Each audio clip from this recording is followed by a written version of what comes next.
Guten Tag, welkom hier. Ik word nog een Platisch hier, dan word je weer nu ook een Platisch reden. Ja? Dat is goed, dat je alle gekomen zijn. We freuen ons dafür. Ich hoffe, wie hier alle wird uns auch im Leben wieder eine Hilfe ist. Herzlich willkommen, alle Typ hier. Und herzlich willkommen auch unsere Redner, John und Craig Hill. Willkommen hier.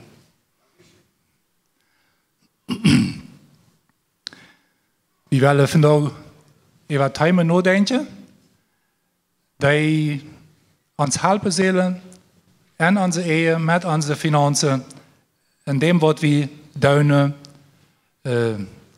zijn wat je wie Gottes willen voor ons, voor onze familie en dat ook iedere familie, iedere generatie uit zegen brengen kan.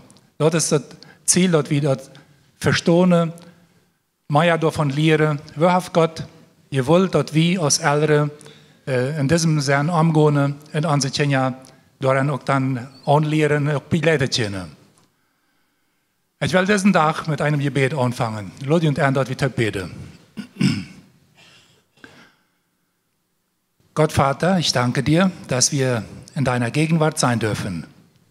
Ich danke dir, dass du so gnädig, so gut, so lieb zu uns bist und dass wir das im Glauben erfassen dürfen, dass du uns durch Jesus Christus zu deinen Kindern gemacht hast. Danke, dass du uns in deinem Wort so viele Wahrheiten gibst im Umgang miteinander, aber auch in ganz praktischen Dingen. Und wenn wir heute daraus etwas hören wollen, so bitten wir dich, dass du deinen Diener segnest, wenn er uns die Wahrheiten deines Wortes näher erklärt. Wir danken dir für diese Gelegenheit und wir bitten, segne uns einfach im Zuhören und schenk uns allen einen guten Nachmittag und Abend. In Jesu Namen. Amen. Ons Redner vandaag, den kleinen Fehler von den Videos vom Seminar Die Wege der Vorzeit. In dem Video ist er noch ein Jahr aus nu, aber er ist noch immer ganz voll Energie. Wir freuen uns, dass er hier ist. Er ist all eben eine Weg in Paraguay, in Asunción hat er Programme, und nu auch hier ein paar in Chaco. Und wir freuen uns, dass er vandaag hier zu uns reden wird. Wir haben das so fair sein, dass wir nu ein Thema hier verklagt saß. Und klagt saß, weil wir alle Typ fast bei eten, da im Team Plata, da sind hier alle Typ eingeladen. Und dann nachher, weil wir noch wieder morgen mit dem Thema. Dann wird er noch einmal zu uns reden. Wir rechnen so, dass dort bald, klag 8, halb 9 wird wir rechnen, ja? Dass das gehen wird. So, ihr seid alle eingeladen. Die Kirche hier, was er uns dann über sagen. Wir laden Krieg an. It's your time.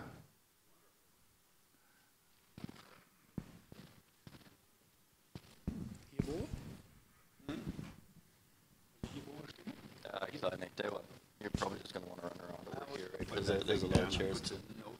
Okay. There's a lot of chairs this time.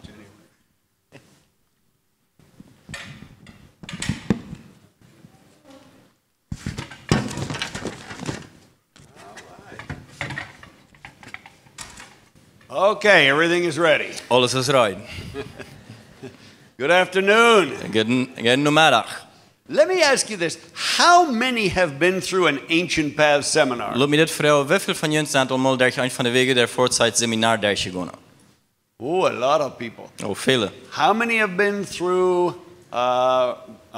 Bienes, Riquezas y Dinero? Hoeveel hebben durch das Seminar, das Finanzseminar, Wohlstand, Reichtum und Geld al genomen?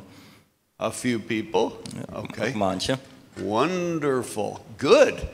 All right, then you already know a lot of the things that I usually say. Dan weet je ook al vele van de zaken wat ik normaal zeg. Let me start with Proverbs chapter 13, verse 22. Lass mich mit Sprüche 13, Vers 22 anfangen. And we're going to talk a little bit about generations. Wir wollen ein bisschen über Generationen reden. Because the kingdom of God is generational. Weil das Reich Gottes ist generationell. God is the God of Abraham, Isaac, and Jacob. Gott ist der Gott von Abraham, Isaac und Jakob. Not just Abraham, Nicht nur bloß von Abraham, but many generations. sondern viele Generationen. And I find a lot of people don't think generationally. Und ich finde, dass viele Menschen, die denken nicht generationell. They just think one Die generation. denken bis eine Generation. And what's very interesting is when you look at the generational transfer of wealth and business, Und was interessant ist, wenn ich sehe, dass wir die generationelle finanzielle Sache übertragen, all around the world, über die ganze Welt, statistics tell us this. sei die Statistik uns das. In the first generation, when somebody builds a business, In der ersten Generation, wenn irgendwer ein Geschäft abberichtet hat, normally the wealth from that business only transfers one generation. normalerweise ist der Wohlstand von dort Geschäft wird man bis eine Generation wiedergebracht. And already by the second generation, by the grandchildren, the wealth is gone. Und bei der zweiten Generation, bei der Großkindern, ist der Reichtum oder der Wohlstand alle weg. That's true 70% of the time. Dort ist 70% von der Molle ist dort so. Do you know that 90% of the time, wealth never transfers more than 3 generations? Weil ihr 90% von der Molle kommt der Wohlstand nicht wieder aus drei Generationen. In the fourth generation, they already have nothing left. In der vierten Generation ist da noch nicht mehr davon. I have a good friend who lives in Dubai in United Arab Emirates. Er hat einen Freund, der lebt in Dubai. He has a good friend who is a wealthy sheikh, a king. Der hat einen guten Freund, der ist ein reicher Mann. The sheikh said, when I was a boy, I lived in a tent. Und das Schickste sagt, als ich ein Jung war, dann lebte ich in einem Zelt. My father rode a camel. Mein Vater, der reitet einen Kamel. He said then oil came, oil was discovered. Er sagt, dann kam der Öl, da haben sie Öl gefangen. We began to build a business. Und wir fangen an, ein Geschäft zu bauen. He said, my father lived in a tent Er sagt, mein Vater, der wohnt in einem Zelt and rode a camel, und reitet auf einem Kamel. but now I live in a palace Aber nun lebt ich in einem Palast. and I drive a Mercedes-Benz. Und ich fahre auf einem Mercedes-Benz. He said, my son travels in a Gulfstream 5 jet. Und er sagt, mein Sohn, der fliegt auf dem Gulfstream 5 Jet. And I can see already Und kann es nur sein. my grandson will again ride a camel. Und ich sage, nur mein Großkind, der wird ein Kamel reiten. He's in 4 generations. Also 4 Generationen wieder. It's all gone. Also waren alle weg. From camel to camel. Von Kamel zu Kamel. And we find that's true all around the world. Und wir finden das so über die ganze Welt. Only 10% of the people are able to change that. Nur 10% von den Menschen können das ändern. 90% lose their wealth and they lose their business in 4 generations. 90% von den Menschen verlieren den Wohlstand bei einer 4 Generationen. And 70% in the first generation. Und 70% bei einer der ersten Generation. You know, I heard a message by a man recently who said this. Ich habe eine Botschaft gehört von einem Mann, der das sagt. He had read a book by Stephen Covey.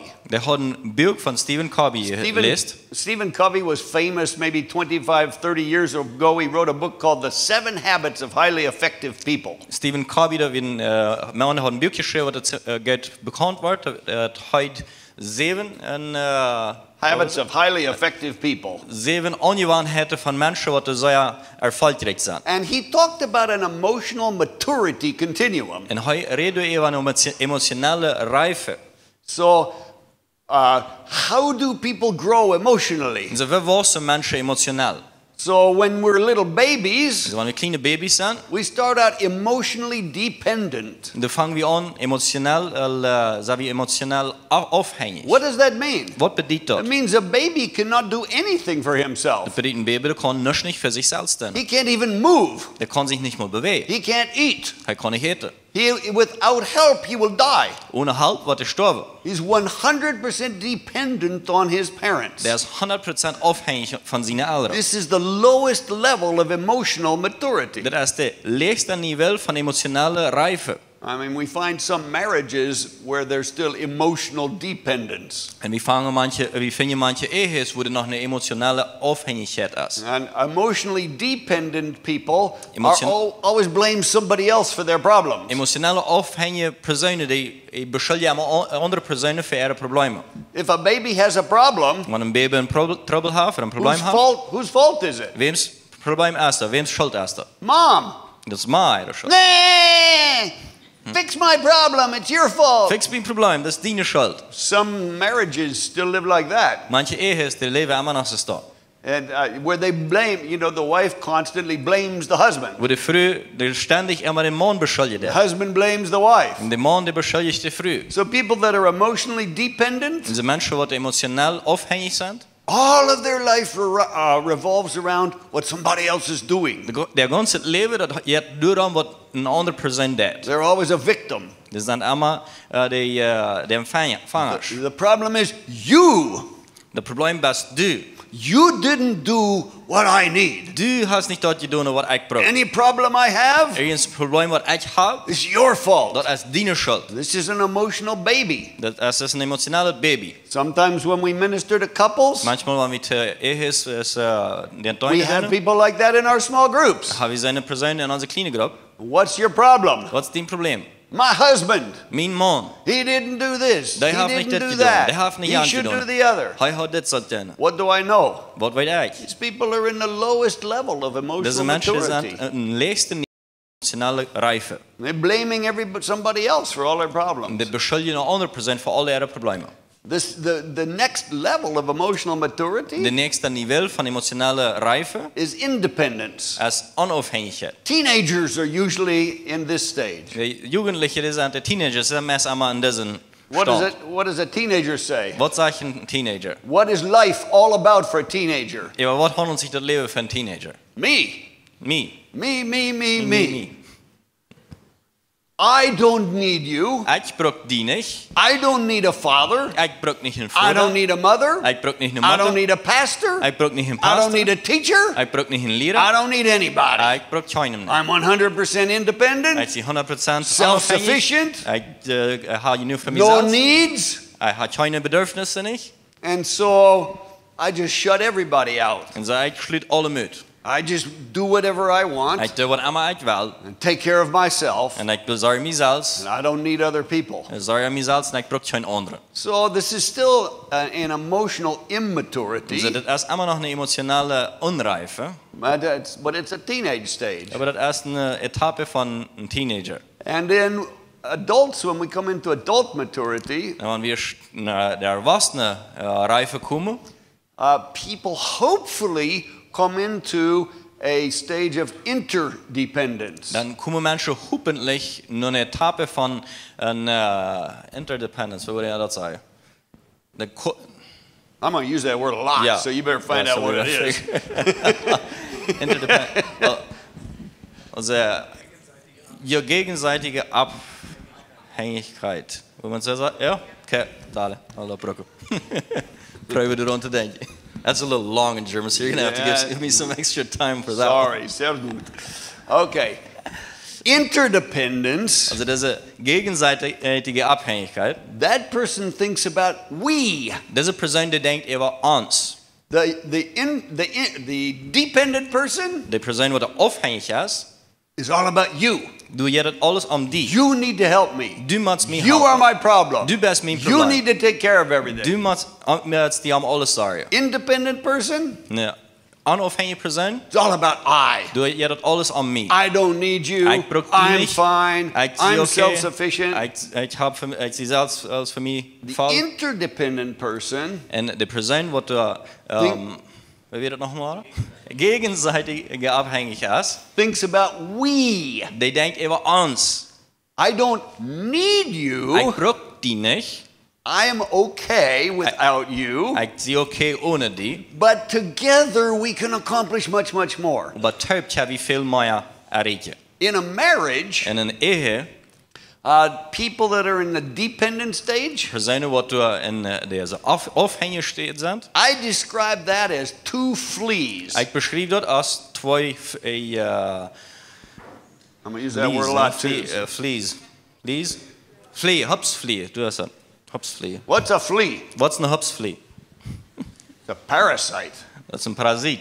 What's it looking for? Na, was sieht das? A large host animal can just attach Ein to. großes Tier, das sich kann sich dort ansuchen. So before people get married, So, euer Menschen sich befreien. most young people are fleas. Die meisten jungen Menschen, das sind Hupsflee. Who's the young man looking for? Für was sieht ein junger Mann? A beautiful princess. Eine stramme Prinzessin. Oh, there she Oh, du is. Erste. A beautiful Die princess. stramme Prinzessin. Oh, I want to spend time with Oh, her. ich will Zeit mit ihr verbringen. And she makes me feel so Und good. sie merkt mich so gut später. When I'm around her, I feel like a man. Wenn ich rum her sie, dann spürt mich das I Mann. want to protect Ich will her. ihr beschützen. She meets all of my needs. Sie erfüllt alle meine Bedürfnisse. And so she's so nice to me. Sie ist sehr schät für mich. Never argues with me. Der argumentiert niemals nicht mit mir. Always respects me and values me. Respektiert mich immer und gibt mich immer Wert. And what is my focus? Was ist mein Fokus? She pleases me. Soll das mir wohlgefällig sein. That's her job. Dort ist ihre Arbeit. Make me happy. Mich glücklich machen. What's the goal of marriage? Was ist das Ziel von einer Ehe? I should be happy. Ich soll glücklich sein. Who's responsible for that? Wer ist dafür verantwortlich? Her. Soll. If I'm unhappy, Wenn ich nicht glücklich sie, whose fault? wem's Schuld ist es? Her fault. Das ist ihre Schuld. Why does she want to have romantic relationship with me? Warum will sie eine romantische Beziehung mit mir haben? Because the young woman is looking for Prince Charming. Das ist die junge Frau, die sieht, das ist ein Prinz Charming. A handsome prince Das ist ein ganz strammer Prinz. who loves her, Und er läuft, protects er her. beschützt He's sie. going to take her in. They're going to get married, Der wird sich befreien. and he's going to sweep her off her feet, Und er wird bei ihrer Feit abheben. and they're going to ride off together on a white horse Und er wird taub mit einem witten Piet weiterreden. into the adventure of their life. Du in ihr Leben nehmen. That's her image. Und diese interessante Geschichte von ihr Leben. Das ist Before der they Bild. ride off, though, Aber euer der anfangen ist zu reden, he will fight for her. er wird häufig kämpfen. He will slay the dragon, Er wird den großen Dragon dem swim across the Date machen. castle moat. Und You know, it's a water around a castle. okay, er wird das Wasser am Castle, wird er ewa schwammen mit dem Boot, um zu holen. He will climb the castle Und wall, er wird ewa die Mure ewa klettern. kill the evil prince, Und dem schlechten Prinz dem dort merken. take her in his Und arms. er in seine Arms They nehmen. will ride off into the adventure of a lifetime on a white horse. Und dann wird er auf dem Wittet, Piet, und er lebe eine interessante Geschichte That's vom Leben every anreden. little girl's dream, Das ist jeder right? kleine Mädchen eher ein Traum, ja? Every little girl dreams of that man. Jeder kleine Mädchen träumt von diesem Mann. So she thinks she found that Das man. ist läuft sie auf diesen Mann gefangen. So the two of them get married. Sie der zweite befreien sich. And 2 weeks after Und marriage, 2 Wochen nur, die sich befreit haben. she wakes up one day. Und dann weicht sie einen Tag ab. She says, "Where is Prince Charming?" Und dann sagt sie, wo ist das Prinz Charming? Now I find I'm married to the beast. Und dann finde ich aus, dass sie mit dem Tier befreit. And he says, Und er sagt, "Where is the beautiful wo princess?" ist die stramme Prinzessin? Now I'm married to the wicked witch of the west. Und nun sie hat diese schlechte Hex vom Westen befreit. What Was happened? passiert? In reality, In Wirklichkeit, there was no prince. du wirst kein Prinz. There was no Du princess. wirst keine Prinzessin. Just 2 fleas. Bloß 2 2 Hupsfliegen. parasites. 2 Parasiten. Each one thought the other one was a big dog Alle beiden dachten, der andere wird ein großer Hund, that they could just attach to and meet all their wo sie needs. sich einfach können anklammern und alle ihre Bedürfnisse fallen. So I thought I married a dog. Sie ich dachte, ich befriede mich mit einem Hund. She thought she married a dog. Sie dachte, sie befriedet sich mit einem Hund. Now after marriage, what do we find Und out? was wir befriedet sind, was fingen wir an? Oh no, it's a flea. Ja, das ist eine Hupsfliege. Now what do we have? Und was haben wir nun? 2 fleas. 2 Hupsfliegen No dog. und kein Hund. 2 little fleas trying to suck the life out of 2 each kleine other. Hupsfliegen, die probieren das Leben einer mit dem anderen zu suchen. That describes many people's marriages. Das beschreibt die Ehe von vielen Menschen. That's I wrote a book by that title, 2 fleas and no dog. Ich habe ein Buch geschrieben mit dem Titel 2 Hupsfliegen und kein Hund. Oh yeah, here it is, right Du here. hast das, ja? There it says what a flea is right there. But that's in High German, so I had to translate that to Low German. Huh? That's in High German. Oh, I had to translate I'm to sorry. Okay. Well, anyway. 2 Flöhe, kein Hund, heißt das Buch. And you can read the subtitle. Ja. Verwandeln Sie Ihre Ehe vom Flohsein zum Freisein. What's flow sign? I just made it up. So Made it up in English too. Op Englisch hast du was abgemerkt. I created it in Spanish. Ja, hat er auf Spanisch gemerkt. In Spanish, it's la pulguetad. Transforme su matrimonio de la pulguetad a la libertad. What is that? What is pulguetad? Well, it's floor sign or whatever. Okay. It's the state of being dependent. Also das ist der State von aufhängig sein. Hopefully people begin to move their marriage to a different place. Hoffentlich fangen Menschen an ihre Ehe in eine andere Stadt zu bringen. What's an independent marriage? Was ist eine unaufhängige Ehe? That's like two people swimming in the water. Das sind 2 Menschen, die im Wasser schwimmen. They both know how to swim, Die weiter Bett werden schwimmen, but they don't have any interaction. aber da habe ich keine Just Kommunikation. swimming around in a lake. Die schwimmen da in einen See Every now and again they pass each other, in einer Lech auf und zu und treffen sich einmal. but they don't really have any interaction. Die schwimmen beieinander vorbei, aber die haben nicht wirklich eine Interaktion. That's emotionally independent Das ist eine people emotionale- in a marriage. Unaufhängigkeit in Ehe. Now sometimes a marriage gets worse. Manchmal wird man Ehe schlimmer noch. It goes from dependent Das geht von aufhängig to codependent. nur codependent. What is that? Was ist dort? That's like two people in a lake together who don't know how to swim. Das sind 2 Personen, die Typ in der Lech sind, die nicht verstehen zu schwimmen. What do? Was tun die? They try to drown each other. Die probieren einer den anderen zu versuppen. To survive, Zu überleben, to survive emotionally, emotionell zu they überleben, climb on top of each other. klettern die eine auf dem anderen ab. I try to push her under the water Ich probiere so I irgendwie can am get Mutter air. zu schwimmen, damit ich Luft holen kann. With people in that stage, Und Menschen in der Etappe, we have to take them out of the water. mal wieder in den Wasser rücknehmen. They can't be in the water close to each other. Die können nicht im Wasser dicht bei einer beim anderen We have sein. to put them on the beach, Man hat den an einen Strand teach them one by one how to at least float. und den ein und ein lernen, die wenigstens können schwimmen da am Or Regen. how to swim. Ja, zu schwimmen. Once they learn how to swim, Einmal, wenn die lernen, zu schwimmen, we can put them back in the lake together. dann kannst du dann weiter Typ in der Lech ansetzen. But hopefully people will move in their marriage Aber hoffentlich waren Menschen in ihrer Ehe to a stage of interdependence. eine Etappe von gegenseitiger Abhängigkeit kommen. That's like two people sitting in a canoe together. Das heißt, es 2 Personen, die Typ in einem Kanu sitzen. If they're both in a canoe, Wenn die beiden in einem Kanu sind, ein schmales they Schiff, can paddle the canoe toward a destination dann kann der Typ mit der Kanu noch ein Ziel kommen. to arrive at God's purpose. Dass sie noch Gott sein Zweig können ankommen. Even if you're both sitting in a canoe, Wenn ihr alle beiden in einem Kanu you sitzen, still need to learn how to use it. dann müsst ihr immer noch lernen, wie das zu brauchen. I mean, if both people paddle on the same side, Wenn beide Personen an derselben Seite paddeln, dann, the canoe just goes around in circles. aber der Kanu einfach plötzlich in der Runde schwimmen. So they still have to learn how to work together. So, die müssen immer noch lernen, wie der Typ arbeitet. If one person decides to stand up, Wenn eine Person entscheidet, abzustehen, they knock the canoe over, everybody falls in the water. dann wird der Kanu überfallen und die fallen alle am Boot an. So even in the canoe, you still need to learn to function in your marriage. Auch im Kanu musst du immer noch lernen, wie du zu funktionieren hast in der Ehe. But you know, another picture that God gave me of marriage, Und was noch ein Bild, was Gott mir gibt über Ehe, moving from two fleas von 2 Hupsflies to become like two batteries, nur 2 Batteries ist zu kommen. rechargeable batteries. Die Ehe, die macht von 2 Hupsflies nur 2 loadbare Batteries. We had to learn that in our marriage. Wie musste das lernen in unserer In Ehe? the first 7 years, we had a lot of conflict. In den ersten 7 Jahren hatten wir viel Konflikt.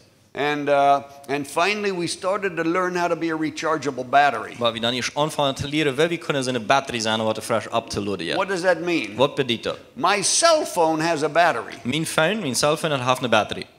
What's the purpose of the battery? Wat is het zwart van de batterie? Provides life and energy. Dat geeft leven en energie. To the cell phone. Tot dat cellphone. But when does if the battery runs out of energy, Maar wanneer de batterie uit energie raakt, does it ever say to the cell phone, zegt dat dan eens van tot het cellphone, listen, listen cell phone, hoor maar cellphone, I've been giving out a lot of power, a lot of energy recently. hebt laatst zeer veel energie uitgegeven. I want to know when you're going to give something back to me. Ik wil weten wanneer je een beetje wat teruggeven aan mij. When does the battery say that? Wanneer je zegt een batterie dat. Never says that. Zegt dat niemand niet. Why? Waarom? The battery was not designed to look to the cell phone for energy. De batterie wordt niet gemaakt, je schaffen aan naar het phone te checken voor energie. The battery is unilateral. De batterie is unilateraal, dat is It eindwaard. just gives energy to the cell phone. Het geeft plus energie tot hemzelf. But the battery does run out of energy. Maar de batterie raakt ook uit energie uit. It runs out of power. Dat raakt uit stroom uit. Where does it go to get its power? En hoe je dat gaan om waar dat zijn stroom te krijgen? It has to go back to the charger. Maar dat was twee om cargador, om charger. In the analogy, En in dit gelijkenis, where's the recharger?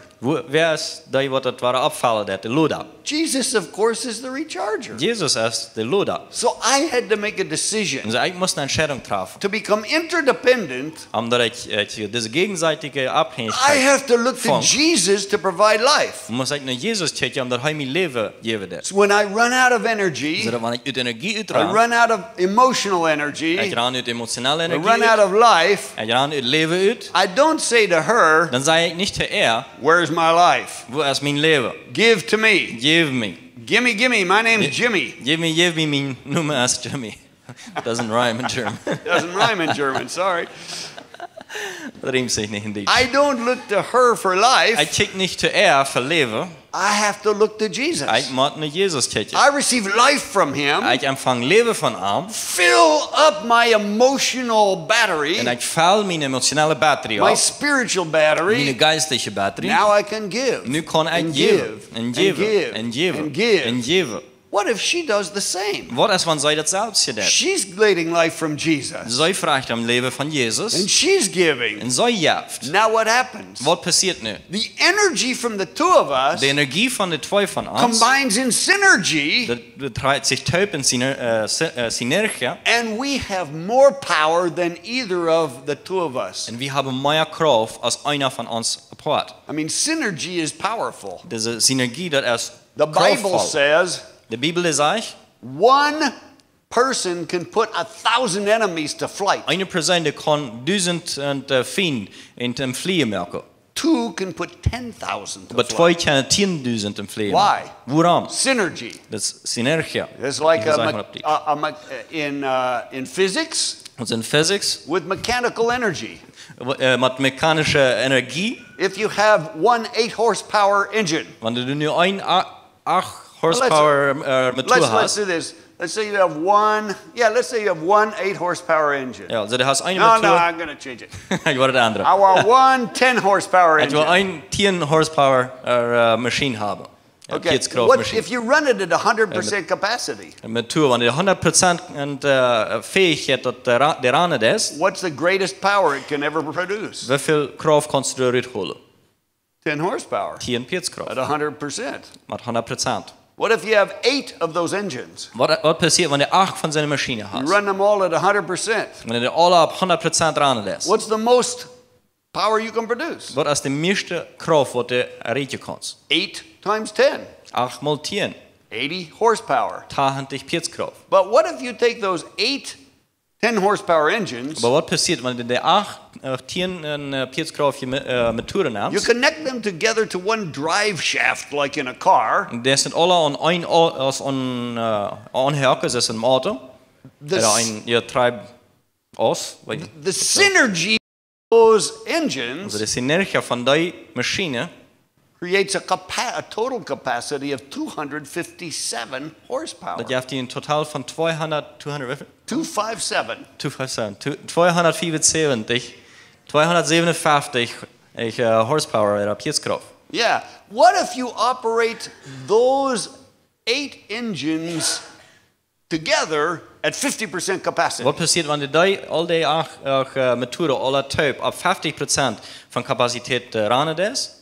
You still produce 128 horsepower. Hast du immer noch 128 Pietzkraft. That's 50% more than those engines operating independently at 100% Das ist capacity. 50% mehr, als wenn die Motoren alle für sich apart ran auf 100%. That's why interdependence is powerful. Das ist, warum diese gegenseitige Abhängigkeit machtvoll ist. And that's where God wants us in our marriage. Und das ist, wo Gott uns in unserer Ehe macht haben. You know, in marriage, In einer Ehe, when you combine 2 people, wenn du zwei Personen Typstall ist, when you put the 2 together, wenn du die zwei Typs hast, it's not additive, it's multiplicative. das ist nicht, dass das sich durchteilt, sondern das multipliziert sich. What does that mean? Was bedeutet das? It's not 1 plus 1 Also das ist nicht additiv, sondern multipliziert. Ich weiß nicht mehr, wo der sagt, aber das ist nicht 1 plus 1, equals 2.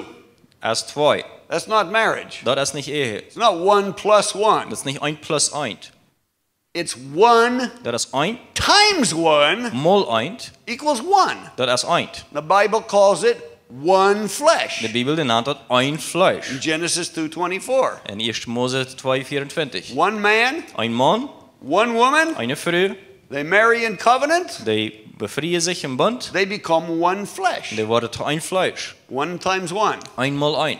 But what if you're damaged and wounded and hurt? Aber was passiert, wenn du verletzt bist? What if you're a flea Was ist, wenn du eine Hupsflieh bist? and you're only a half Und du bist nur ein halb. because you've been wounded and damaged Jetzt du, was du tun, du bist by verletzt. your parents? Von deinen Eltern. And suppose she is too. Und nehmen wir an, sei es auch. And these two marry. Und diese beiden befreien sich. It does not work that a half plus a half equals 1. Das funktioniert nicht so, dass ein halbes mal ein halbes, das gibt 1. Marriage is always multiplicative. Die Ehe, das ist einmal multiplizierend. So what happens when these two people that are wounded and damaged that are each a half marry? So, was passiert, wenn zwei seine Personen, die verletzt sind, und sich befreien? It's a half times a Das half ist ein halbes mal ein halbes. equals Und wer verlässt dort? a quarter. Ein Viertel. This is what happens in many marriages. Das ist, was in sehr vielen Ehen passiert. Which is why two dependent people Das ist, woran zwei aufhängige Personen many times become like people drowning in a lake. kommen sehr viele Personen, die in der Lehre sich versuppen. They wound each other, Die tun einander weh, they hurt each other, die verletzen einander. and so God wants us to become interdependent people, Gott mag haben, dass wir gegenseitig abhängig waren. which is like 2 batteries. Das ist zwei Batteries. How do you do that? Wie tust du das?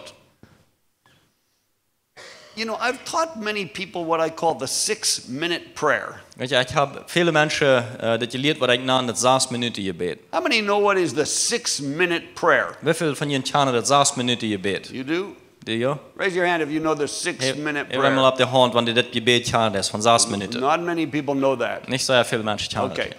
This is one of the most powerful tools to become interdependent. Das ist eines von den mächtigsten Werkzeugen, um gegenseitig abhängig zu werden. I'm going to teach it to you right now. Ich werde dir nu unterrichten. It's very interesting. Sehr interessant. Do you know, in general around the world, Weet je, im Generellen über die ganze Welt, half the people who get married get divorced. der Hälfte von den Menschen, die sich befreien, ende in der Ehescheidung. That's certainly true in the United States. Das ist sehr, sehr in den States. 1 out of every 2 get divorced. Eins von 2 Städten lässt sich scheiden.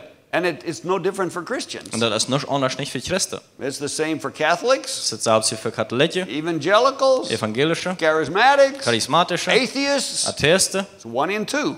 Eins in 2. The statistic is the same. Die Statistiken sind das selbst. But there's one habit that changes that. Aber du hast noch irgendwann hat, was das ändert. People who pray together Menschen, die den Typ beten, every day jeder Tag, as a habit, als noch irgendwann hat, Couples who do that, De ehes wat dat doen, their statistic changes to 1 in 1,000. der statisten, de ändern sich von 1 von 1000. 1 in 1,000 get divorced. 1 von 1000 laten sich scheiden. From 1 in 2 to 1 in 1,000. Von 1 von 2 nur 1 von 1000. That's a powerful, powerful statistic. Das ist eine sehr, sehr machtvolle Statistik. So what is it? So was ist das? Prayer together. Gebet taub. Come here, please, for just a moment. We learned this many years ago. Wir haben das viele Jahre geleerd. Here's the very first thing that's different. Hier ist die erste Sache, was anders ist. You leave your eyes open. Du hältst deine Augen auf. Most people don't do that. Die meisten Menschen tun das nicht. When you say, let's pray, Wenn du sagst, wir beten, what do people do? was tun die Menschen? Everywhere in the world, everybody Über die does ganze Welt. Okay. In this prayer, In dit Gebet you leave your eyes open. hältst du deine Augen auf. Why? Warum? Because intimacy comes through the Das eyes. Intimität kommt durch die Augen. You turn toward each other Dreh einen am anderen and you look in the und du eyes. checkst in die Augen. Do you know there is an anointing in your Weißt eyes? du hast eine Salbung in deine Augen. You can love, Du kannst lieben, you can reject, du kannst you auflehnen, can hate, du kannst hassen, you can accept, du kannst annehmen. all through your Alles eyes, durch deine Augen. your face. Dein Gesicht. You don't need to use words. Du brauchst nicht mal Wirbrocken. I mean, I demonstrated yesterday in one of the meetings. Ich weiß gestern bei einem von den Trafes, Teenagers frequently send a message to their parents with face. Teenagers, die scheiden peinlich Botschaften an ihre Eltern mit ihr Gesicht. They don't use words, Die brauchen nicht Wort, they just send this message. die scheiden bloß diese Botschaft. What's that message? Was ist die Botschaft? No translation needed there. Das braucht keine Übersetzung nicht.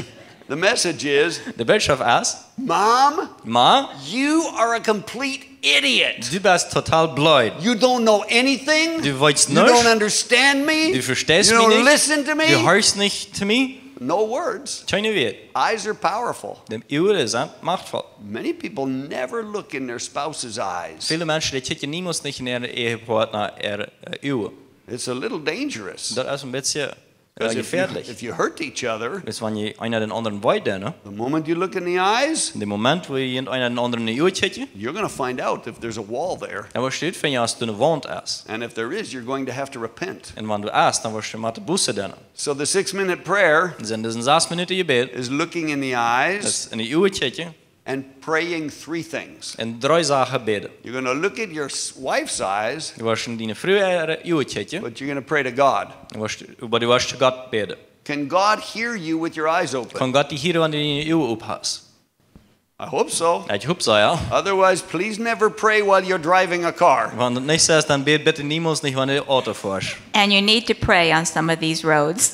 Und aber manche von diesen Gassen muss man beten. Yeah, I noticed that. So it has its good side. So you're going to pray 3 things. So du hast 3 Sachen beten. What are the 3 things? Was sind die 3 Sachen? The first one, Die erste, repentance and forgiveness. Buße und Vergebung. You're just going to ask this question. Du wirst einfach diese Frage stellen. God, Herr, in the last 24 hours since we last did this, in den letzten 24 Stunden, seit wir das letzte Mal das getan haben, have I offended my wife? habe ich meine Frau die getan.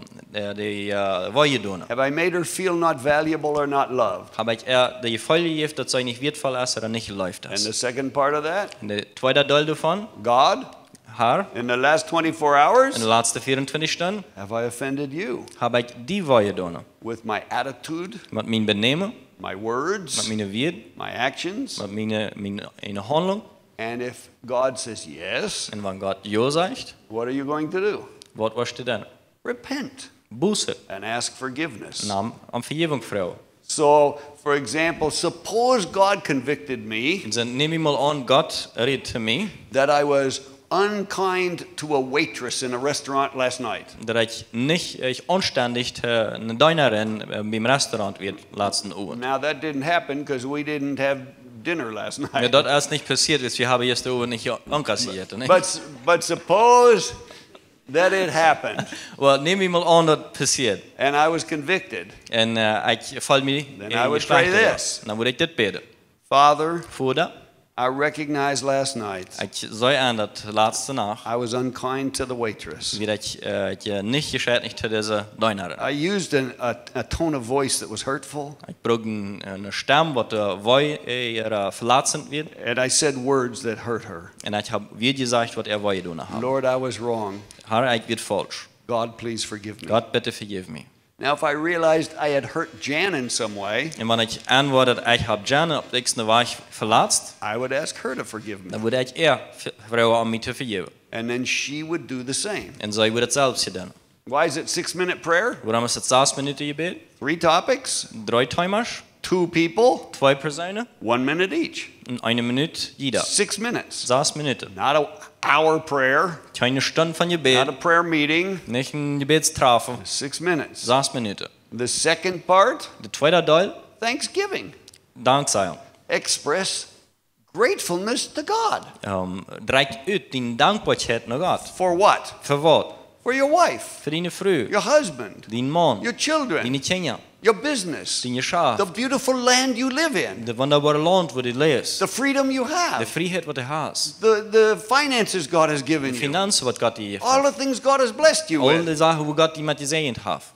So what do? So wat is het? Express thanksgiving. De- Maybe I say, God, Je hebt die dank zeggen, du sagst thank you vielleicht so God, much for Jan. danke so viel für Jan. Thank you that she's kind, Dankeschön, dass sie je that gut she ist, loves me, dass mich läuft, that she blesses me, dass sie mich sehen, that she prays for dass me. sie für mich betet. Thank you, God, that we get to come to Paraguay. Dankeschön, Herr, dass du uns erlaubst, nach Paraguay zu Thank you kommen. for the wonderful people we are meeting in the Chaco. Dankeschön für die wunderbaren Menschen, die wir im Chaco treffen. Lord, thank you for all you've given us. Herr, wir danken dir für alles, was du uns We're gegeben so hast. grateful Wir sind so dankbar. in Jesus' In name. Jesus' Namen. Or whatever I want to thank God for that day. Was immer ich Gott dem Tag dankbar für Why? sein. Warum? I want to set the tone of my entire life in gratefulness, not complaining. Ich will den Ton, also den Klang von meinem ganzen Leben auf Dankbarkeit begründen, nicht auf Beschwerden. And what's the third thing? Und was ist die dritte Sache? Blessing. Sehen. I just want to bless her. Ich will ihr einfach sehen. So I might pray something like this. Also ich bete vielleicht was aus das. If we were at home, Wenn wir tüß werden, I might pray, dann kann ich vielleicht beten. Father, I bless Jan today. Oder ich sehen Jan von dir. I bless her with an intimate sense of your presence. Ich sehe mit einer intime Gefühl von deinen Jenen. I bless her with good health. Ich sehe mit gute Gesundheit. I bless her with the mind of Ich Christ. sehe mit dem Verstand von Christus. If she's going shopping, Wenn sie shoppen wird gehen, I might pray, God, dann bete ich vielleicht, Herr, bless her with a parking place right in front of the store. sehen ja mit einem Parkplatz dicht bei dem Stuhl. When she goes in the store, Und wenn sie im Stuhl angeht, may she find coupons and specials and deals. dass sie da gute Coupons und gute Preise finden. I bless her in her shopping Ich sehe today. ja en een aankoop van In jou. Jesus' name. In Jezus zijn naam. And a wife might pray, En de vrouw beet vlees, Father, Vader, I bless my ik husband. zegen mijn When he man. goes to work today, Wanneer hij van jou te arbeid gaat. give him favor with his employees, Geef hem goede beziehing met zijn favor with his met vendors. zijn arbeid en met Bring zijn him new verkoper. accounts from all around the country.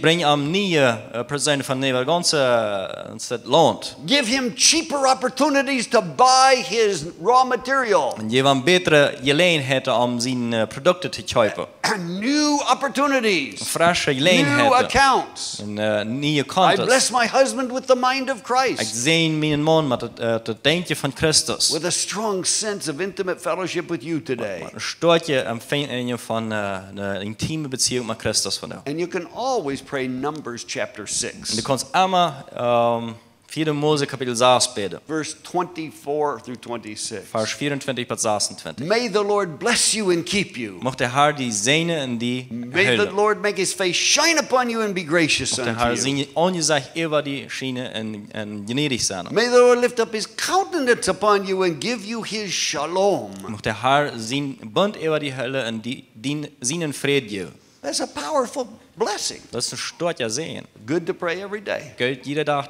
te beden. So if you make this a habit, Zo, wanneer dit nou ongewoonheid you'll is, build interdependence in your marriage. dan wordt je deze gegenseitige Abhängigkeit opbouwen in die Ehe. Okay, you ready to practice? Zijn jullie ready te oefen? If you're here by yourself, Wanneer je hier alleen bent, you can pray this with dan Jesus. kan je dit met Jezus bidden.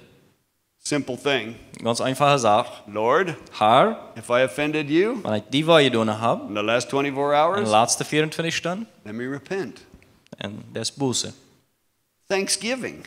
Dankzij God, God. thank you for all the good things in my life. Dankzij voor al de goede zaken in mijn leven. Third thing, Derde zaak, bless the Lord.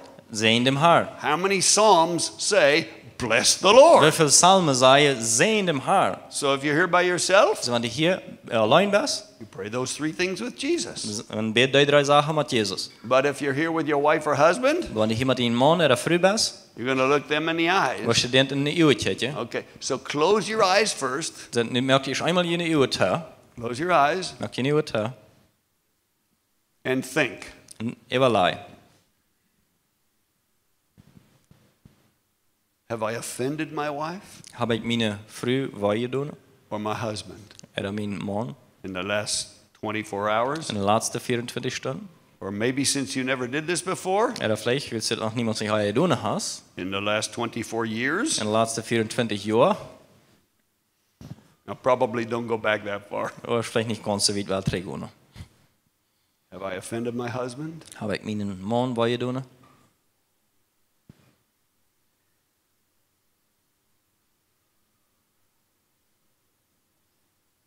Second thing, Tweede zaak. what are three things I'm grateful for? Wat zijn drie zaken voor die ik dankbaar ben? Three things I would thank God Drie zaken voor die ik God dankbaar ben. for my wife, Voor mijn vrouw, my husband, mijn man, my family. mijn familie.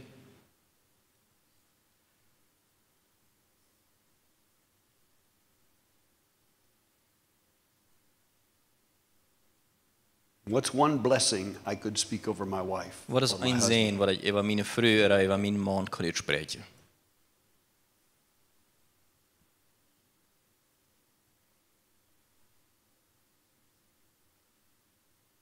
Everybody ready? Zijn jullie alright? Okay. If you're married En je bevriend bent and you're here together, en je bent hier thuis, please stand up. dan stoot bitte op. Turn toward each other. En draai einer naar de andere Just take each other's hands. en neem einer den anderen de hand. There you go. You. Look in each other's eyes. Kijk einer de andere in de ogen. Husband first. Eerste man. Just share with your wife if there's anything you need to repent and ask her to forgive you for. En deel einfach met die vrouw met, wanneer er eens wat is wat du aan boezen met. Wife do the same. En de vrouw ook datzelfde. And if nothing came to your mind, En wanneer nog niet ich te danken heb, just say nothing came to my mind. dan zei einfach, ich habe mich noch einig. Okay, husband first. Mann eerst. And wife, En de yeah, vrouw, that's not your time to say, well, if you can't think of anything, I can tell you 4 or 5. dat is niet die tijd te zeggen, wanneer du niet aan eens wat denken kannst, ik kan die 4 of 5 zeggen. Don't do that. Dat niet. This is a time for you to repent, not accuse. Dat is de tijd om boete te doen en niet om te beschuldigen.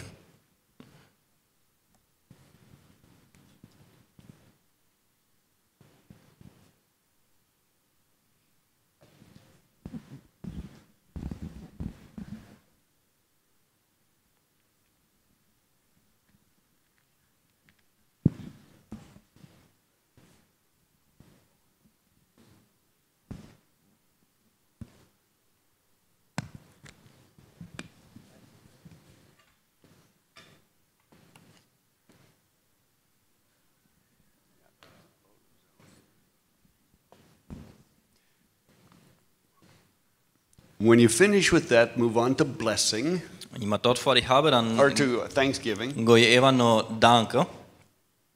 Husband first, then wife. Eerste man en dan de vrouw.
And when you finish with thanksgiving, Und wenn du mit Danksagung vor dich hast, speak a blessing over each other. red einfach ein Segen einer auf den anderen.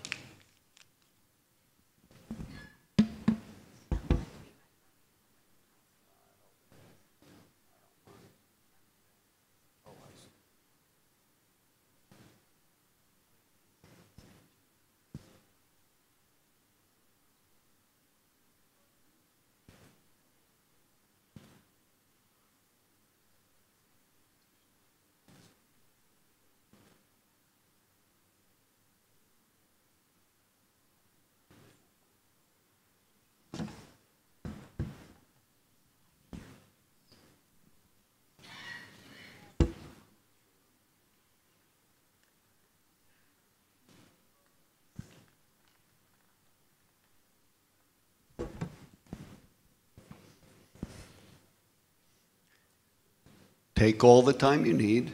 Neem de tijd wat je braucht. But when you're finished, you can sit down. Und wenn du vor dich bist, dann kannst du die Hand sagen.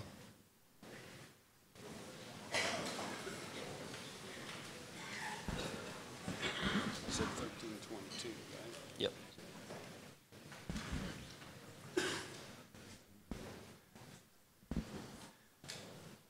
To begin to establish interdependence in your family, Am Anfang diese gegenseitige Abhängigkeit in der Familie nahe zu bringen, this is one of the most powerful things you can do. das ist eine von der stolzen Sachen, die du tun kannst. Do you know what adult children tell me? Weet je wat erwachsene Kinder mir sagen? We teach a lot about blessing. Wir reden viel über Sehen.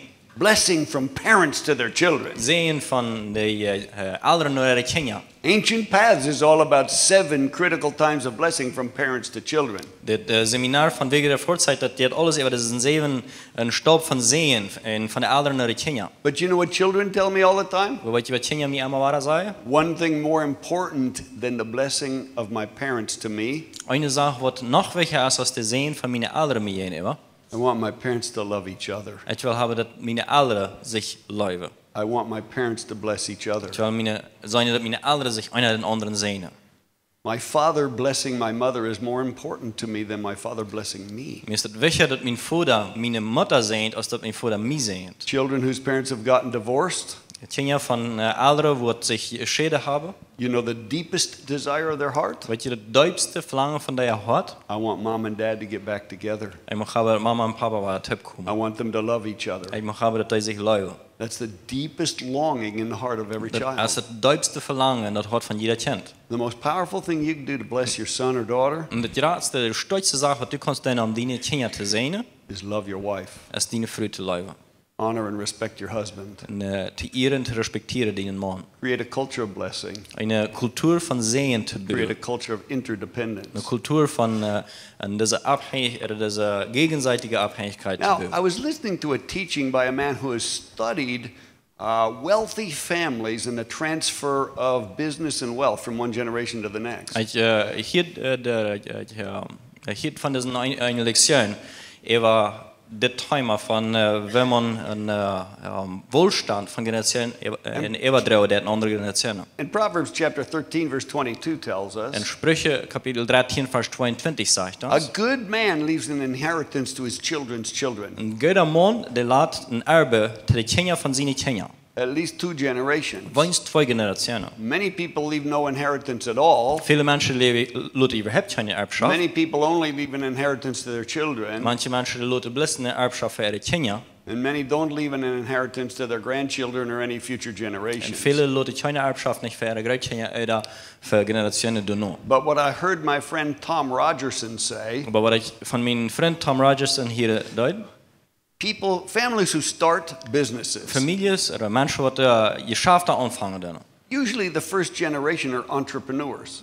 Normalerweise, die erste Generation, das sind Geschäftsmänner. They create a business from nothing. Die fangen ein Geschäft an von nichts. Maybe they're immigrants, they come to a new place. Vielleicht sind das Immigranten, die kommen in eine neue Stadt, They have nothing. die haben nichts. They begin to create a Die business. fangen an, ein Geschäft abzubauen. That's the first generation. Das ist die erste Generation. And what's very interesting that he said in his study, Und was sehr interessant, was er sieht in seinem Studium, entrepreneurs almost always come from poverty. Geschäftsmänner, die kommen meist immer von einer Armut.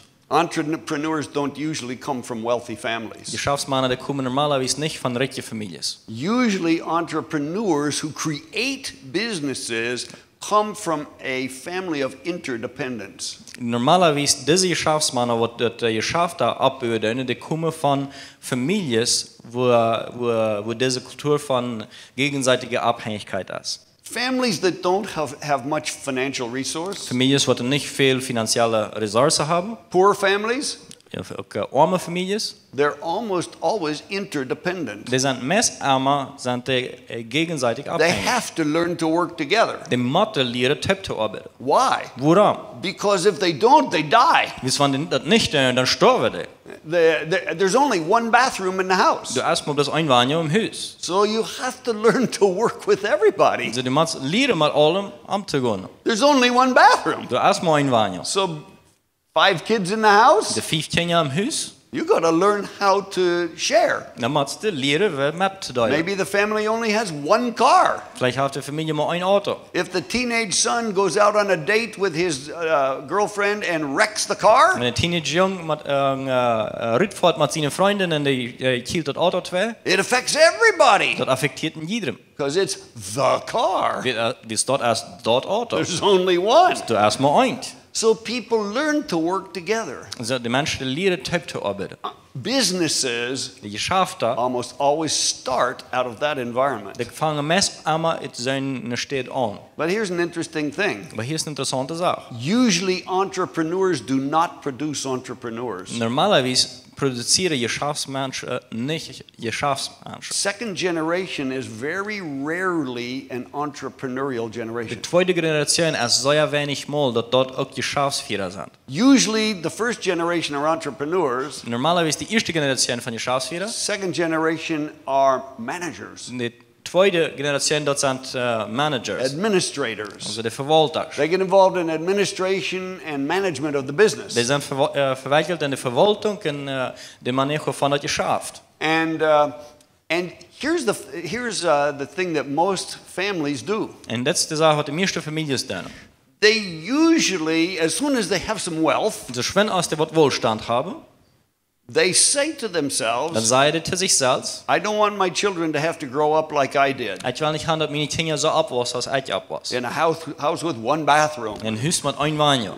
in a poor, not much resource. Mit einer Situation, wo nicht viele Ressourcen sind. So what do? So was tun die? The first generation starts out in emotional interdependence. Die erste Generation, die fängt an bei einer emotionalen, gegenseitigen Abhängigkeit. Dad says, son, milk the cow. Und der Paar sagt, Jung, von der trifft ihr die Kühe malje. You know what? You get up at 4 in the morning to milk the cows. Du stehst ab, Tag 4 zum Morgens, das Feu zu malje. He does it. Hij deed dat. Why? Warum? Because if somebody doesn't milk the cows, the whole family will die. Weil wenn China nicht die Kühe nicht wird malje, dann wird die ganze Familie We sterben. need each other. Wir brauchen einer den We anderen. need to work Wir together müssen Tipp arbeiten. or our family will perish. Sonst wird unsere Familie, So he does it. sonst wird Schutz können wir unsere Familie sehen. Dann deed hij dat. Everybody's interdependent. Die sind alle gegenseitig Second abhängig. generation, Die zweite Generation we start to have some money. fangen wir an, was Geld zu haben. And parents want to love their children. Und die Eltern, die wollen ihre Kinder lieben. So you know what they do? So weißt du, was die tun? They give their children an independent lifestyle. Die geben ihre Kinder einen unabhängigen Lebensstil. We want you to have your own house. Wir wollen haben, dass du dein eigenes Haus You hast. can have your own business. Du kannst dein eigenes You can Geschäft have haben. your own Du car. kannst dein eigenes Auto haben. They think they're doing a good thing. Die glauben, dass das eine gute Sache. What they're actually doing is crippling creativity. Aber was die in Wirklichkeit tun, ist, der Kreativität lumleihen. They're actually crippling the ability of those children to learn to work with other people. Die leihen die Fähigkeit von diesen Kindern mit anderen Menschen zu arbeiten.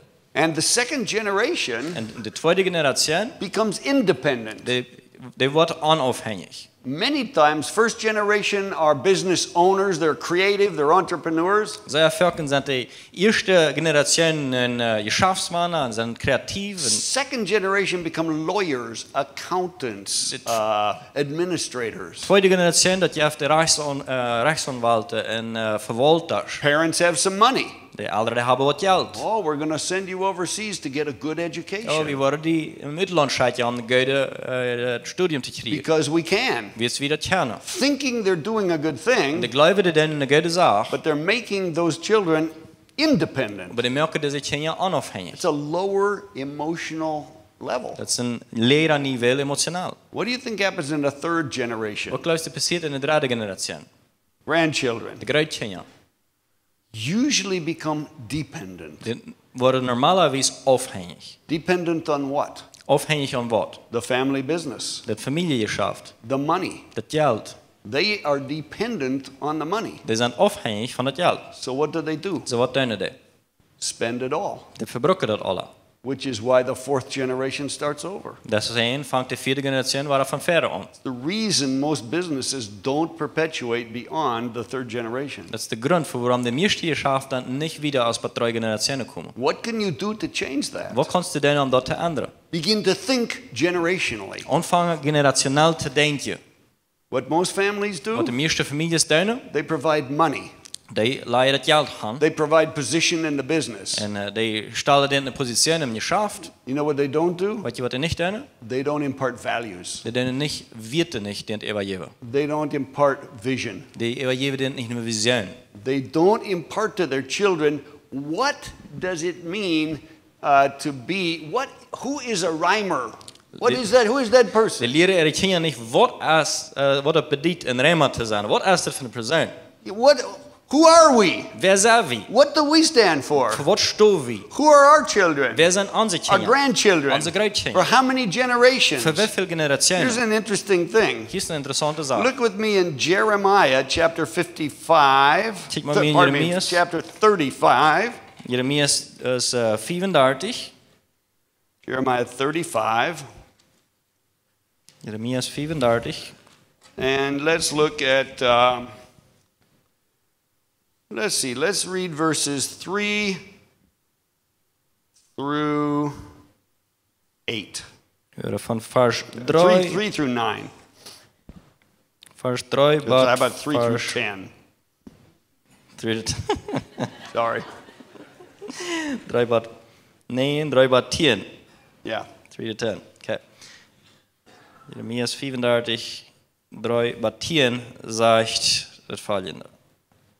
Da lud ich die ganze Sippe der Rechabiter ein, Jaasania, den Sohn von Jeremia und Enkel von Habasinia, mit seinen Kindern und Verwandten. Ich ging mit ihnen zum Tempel und führte sie in den Raum der Söhne Hanans. Hanan war ein Sohn des Propheten Jigdalia. Dieser Raum lag neben dem der höchsten Beamten im ersten Stock über dem Zimmer des Torwächters Maasea, der ein Sohn von Schalum war. Dort stellte ich dem Rehabitern volle Weinkrüge hin, gab ihnen Becher und forderte sie zum Trinken auf. Wir trinken kein Wein, erwiderten sie, denn unser Stammvater Jonadab, der Sohn von Rechab, hat es uns und unseren Nachkommen für alle Zeiten verboten. Er befahl uns auch, baut keine Häuser, kauft keine Äcker und Weinberge und bepflanzt sie nicht. Ihr sollt immer in Zelten wohnen. Nur dann werdet ihr lange in dem Land leben, in dem ihr als Nomaden umherzieht. Und so halten wir uns an die Anordnungen unseres Stammvaters Jonadab, des Sohnes von Rechab. Wir trinken unser Leben lang keinen Wein, weder wir noch unsere Frauen und Kinder. Wir bauen auch keine Häuser, um sesshaft zu werden. Wir besitzen weder Felder noch Weinberge und Saatgut. Wir sind Nomaden und wohnen immer in Zelten, denn wir befolgen die Weisungen unseres Stammvaters Jonadab genau. It says we follow the instructions of our father Jonadab and his father Rechab. Dat zegt je, wie volgen de voorherzager de bevelen van onze vader Jonadab en de aanzien vader Rechab. And they were still following those En instructions. de bevallen de immer nog. You know when Jonadab lived? Weet je, als Jonadab leeft, 300 years before this. 300 jaar verder dit. These values had perpetuated for 300 years. Deze werte die hadden zich vastgelegd in de familie voor 300 jaar. How did they do that? Wat deed hij dat? They found a way to impart values. De vangen een weg weten aan te leiden. Here's what I discovered. Dat is wat ik We have to intentionally create an environment of blessing We moeten bewust een omgeving van zegen and an opbouwen. environment of interdependence. En een omgeving van gegenseitige afhankelijkheid. Families don't fail in their transfer of wealth because they don't make legal provision and set up trusts and all kinds of legal structures. De families te fracasseren nicht in diesem Wohlstand ever zu bringen in andere Generationen, willst du auf dem legalen Gebiet dort nicht alle richtig mehr gedaunen, dort reiche Konten stahlen und so weiter. Families fail because they don't impart Die values. Families fracasseren, willst du geben nicht Werte wieder. Who are the Rechabites? Wer sind die Rekabiter? These guys. Das Two things. zwei Sachen. They don't drink wine. Die trinken nicht Wein, They don't build houses. die bauen nicht Häuser. They live in tents. Die leben in For Zelten. 300 years. Für 300 Jahre. Why? Warum? Those are core values. Das wieder die Grundwerte. I don't know why, Ich weiß nicht warum, but that's the core values of that aber family. das wieder die Grundwerte von der Familie. And it was so fun. It was so powerful. Und das wird so machtvoll. 300 years, they're still doing it. 300 Jahre, die tun das immer noch. I encourage you. Ich möchte die mitmerken. Let me just ask, how many businessmen do we have Lass mich here? einmal fragen, wie viele Geschäftsmänner habe ich hier? Raise your hand if you're a Da einmal businessman. in der Hand abheben, wenn du ein Geschäftsmann bist. Okay. Do you have a mission or vision statement for your business? Hast du eine Mission oder eine Visionserklärung für dein Geschäft? Yeah? Ja. How many have a written vision statement and values for your business? Raise your hand if you have a written vision Wie and viel values. haben eine Visionserklärung und Missionserklärung für ihr Geschäft abgeschrieben? Einmal Hand abheben, wenn ihr das abgeschrieben habt. Several of us. Ein paar Stück von uns. Why? Warum? Why do you have written vision and values? Warum hast du abgeschriebene Vision und Werte? Tell us why. Om een ziel te hebben. To have a goal. Te hebben goal. So if you have no written goals, Wenn du nicht keine abgeschriebene Ziele no hast, written vision, keine abgeschriebene no Vision, written values, keine abgeschriebene Werte, very little chance you will accomplish dann that. wirst du sehr schwer, dass du dort erreichen wirst. Every businessman knows that. Und jeder Geschäftsmann weiter. Do you have a written vision for your family? Hast du eine abgeschriebene Vision für deine Familie? Oh, okay, he said, Okay, er sagt, The Bible. Die Bibel. okay. But the Bible is very big. Die Bibel ist sehr groß. Are you going to do all of it? Was steht dort alle drin? Jewish people found 613 Die commandments, Juden, die fangen 613 Gebote. and that's before we start in the New Testament. Und das ist eher wie im Neuen Testament anfangen. So here's what I discovered. Das ist, was ich gelernt habe. Almost no families have a written mission, vision, and values. Meist keine Familie haben eine abgeschriebene Vision, eine Mission und Werte. The Rechabites apparently had one. Der Rekabiter anscheinend hatte das. We don't drink wine. Wir trinken nicht Wein, We live in tents. wir wohnen in Zelten. That's who we are. Das ist wer wir sind. That's what we do. Das ist, was wir tun. Our children know it. Unsere Kinder Grandchildren know weiter it. das, unsere Great Great-grandchildren know it. Great Everybody knows it. Jeder einer weiter. I encourage you, Ich merke die mit. spend time as a couple. Nehmt Zeit aus einer Ehe Ask God, und fragt Gott, who is our family? wer ist unsere Familie? What are our values? Was sind unsere Werte? What are important to Was us? ist wichtig für uns? You know what I encourage you to do? Was ich die Merkung mache zu tun, Write it down. das abzuschreiben. If you have adult children, Wenn du erwachsene Kinder hast, involve them in the process. dann nehmt den an in diesem Prozess. Let them begin to also participate. Lass den auch mit beteiligt sein. Well, what do you think our family stands Was for? glaubst du, für was unsere Familie What do steht? you think are the most important Was things? glaubst du, sind die wichtigsten If Sachen? you have little Wenn children, du kleine Kinder hast, you can also let them dann participate. kannst du den auch mit annehmen. Get a written vision statement, Und schreib ab eine Vision. written values. Die Werte, schreib Then, ab. you know what I encourage you to do that's really fun? Was ich die Merkung zu tun, und das jetzt schon, Find one short phrase fing einen Kartenspruch, that describes your family. was deine Familie beschrieben hat.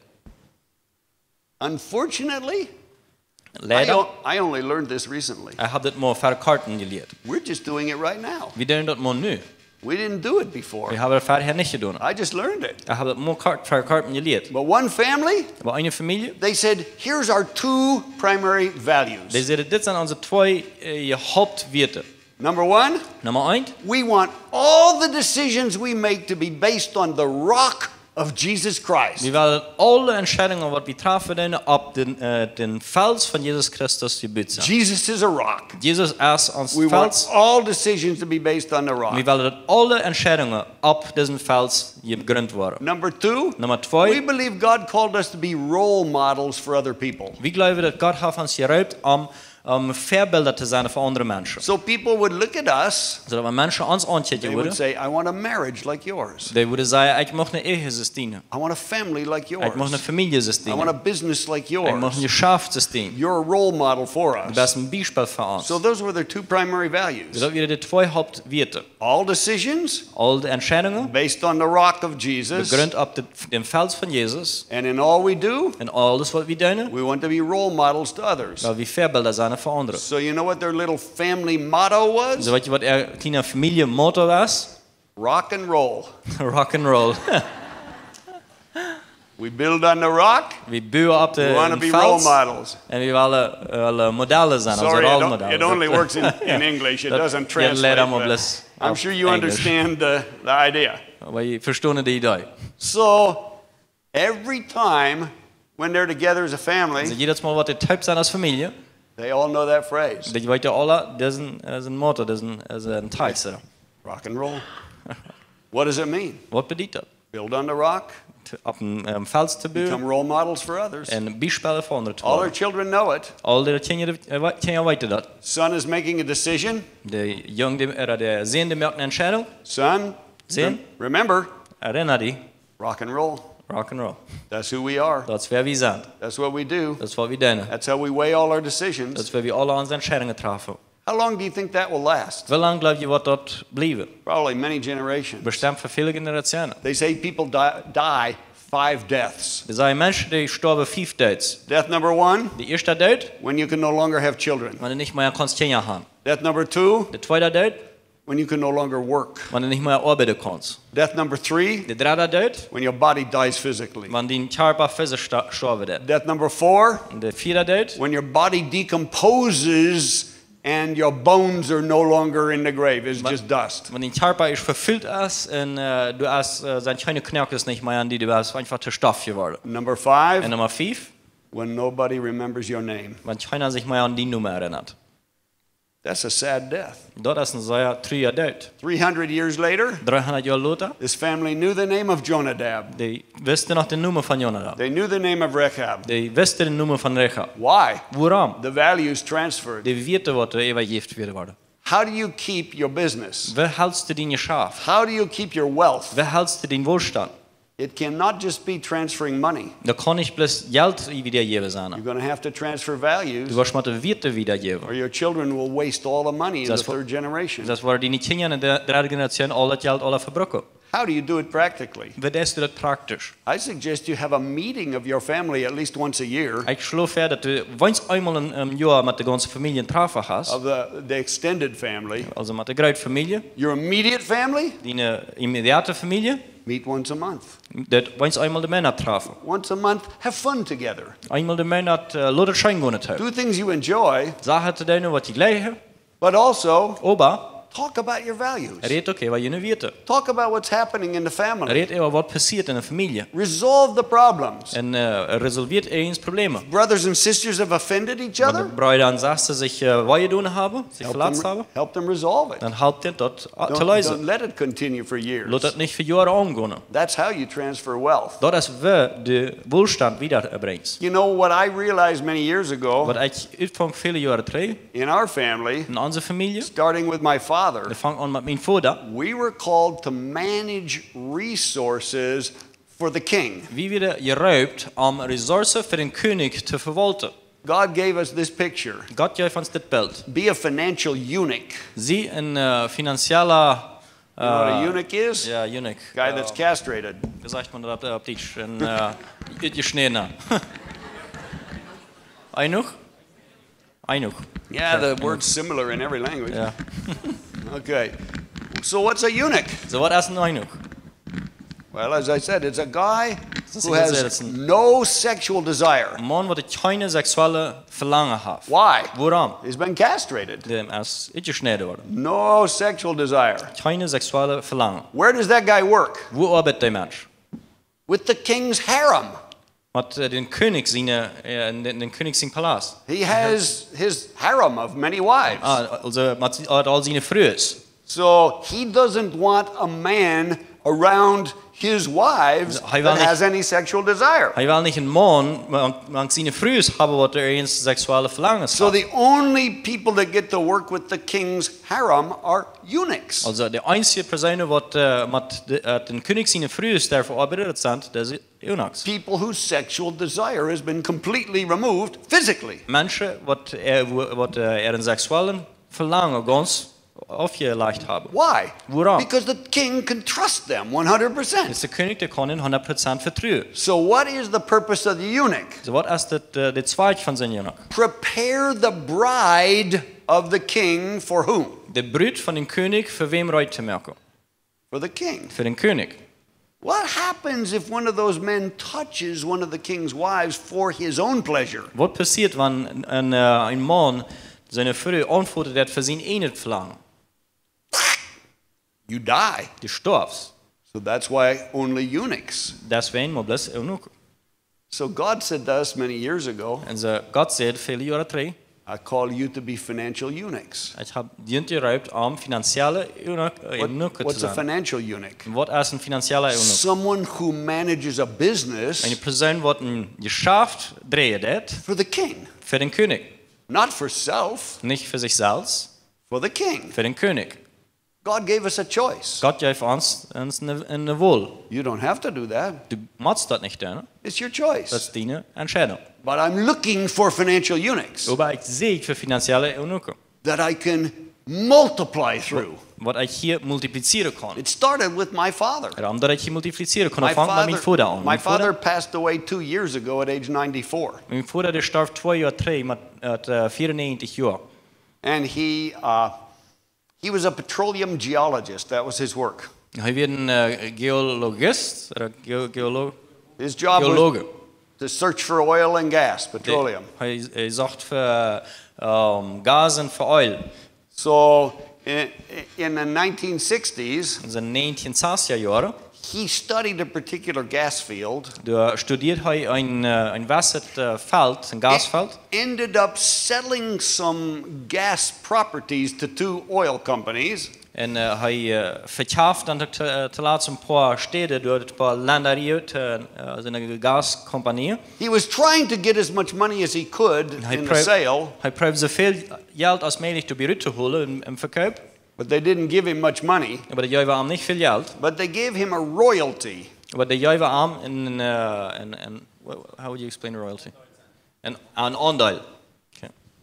Royalty Yeah. on all future gas production. Ja, wir haben einen Anteil an alle zukünftige Gasproduktion. At that time, was almost no production. Zu der Zeit wird die meiste keine Produktion. Everybody knew there was a lot of gas there, Jeder einer weiß, dass du viel Gas wird, but they didn't have the technology how to produce it. aber der hat noch nicht die Technologie, wieder zu And produzieren. the price of gas was very low. Der Preis für Gas wird sehr leer. So in 1973, Also 1973, my dad met Jesus. der traf mein Paar Jesus. And he was so excited to know that Jesus had died for him, Und da wird so begeistert, dass Jesus für ihn gestorben wird, that Jesus had given everything for dass him. Jesus alles für ihn gegeben He hat. said, Lord, Er sagt, Herr, I want to give everything to you. ich will alles dir geben. I want to give you the most valuable things I have. Ich will dir die wertvollste Sache geben, was ich habe. The most valuable things he had, he thought, Die wertvollste Sache, was er hat, was er glaubt hat, were these 2 gas royalties on properties he had sold. wieder diese 2 Anteile von dieser Ländereien, was er verkauft hat. At that time, Und zu der Zeit, the income coming from those properties das Einkommen, was von der Landschaft sich heim, was something like $300 a month. das wird ungefähr $300 im Monat. Almost nothing. Das wird meist nicht. Not enough to live on, Nicht genug, um daran zu leben, but a little bit of money. aber das wird was Geld. He said, God, Er sagt, Gott, I want to be a financial eunuch. ich will ein finanzieller Eunuch sein. I don't want to be an owner. Ik wil niet een eenduimer zijn. I want to just be a manager. Ik wil best een verwalter zijn. And I want you to be the owner. En ik wil hebben dat du de eenduimer bent. So he talked to a lawyer that worked for him. En zo hij reed een rechtsanwalt voor hem arbeiden. He said, when you go down to the courthouse to find out who owns these gas royalties, Hij zegt, van de rofjes is naar het huis om uit te vinden wer deze ene deed, deze hiezer. the royalty is listed under my name. En dan zal je deze aanduiden. I don't want it listed under my name anymore. Was je zeggen, de aandelen zijn op mijn noemen. Ik wil niet meer dat die op mijn noemen zijn. I wanted to legally say the legal owner is Jesus Christ. Ik mag hebben dat legaal zei dat de eenduimer is Jezus Christus. How do I do that? Wat deed ik dat? The lawyer said, I have no idea. De rechtsanwalt zegt, hij had geen idee. Nobody ever asked me that Dat before. heeft mij niemand niet weer gevraagd. So he had to study. Dus hij moest studeren. After 6 or 7 months, Nu 6 of 7 maanden. he said, I think I know how to do it. Dan zei hij, ik geloof ik weet wie we dat doen kunnen. He said, I think we can create a legal entity Ik geloof ik kunnen een legale persoon maken. called a trust. Wat een Just een use that trust, word, ja, yeah. een trust heette dat. Yeah. And what that means En wat dat betekent, is somebody conveys assets into this entity dat eens werden zat het goede in deze persoon aan, for the benefit of another person. deze legale persoon aan voor een andere persoon. Like a child Als zum Beispiel een kind, who is not old enough to make decisions, wat nog niet groot oud genoeg is om entscheidungen te treffen, or a person who's absent. een persoon wat niet toe is. So the lawyer said, Dus de rechtsanwalt you zegt, can transfer the title and the ownership to the name of Jesus. du kannst een titel of de eigentum op Jezus zijn noemen schrijven. He's the owner of this trust, Hij is de eenduimer van dit wiert hier. and it's This managed trust. by trustees who are administrators. En dat wordt verwalt van trustees, wat het verwalten doen. But you can only use the money from the trust Maar je kan mobiles dat geld van zijn trust dan gebruiken for the purpose of the trust. voor dat zweig van de trust. To fund ministries, Om diensten te betalen, scientific research, wissenschaftliche Education. Forschungen of scholen. but you can never use the money for yourself. Maar je kan dat geld niemals niet voor die zelf gebruiken. Are you sure you want to do that? Best je zei dat hij dat doen He wil. said, that's exactly what I want Hij to zegt do. dat is een renkrijt wat ik doen wil. He said, but I want a little bit of money for security for my wife for the future. Hij zegt, maar ik mag een klein beetje geld voor zekerheid voor mijn vrouw voor de toekomst. So he and my mother prayed. En ze hij en mijn moeder de beden. How much should we keep? Hoeveel zullen we houden? God told them En God zei tegen 4%. 4%. That's what they did. So dat is wat ze deden. My father put 4% in my mother's name Mijn vader stelt 4% op mijn moeder. to make sure she would be secure for the future. Om zeker te maken dat zij zeker wordt zijn in de toekomst. So 4% of $300 Dus 4% van $300, is like $12 a month. dat is weer om $12 de maand. That's what he put in my mom's name at that time. Dat is wat hij te die tijd op mijn moeder nummer stelt. But they both said Maar ze zeiden beide, that will be enough dat wordt je niet zijn. because we believe this will be valuable one day. Dus we geloven dat dit wat een steeds wertvol zijn. God will multiply. God wordt het multipliceren. So the lawyer prepared all the documents. De rechtsanwalt maakt al de documenten uit. And he said to my dad, En hij zei te mijn pa, are you really sure you want to do dat this? ze werkelijk zeker dat dit doen was. Because it's irrevocable. It's irrevocable. You Weet je, can dat is- never dat take kannst- it back. Je kunt niemals niet meer terugnemen. You can never use it for your own family. Je kan het niemals niet verdienen in je familie Are brokken. you sure you want to do it? Zeker dat het doen was. I did, yep. En hij zei, ja, I want to be a financial eunuch. hij wil een financiële eunuch zijn. I want to operate a business for the king, Hij wil een schaaf voor een koning melken, not for myself. niet voor mijzelf. And I already allocated enough for my wife. En ik heb al genoeg voor mijn vrouw aan zich gezegd. $12 a month. $12 de maand. God bless you, wife. God zegen die mijn vrouw. So he signed the documents, En two zo hij- documents. Hij onderschrijft de documenten, 2 documenten. The day after he signed it, De dag nadat hij dat onderschreven had, the larger of the two oil companies called him. de grotere van de 2 oil companies riep hem aan. They said, Hey, we've got some exciting news. Hey, wir haben gute Nachrichten. Just wanted to tell you we have some new technology. Weil bloß sagen, wir haben neue Technologie. Prices of gas have gone up. Die Preise von Brennstoff, die sind abgegangen. This summer we're going to drill 40 wells, 40 new gas wells on the property where you have a royalty. Das ist ein Sommer, wo wir 40 neue Barms graben auf das Grundstück, wo du Anteil hast. And you're going to begin to receive a monthly cash flow that's going to be a lot. Und du wirst ein monatliches Einkommen, was uns Geld wird sein. We just thought you'd want to know that. Und ich dachte, du wirst schon weiter. My dad said, Mein Pa sagt, "Oh, I don't own that anymore." oh, das nicht mehr meint. What? What? What happened? Was passiert? No, you're Nee. kidding. Du My dad spinnst. said, Mein Pa sagt, "I gave it away." hat weggegeben. What? What? No. Nee. You gave it away? Er sagt, weggegeben? Who did you give it to? Wem hast du das gegeben? I gave it to Jesus Christ. Hat Jesus Christus gegeben. What? Was? How did you do that? Was hast du dort getan? My dad explained to him. Und dann erklärt mein The Vater guy das. said, "Well, I don't know about that. Und das Mensch sagt dann, naja, du weißt eigentlich hier, wa? I'm just telling you it's going to be valuable." Aber ich sage, die beste Wort wird voll sein. And it was like the Lord said to him, Und da wird es von der Hart haben, sei dann, "Son, sehen, now you watch what I will do. nu sei, was ich deine war. When you are no longer the owner, Wenn du nicht mehr der Ehendäumer bist. you're just an Du administrator. bist bloß ein Verwalter. You're just a manager. Du bist bloß einer, was das dreht. You're the eunuch. Du bist der Eunuch.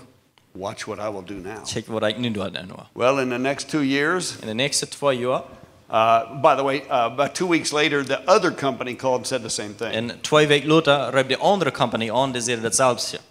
Over the next 2 years, Und über die nächsten 2 Jahre, the cash flow from that royalty der Ankunft von der Anteil, increased 1,000 times. das sich 1000-mal vermehren. Not 1,000%, Nicht 1000%. 1,000 times. 1000-mal.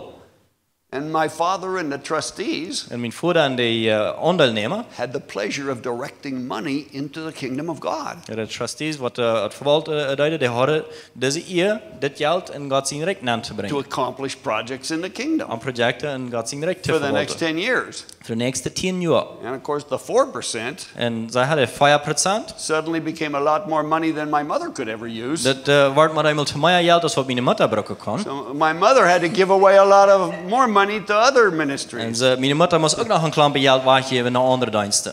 And so I realized Also ich lied, this was not just for my father. das wird nicht bloß für meinen Vater. This was a vision he imparted to me. Das wird eine Vision, was mir okay This was a gibt. value that he imparted to me. Das wird ein Wert, was mir This gibt. and my brother got the same Und value. mein Bruder, der kriegt das selbst Wert. And so my father invested in some other businesses. Also mein Vater, der statt Geld in ein paar andere geschafft. Now my brother and I manage another business that is again about to multiply in the same way. Und ich verwalte eigentlich mein Bruder noch ein anderes geschafft, was aber selbst hier Weichbatten multiplizieren ist. But we don't own it. Aber wir einen das nicht. It's owned in a trust again. Als in einem Trust And bauen. we are just managers. Wir sind bloß Verwalter davon. And so now I'm teaching my children. Und so nu lehre ich meine Kinder.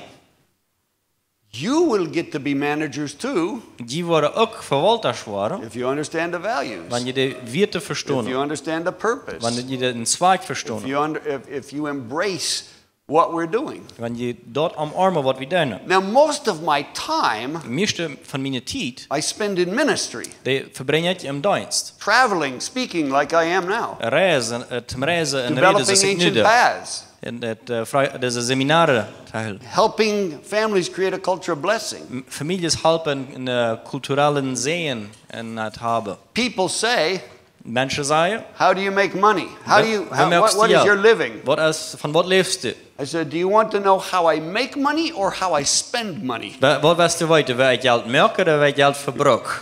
In ministry, Im Dienst, we spend much more money than we make. du verbrauchst wie viel mehr Geld, als was wir merken. In business, we make money. Im Geschäft merkt wir mehr Geld. For what? Für was? To accomplish the purpose in the kingdom of God. Die zweite von Reich Gottes zu So how are we conveying that to our children? So wie das eben an unsere Kinder, Regularly meeting. wo wir uns pünktlich treffen. Beginning to tell them we will work together. Den omfatter vi våra typarbete. Every month we have a certain amount of money we give away. Jeder månad har vi en vassa sum från geld vad vi weggeven. How do we decide that? Vad vi dort entscheiden? Together. Typ. We meet together. Vi träffar oss typ. We don't give any one person authority, oh, you just give where you want. Wir geben keine eine Person das Autorität und sagen, ja, du gibst das einfach, wo du willst. No, we're going to meet together. Nee, wir wollen uns typ treffen. We're going to decide. Und wir entscheiden. We're going to pray. Wir wollen beten. Because I want to create a culture of interdependence. Ich will eine Kultur von gegenseitiger Abhängigkeit Okay, bilden. one last thing I will say. Noch eine letzte Sache, was ich sagen will. Another principle we Noch ein learned Prinzip, was ich is gelernt habe. to eliminate all debt. Als alle Schulden abzunehmen. We don't have any personal debt. Wir haben keine persönliche Schulden. God spoke to Jan and me in year 2000 Gott redete Jan und mir und 2000. to eliminate all of our debt. Alle unsere Schulden abzunehmen. And it looked like it would take 11 years, Und das scheint so, das wird 11 Jahre dauern. but God gave us a strategy. Aber Gott gab uns eine Strategie. We eliminated 100% of our debt in 3 years. Wir rinden unsere Schuld ab, alle in 3 Jahren. We did natural things. Wir tun natürliche Sachen God did supernatural und Gott tut things. übernatürliche Sachen. That's a principle. Das ist ein Prinzip. When you do the natural, Wenn du das Natürliche God does lässt, the dann wird supernatural. Gott das Übernatürliche. Then God gave us a vision. Dann gibt Gott uns eine Vision.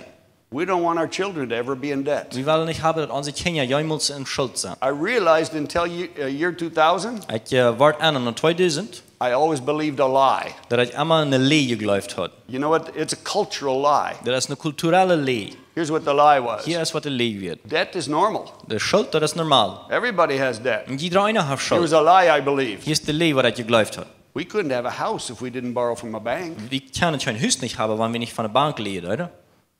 I found out that's a lie. Ich fand aus, das ist eine Lehre. We have a house. Wir haben ein Haus, We own it. wir sind der We Ehendäumer, don't have debt. wir haben nicht Schuld, We don't have a mortgage with a bank. wir haben keine Schuld nicht bei der Bank.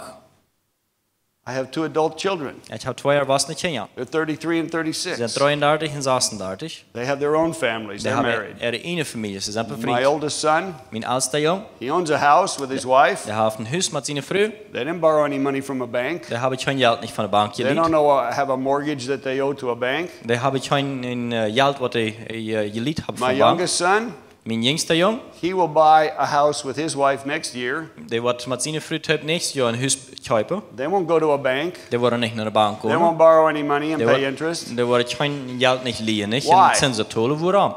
That's a value. Ist das ein Wert? It's a value in our Das ist family. ein Wert in unserer Familie. We don't borrow money for personal debt. Wir liehen nicht Geld für persönliche Schuld. We don't pay interest. Wir tun nicht Zinsen. A credit card. I made a mistake one time, Ich mache einen Fehler einmal and I use credit cards, und ich brauche Kreditkarte, but I pay them every month. weil ich tue die immer jeder Monat auf. But one time while I was gone, Aber einmal, als ich weg bin, somehow the credit card I thought was on automatic.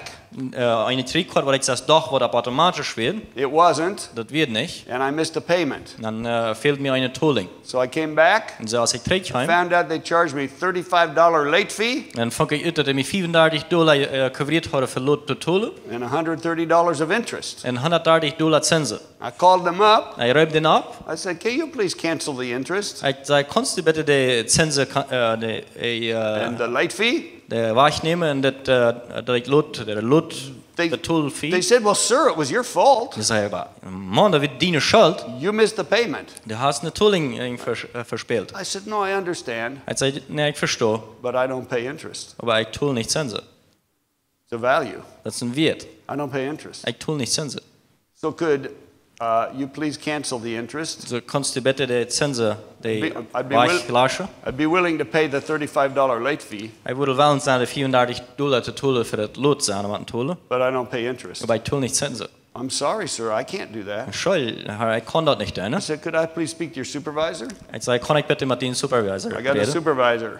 Und ich einen Supervisor She noch. told me the same thing. Der hat mir das selbst gesagt. It's your fault. Das ist deine Schuld. You didn't pay. Du hast nicht betont. I said, would you check my record? Ich sage, was mal meinen Rekord anchecken? Do I pay in full every month? Also meine Geschichte anchecken, da ich jeder Monat einmal einen Fall betone. Yes. Ja. Do you see how much I charge on that card every month? Sag ich, wie viel ich jeder Monat auf der Karte coveriere? Yes. Ja. Are you Wie willing? viel ich die Brücke da? Are you willing to abandon my entire account for $135 worth of interest? Bist du willens, mein Konto zu verlieren, ab wegen dieser $130 Zinsen? How much do you make off the merchant fees every month? Wie viel merkst du jeder Monat von all den Einkäufen, was wir Could you merken? please cancel the interest? Kannst du bitte die Zinsen Because I don't wahrnehmen? pay interest. Willst ich tue nicht Zinsen? She said, no, I'm sorry, we can't do that. Sag ich, nee, entschuldige, aber ich kann das nicht tun. I said, all right, no problem. Ich sage, okay, kein Problem. I pay interest one time. Ich tue die Zinsen einmal. Here's my check Hier ist number. mein Check, Nummer.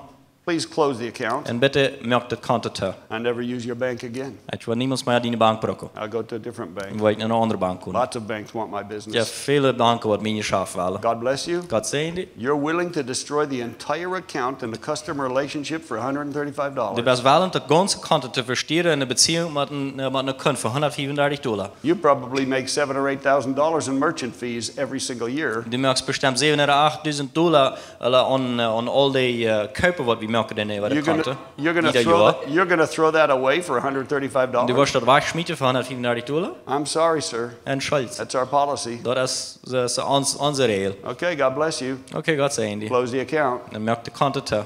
I got a different credit card. Kriege ich eine andere Kreditkarte. I don't pay interest. Ich tue nicht Zinsen. Our family doesn't pay Unsere interest. Familie die tut nicht Zinsen. Why? Warum? We're hills. Wir sind Hills. Just like the Rechabites, Das ist Rekabite. they don't drink wine. Die trinken nicht Wein. We don't pay Wir interest. tun nicht Zinsen. That's so. Here's the question: Die erste Frau. how can you buy a house Wer kannst du ein Haus kaufen, without borrowing money? ohne Geld zu leihen? How do my kids have a house? Wer haben meine Kinder ein Haus? How do my grandkids have a house? Wer haben meine Großkinder ein Haus? God gave us a strategy. Gott gibt uns eine Strategie. God gave us a very specific system. Gott gibt uns ein sehr spezifisches System. Anybody could follow it. Irgendwer kann das nur folgen. Anybody could eliminate 100% of their debt in their family Irgendwer kann an all ihre Schulden in ihrer Familie abnehmen.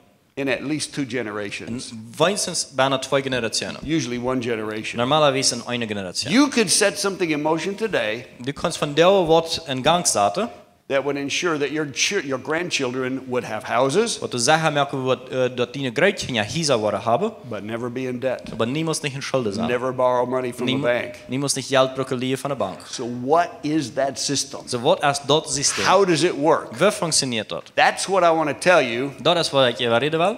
right after the break Kurz nur unsere Pause. in the next session. Im nächsten Teil. All right? God bless you. Okay, Gott segne. Danke. We waren nu de pauze maken. Tinglado, daar had de radio gemaakt voor ons allen.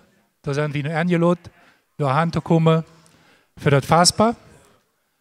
En uiteindelijk zo'n 3-4 Stunden, dan zijn we rijden en trafen uns weiter hier binnen. En dan maken we hier wieder. En hier ist die Geschichte wieder, wat hij dan noch abloren heeft. Bitteschön, kommt dort um Tinglado. So, welkom. Hier war dat zum tweeden Teil. Ich hoffe, ihr habt alle genug gekregen. Und jetzt habt ihr genug. Schön. Wir waren hier nu voor het wieder maken. Aber so wie weiter kostet manches Geld. Ja? Und ich habe das einmal über Radio auch mitgegeben, dass wir die Gelegenheit geben für eine Kollekte, für die Ankosten, die hier entstehen. Auch für Reisen so wieder. Und dafür wollen wir uns Gelegenheit geben. Wenn die uns unterstützen wollen an die Finanzen, dann der wir das nicht tun. Hier wird von der Gemeinde die Kollektezadels verteilt worden. Und der wir ausfallen, dort wird dann ab ans Konto hier gehen, was wir hier in Loma Plata haben. Wie geben uns die Gelegenheit, wer das über Konto will, oder auch Boergeld. So ist das wollen, wenn die uns unterstützen wollen für die Ankosten. Wenn jemand nicht von hier, von Firma ist, muss er unbedingt boven Kolonie Neuland oder Fernheim dann schreiben. Das muss unbedingt da boven sein. Und hier sind Ordners, wie immer auch, der worden der Zadels rundreden. Und wir geben uns die Gelegenheit, uns zu unterstützen an diese Finanzen. Unseren Dienst, der wir damit unterstützen, wird immer dann ansteht. Okay, one thing I forgot to mention before the break Eine Sache, die ich vergessen habe, vor der Pause zu erwähnen. We're going to have a course that is going to be starting in Loma Plata. Vi worden kursus hebben wat hier in Plata wat ontvangen. It's 7 weeks. Voor 7 weken. And do you know the name of it? Wealth, Riches and Money. Wohlstand, Reichtum und Geld. And we also have a book by that same name. Wir haben ook een boek van zelfs iemand. Was het niet? Was het? Sí, Alfin. Huh? Ja. You can just one that you can mention in the end again. Yeah, I'm going to do it at the end. I'm going to do it now also. This course is important. Das Kursus ist wichtig. So I want you to hear it twice. Zij wil han dat tweemaal hier. No, because to understand how to transmit values generationally, Dus om te verstaan wie we deze werte generationeel wiederbrengen.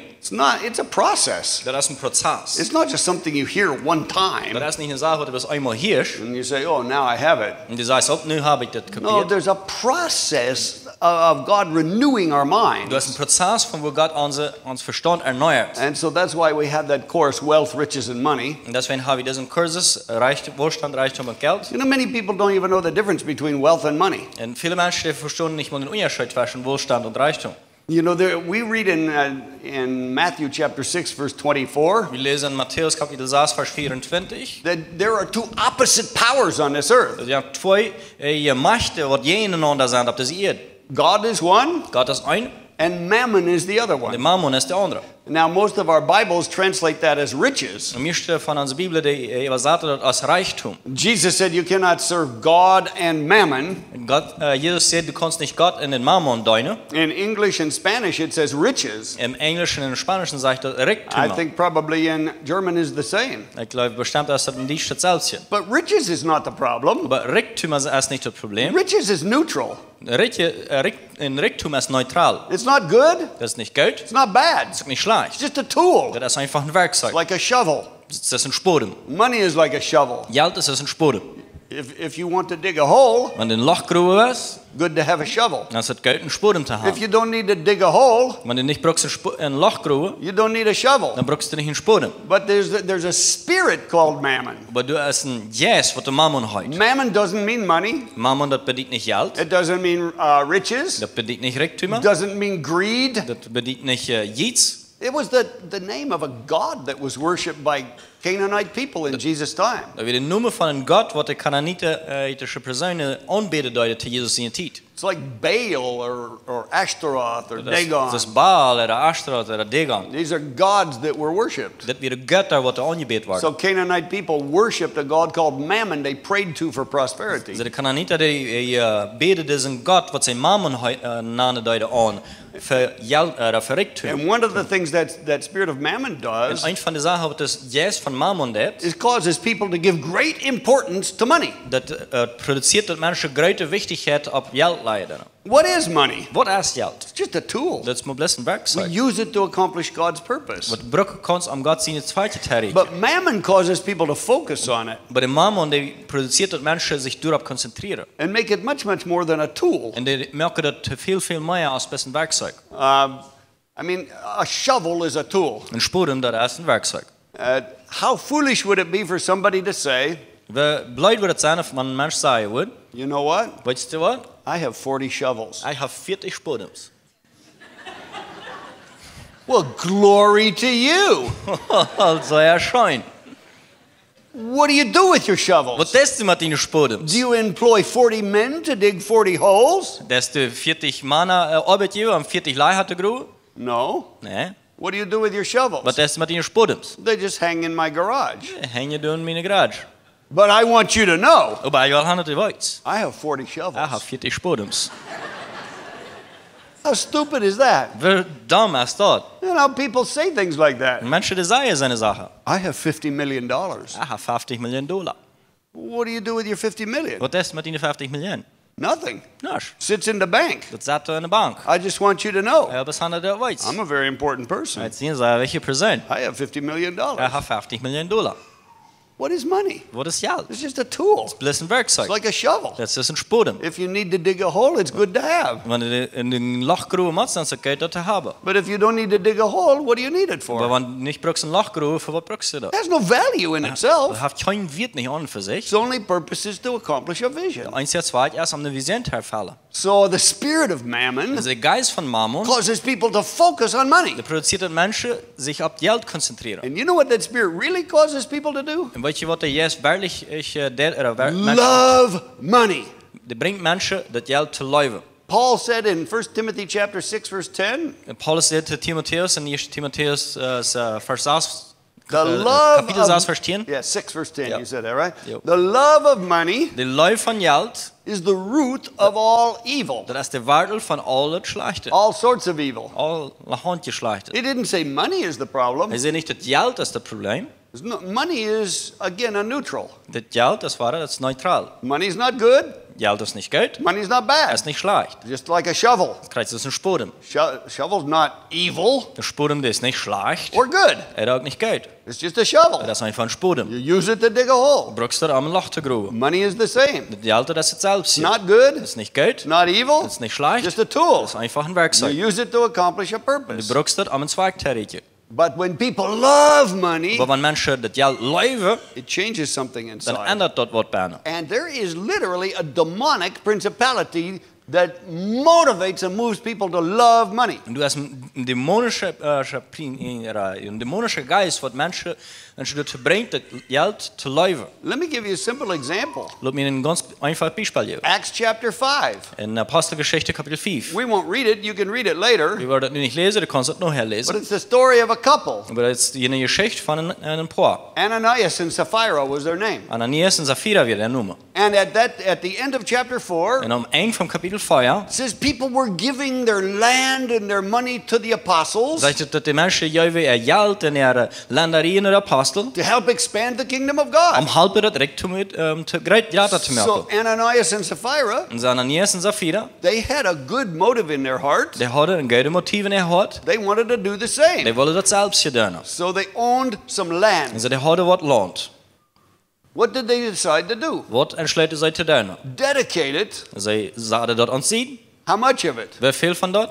100% of it. 100% davon. Give it to God. Wird das nur Gott geben. Dedicate it to be given into the Und ministry. da wird aufgesandt, in dem Dienst zu geben. You know what they should have done? Aber weißt du, was die heute sollten tun? They should have just given the title to the land to the leaders. Die heute sollten bloß den Titel von dem Land, die Leiter geben. But they didn't do that. Aber die deuten das They nicht. decided to sell it. Sie entschließen das zu verkaufen. And they changed it from land to money. Und die änderten dort von Land nach Geld. Now what is wealth? Was ist Wohlstand? Wealth are things that have inherent value. Wohlstand sind Sachen, was du einen Wert hältst. Intrinsic value. Das ist ein Wert, was du bleibst. Things that God made. Sachen, was Gott gemacht hat. Land, Land, gold, Gold, oil, Öl, timber. und Cows. Halt und Feu. These things have intrinsic value. Diese Sachen, die haben in sich einen Wert. Money Geld has no value. hat keinen Wert. It's a piece of paper with a man's face on it. Das ist ein Stück ein Papier, was ein Mann an seine Sache baut. What's its value? Was ist das sein Wert? Whatever the market says. Was immer der Markt sagt. Today, about $1 US dollar is about 6,200 Guarani. Von der ist $1 ungefähr 6.200 Guarani. If you wake up tomorrow Wenn der Mario abweicht, and they say $1 is 1,000 Guarani, und die sagen $1 ist 1000 Guarani, then it's 1,000. dann ist es 1000. Or if they say tomorrow $1 is 10,000 Guarani, Oder wenn der Mario sagt, dann $1 ist nicht 10.000 Guarani, then it's 10,000. dann ist es 10.000. Why? Warum? Because it doesn't have intrinsic Das ist value. nicht ohne für sich einen Wert haben. Value is dependent on Der markets. Wert, der hängt auf von dem Markt. What are markets? Was sind Märkte? Just the collective opinions of people. Das ist einfach die Opinionen oder die Meinungen von ganzer Klampe Menschen taub. But money doesn't have any intrinsic value. Aber das Geld ohne für sich hat keinen Wert, nicht? But wealth does. Aber Wohlstand hat. And so land is wealth. Unser Land ist Wohlstand. When you change wealth into money, Wenn der Wohlstand für Geld zwischen ist, many times people's hearts are impacted by a demonic principality Sehr that they're not prepared for. sehr viel sind Menschen ihre Worte investiert von einem dämonischen Geist, wo die nicht verreut sind. Because they have no understanding of spiritual forces. Da habe ich kein Verständnis nicht von geistlichen ich möchte. They only have eyes to see natural Ich habe things. bloß Augen, um die natürliche Sache They zu don't see sein. anything in the supernatural. Ich kann nicht in die übernatürliche checken. Doesn't mean it doesn't exist. Das bedeutet nicht, dass das nicht Just existiert. means you can't see it. Das bedeutet bloß, du kannst das nicht sein. Just like in this room, Kannst du das in dieser Stuhl? there are television waves. Das sind Televisionswahlen. Do you believe that? Glaubst du das? Can anybody see them? Kann eins für dich sein? Can anybody hear them? Kann eins für dich hören? No, nobody. Keiner. They're not manifest. Die sind noch nicht manifestiert. If we got a television receiver, Weil wir hier nur einen Teleempfänger we haben plugged it in, und das anstellt we dann turned it on to that station, und wir dann dort nach dem Kanal anstellen, we would see a manifestation of the TV waves. dann würde wieder eine Manifestation von der Telewelle sein. We could see the picture and hear the sound. Würde das Bild sein und die Stimme hören The können. television doesn't create anything, Die Tele, das produziert nichts nicht. just receives the wave that's already there. Der empfängt einfach die Wahl, was du ist. But suppose you live in the jungle somewhere, Aber nehmen wir mal an, du wohnst irgendwo wie ein some Busch. primitive tribe, Irgendwo wie so eine primitive tribe. Eingeboren. and you never saw TV before. Du hast noch niemals nicht in Tele sein. And somebody told you, Und irgendwer sagt zu dir, oh, there's pictures in the air ja, das sind Bilder in der Luft. right here in this room. Hier in diesem Raum. What would that man say? Was würde der Mensch sagen? You're crazy. Du bist der hier It drin. doesn't exist. Ja, wird nicht. Why? Warum? He has no way to perceive it. Er hat keine Weich nicht dort empfangen. He can't see Er it. kann das nicht sein. All of us believe it Wir alle hier glauben das. because we saw a television Aber set before. wir haben auch mal ein Tele gesehen. But some Aber people manche Menschen, think demons don't exist die denken, Dämonen, die existieren nicht. because they never saw it. Wisst ihr, haben nicht gesehen. They don't think they're spiritual Die forces glauben nicht, das sind geistliche because they've never Mächte. seen them. Wisst ihr, haben die nicht gesehen. Nicht. Just because you can't see something doesn't mean it doesn't exist. Bloß willst du das nicht sein kannst, bedeutet das nicht, dass das nicht existiert. It just means you never experienced it. Bedeutet bloß, du hast das noch nicht erfahren. Just like a man who never saw television. Kreuz ist ein Mensch, der niemals in Tele gesehen He hat. has trouble believing that there are waves in this room that he can't see. Dem fällt das schwer zu glauben, dass hier Bilder im Raum sind, wo er nicht sein kann. But we all believe it because we've had that experience before. Aber wir glauben das alle, weil wir haben die Erfahrung vorher gehabt. So what happened to Ananias and Sapphira? Also was passiert mit Ananias und Sapphira? The Bible doesn't tell us exactly, Die Bibel sagt uns nicht ganz genau. but I think this is what happened. Aber ich glaube, das ist, was passiert. Maybe they thought the land they had, Vielleicht glaubt ihr, dass das Land, was sie hatten, maybe they thought it was worth, let's say, $500,000. sie glaubten vielleicht, dass er einen Wert von $500.000. And then when they got ready to sell it, Und als die sich hier reinmerken, dass sie verkaufen, they discovered it was worth $800,000. dann fangen sie an, das wird $800.000 wert. So they said, Und sie sagen, we only thought it was worth wir 500. dachten, das wird nur $500.000 wert. Let's just give the 500 in the ministry. Weil doch die 5.000 im Dienst geben, We'll keep the 300 for later wir werden 300 verloren halten, because nobody knows how much it was worth. weil keiner weiß, wie viel das wert wird. Now, when they said nobody, Und als die sagen, dann keiner, who did they forget? an wem vergaut er? God. Gott. He knows. Er weiß. So they did that. So die deuten das. And they didn't give it Und all, die geben das nicht alle, which was their dedication. was er eine They Aufsonderung ist. dedicated all of it. Sie haben das alle aufgesondert, But what changed? aber was ändert? When it was land, Als das Land wird, which is wealth, was Wohlstand how ist, much were they willing to wie give? viel werden sie wollen zu geben? 100%. 100%. When they turned it into money, Als das erst Geld merken deuten, what happened? was passiert? The spirit of mammon Der Geist von Mammon, impacted their hearts, der influenziert ihr Hort and they began to love money und die fangen an Geld zu leben. in a way they never loved land. Ab nur weißt, dass die niemals nicht Land gelebt hat. Because land is wealth. Das Land ist Wohlstand.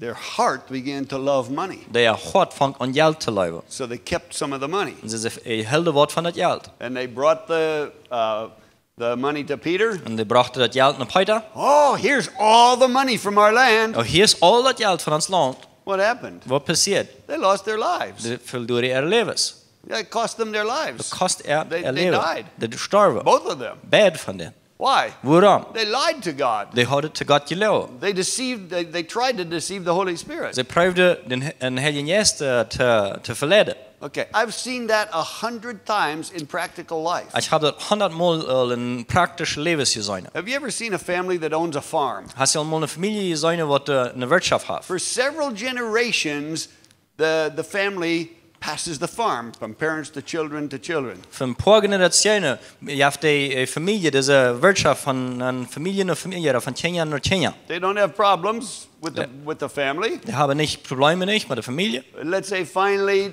the father is old. Und sei wir nehmen wir an endlich ist der Vater alt. He can't farm anymore. Der kann nicht mehr die Wirtschaft There are three wirtschaften. sons. Das sind 3 Jungs. All 3 moved to Asunción. Alle 3 die tragen nach Asunción. 2 went to Asunción, one went to Buenos Aires. 2 stehen nach Asunción, einer nach Buenos Aires. Nobody wants to be a farmer. Und keiner will nicht ein Wirtschafter They're sein. all doing something else. Die tun alle irgendwas was anderes. So what do they decide to do? Und so was entschließen sie sich zu tun.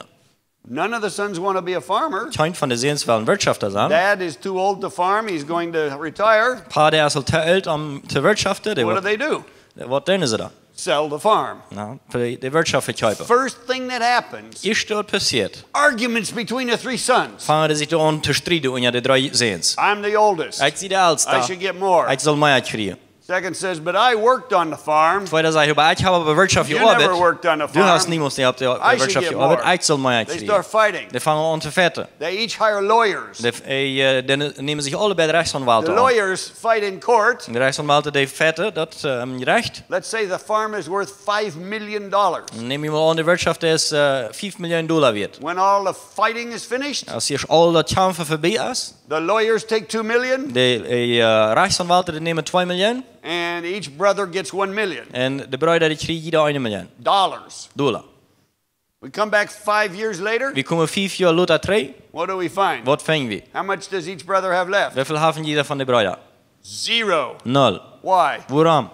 Because that's what happens when you change wealth into money. Wisst ihr, das was passiert, wenn der Wohlstand zu Geld ändert? If you don't understand the spiritual forces. Wenn du nicht die geistliche Mächte verstehen das. What happened to those brothers? Was passiert mit diesen Brüdern?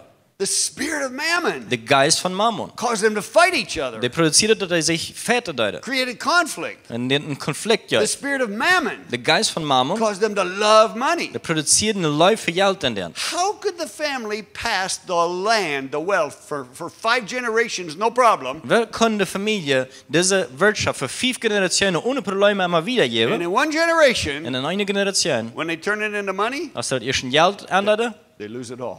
verloren sie das alle. You probably know people like that yourself. Die kannst bestimmt Personen selbst. It happens all over the world. Das passiert über die ganze Welt. And people don't understand it. Und Menschen verstehen das nicht. So we need to understand what's the difference between money So wie man verstehen, was der Unterschied zwischen Geld and wealth. und Wohlstand. We have to manage these things as Christians completely Wie differently. man diese Sache als Christen ganz anders verwalten. So what I discovered is this. So was ich gelernt habe, ist das. People who are able to transfer their wealth and their business generationally, Menschen, die das Hand kriegen, ihren Wohlstand und ihre Werte generationell wiederzugeben, they do things differently than other people. die tun die Sache anders als die meisten. They think differently than other people. Die denken anders als andere Menschen. Here's what many people do. Hier ist, was viele Menschen tun. They just have one bank account. Die haben bloß ein Bankkonto.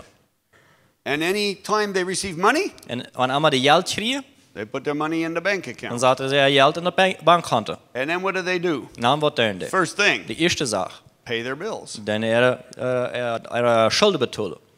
What do next? Was tun die dann? They try to tithe. Die prüfen, Tiendel zu geben. But if you only have one account Aber wenn man ein Konto hast, and you pay your bills first, und die das erstmal all die Ankosten betalen, it's very difficult to tithe. das ist sehr schwer, ein Tiendel zu Because geben. many times there's not enough left. Das ist sehr viel, und es ist nicht genug übrig. And if they're able to tithe, Und wenn die dann fähig sind, ein Tiendel zu geben, then they try to give some offerings to others. dann prüfen die noch ein bisschen Abfrage zu geben an andere. And then if they have a little more, Und wenn die noch ein bisschen mehr haben, maybe they have some savings vielleicht haben die noch eins für eine Sparkost, to save for the future, um für die Zukunft zu sparen, and maybe they try to invest. und vielleicht prüfen sie dort zu investieren. But usually if you put your money in one account Aber normalerweise, wenn du den Geld in ein Konto and ansetzt, you spend first, und du erstmal verbrauchen das, there's nothing left. dann hast du noch nicht Very übrig. little left. Das ist ja wenig übrig. People who transfer wealth from one generation to the next effectively, Menschen, die Wohlstand von einer Generation in eine andere Generation effektiv überbringen können, they never put their money in one die account. dürfen niemals nicht ihr Geld in ein Konto nehmen. They put their money in separate accounts with dedicated purposes. Die leihen ihr Geld in verschiedenste Kontos mit aufgesonderte Zwecke. We taught our children that principle when they were little. Wir haben unsere Kinder das Prinzip gelehrt, als die klein werden. And, you may have taught your children the same. Du hast dine Kinder vielleicht selbst hier gelehrt. What we did, Wat wie deiden? we got 5 jars, Wir hadden 5 Gläser. literal jars. Wir hadden einfach echte Gläser. This is... I taught this on television in the United States. At je onderricht dit evangelie in de States. The people are so silly. En mensen die zijn zo doorgedreid.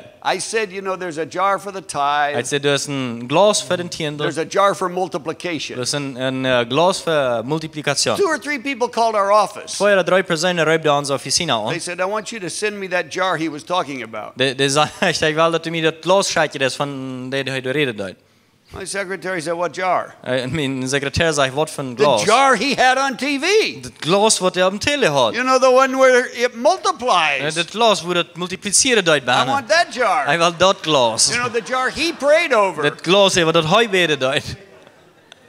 My secretary said, Mijn secretair zei, we're not selling jars. nee, we verkopen geen It's gläser. not a special jar. Dat is geen bijzonder Just a glas. jar. Dat is een glas. One guy said, Een mens zei, but I saw something written on those jars. maar het zag u weer wat geschreven op de gläser. What did it say? I Wat zei couldn't dat? see. Ik kan het niet zijn. So my secretary brought up the television show on her computer. Dus mijn secretair bracht het show op een computer.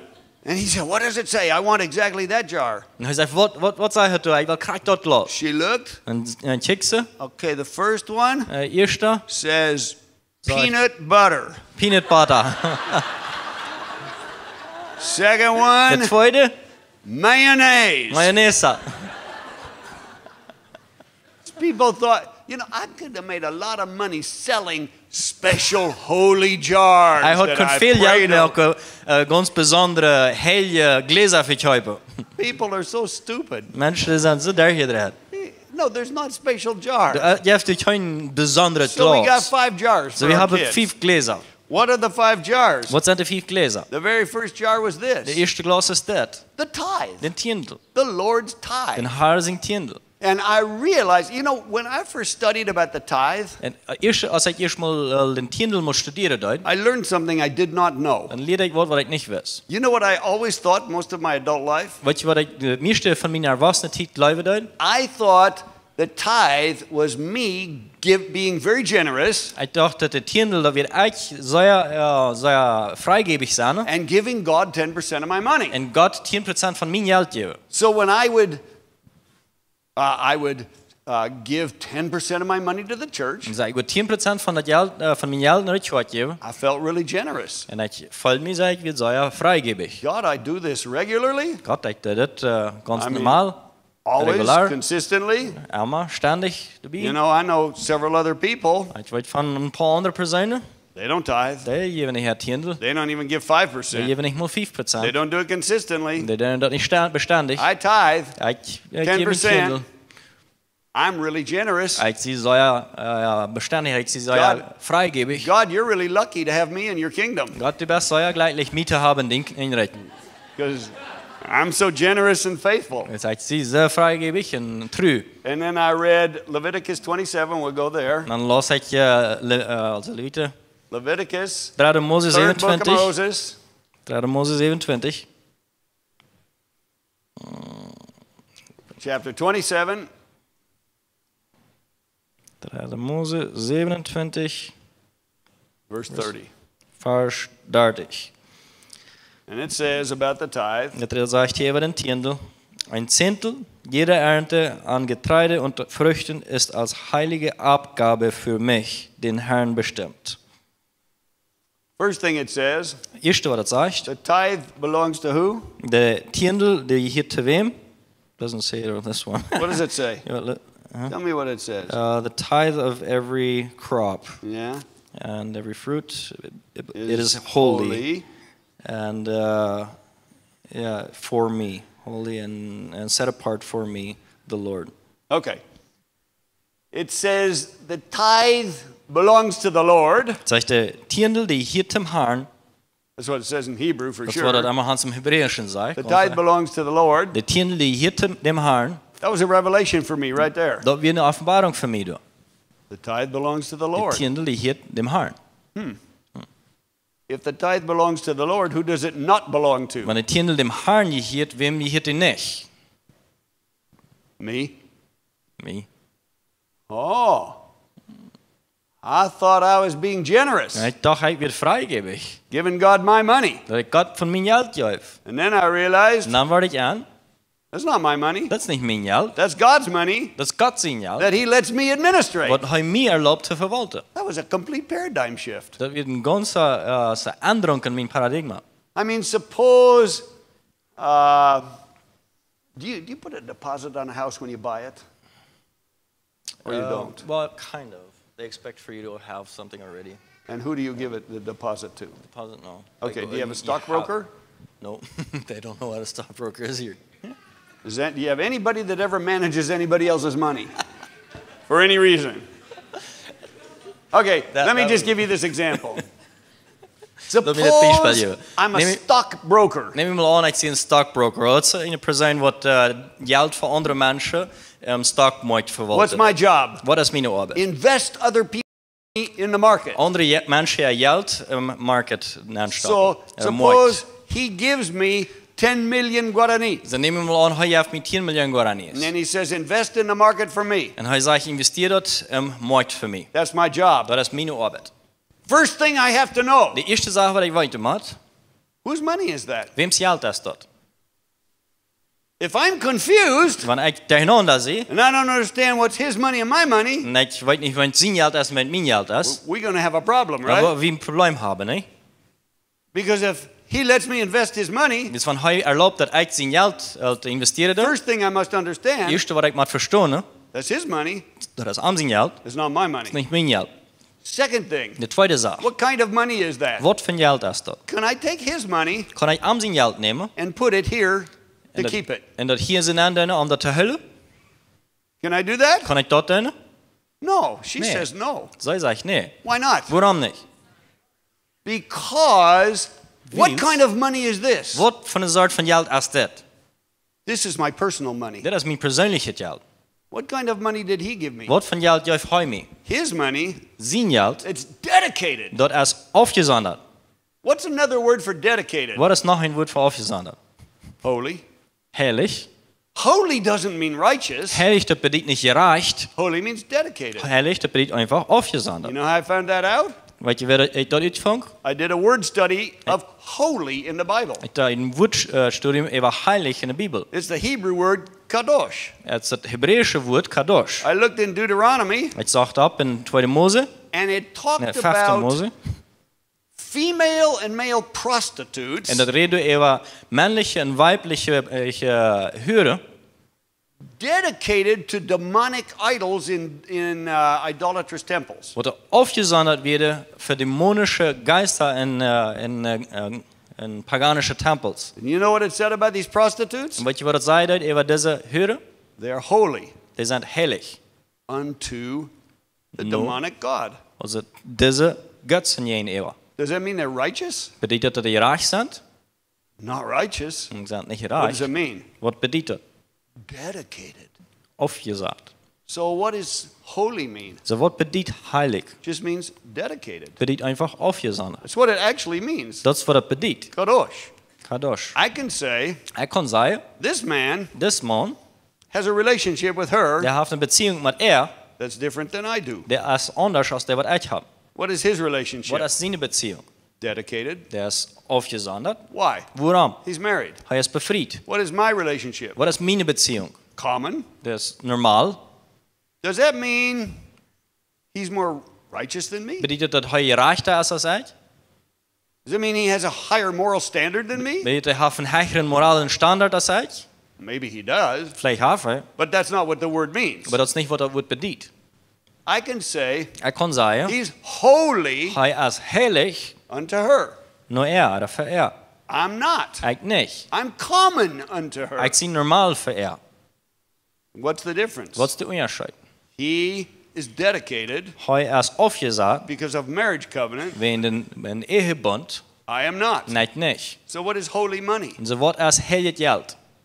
Doesn't mean it's righteous money. Dat betekent niet dat het oprecht geld is. Just means it's dedicated. Dat betekent plus dat het afgezonderd So what is. is the tithe? Zo wat is de tiende?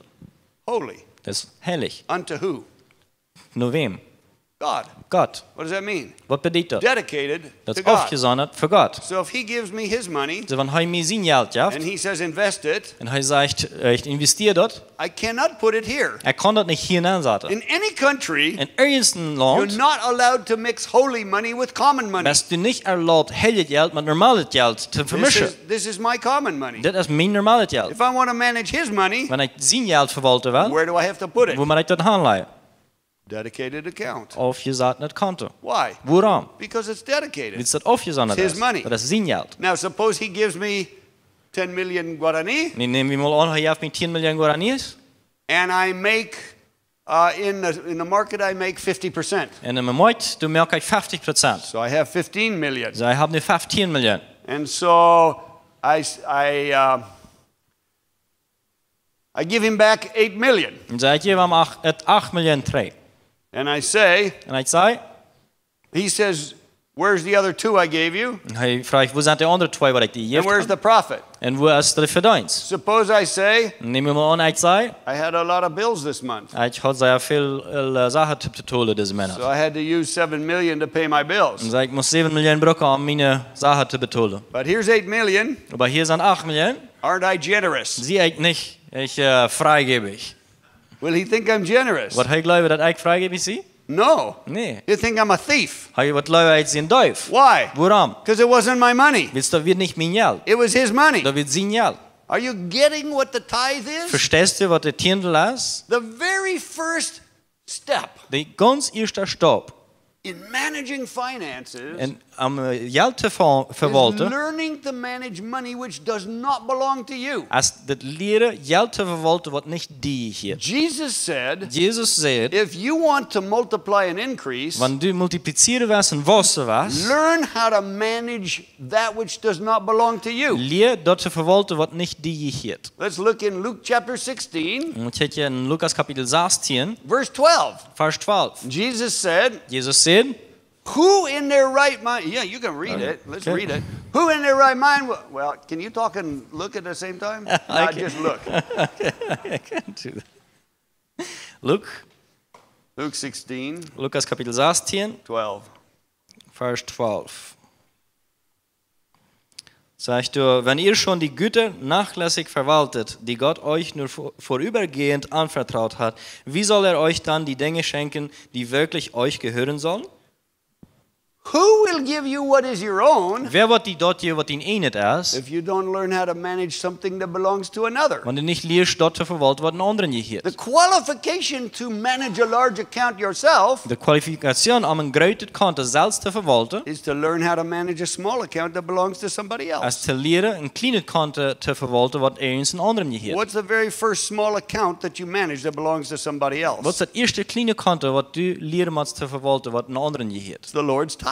Den Herr sein Tiendel. It's not your money. Das ist nicht dein Geld. It's just a qualification test from God. Das ist mal ein bisschen ein Qualifikationstest von Gott. I mean, if I wanted to put $10 million a month into the Chaco, Wenn ich würde wollen, $10 Millionen im Monat im Chaco ansetzen, and I was looking for 10 administrators, und ich sage nur 10 Verwalter, I don't know anybody. ich kann keinem nicht. How will I find out who's faithful? Wer wollt ihr finden, wer der treu ist? I mean, if I want to give 10 people $1 million a month each Weil 10 Personen $1 Million jeder Monat geben, jeder, to put into kingdom projects in the Chaco, Königsprojekte im Chaco anzuleihen, I want to find faithful people. zu investieren, dann will ich treue Personen How finden. do I find out who's faithful? Wer finde ich Personen, die treu sind? Maybe I choose 100 people Und wähle ich mich vielleicht 100 Personen. and I give them $1,000 a month each. Und ich gebe ihnen jeder $1.000 im Monat. I see what they do.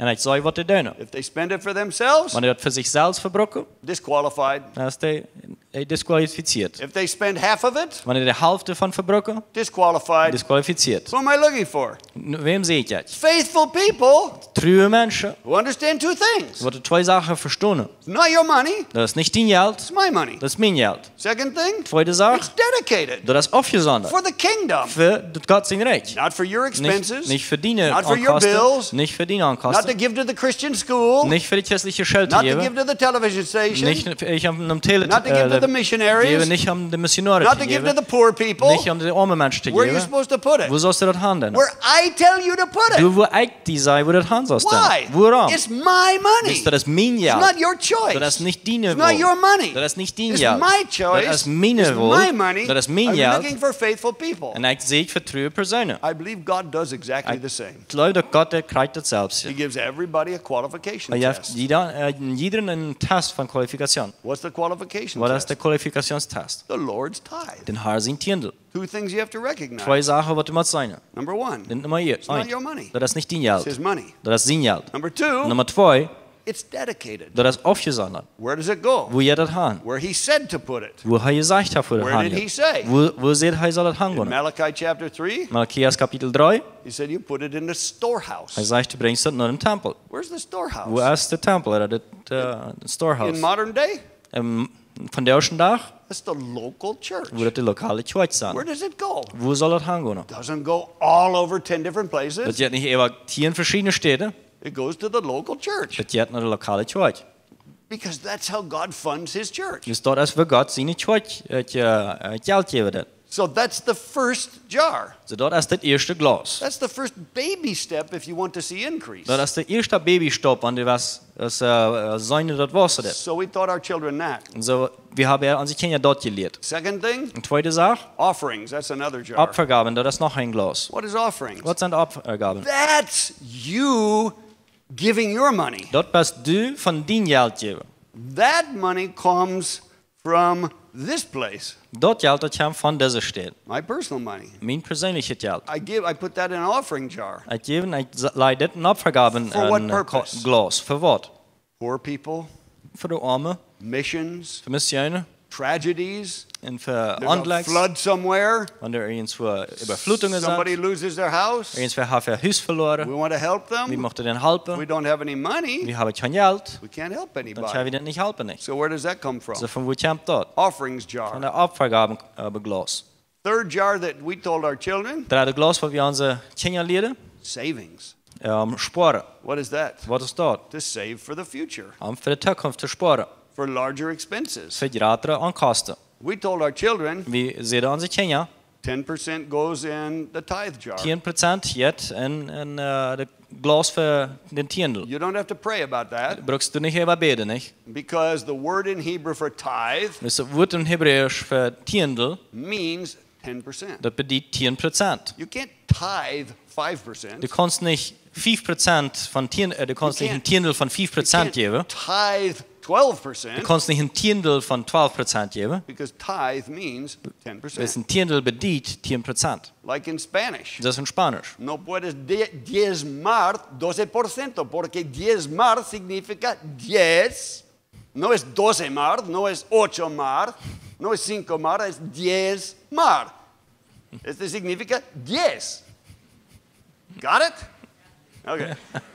Verstanden? I mean, this is very simple. Sei einfach. So you don't pray about it. Sie betest nicht darüber. It's 10%.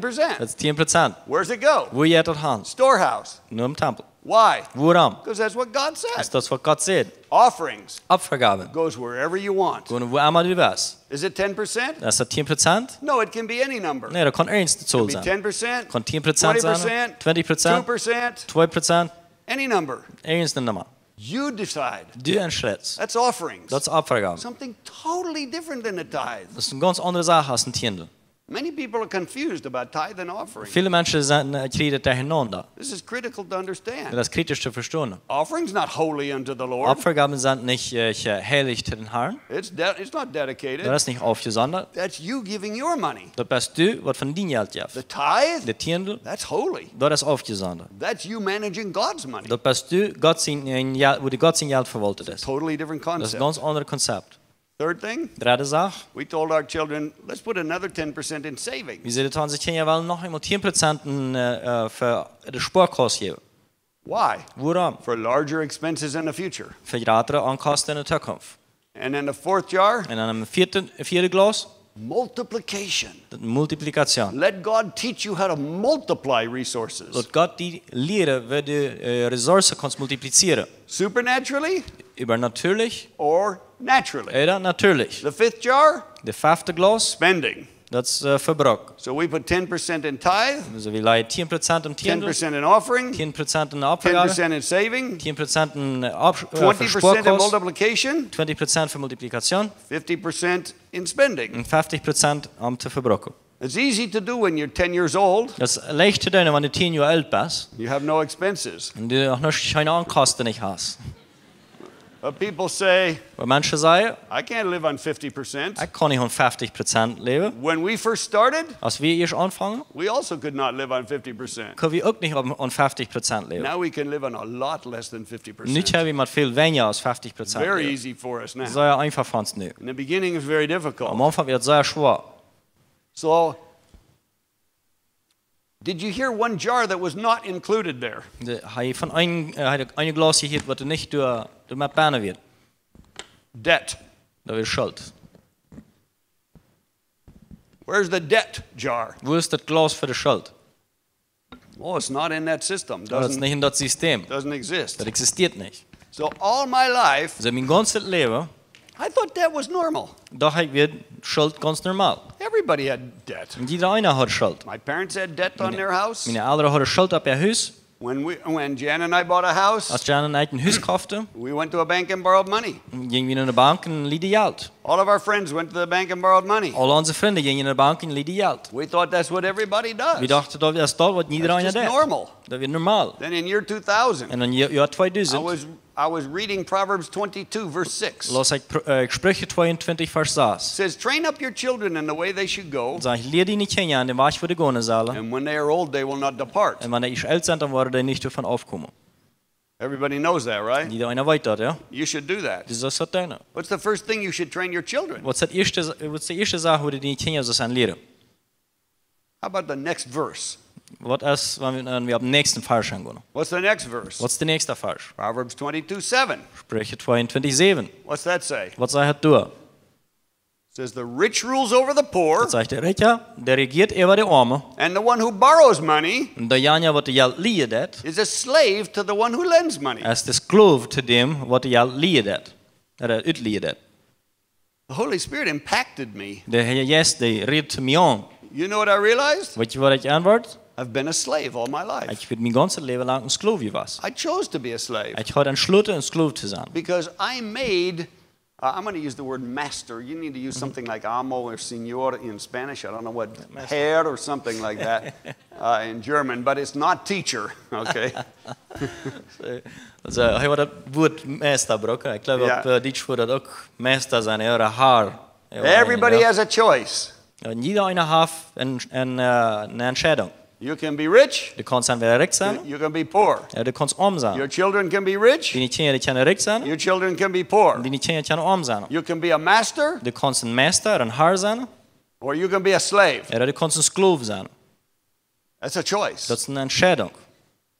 So I realized Also ich warte an, ich lebe, most of my adult life, meiste von meinen erwachsenen Jahren, I chose to be poor. habe ich entschlossen, arm zu sein. Most of my adult life, Meiste von meinen Jahren als Erwachsener, I chose to be a slave. habe ich entschlossen, ein Sklave zu sein. One Jewish man explained to me, Ein jüdischer Mann, der erklärt mir, Jewish people naturally understand this. die Jüden, die verstehen das ganz auf eine natürliche Weise.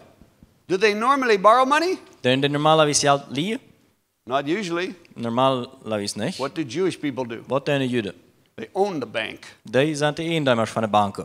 They lend money. Die dem anderen Geld liehen. Why? Warum? Because they read Proverbs 22:7. Das haben Sprüche 22,7 gelesen. They say, why should I be a slave when I could be a lord? Die sagen, Master. warum soll ich ein Sklave sein, wenn ich kann der Herr sein? What's the difference? Was ist der Unterschied? The master lends money. Der Meister, der liegt Geld aus. The slave borrows money. Der Sklave, der liegt sich dort. So, they say, why should I be a slave? Und der sagt, warum will ich ein Sklave sein? One little boy, Ein kleiner Junge, a Jewish family, mit einer jüdischen Familie, he asked his dad, habe ich früher sein Pa. Dad, Pa? why did God create the Gentiles, Warum hat Gott die Herde gemacht? non-Jewish people? Also die Nicht-Jüden. His dad thought a minute. Sein Pa, der überleden stellt sich. He said, son, Dann sagt er, Junge, somebody has to pay interest. irgendwer muss Zinsen zahlen.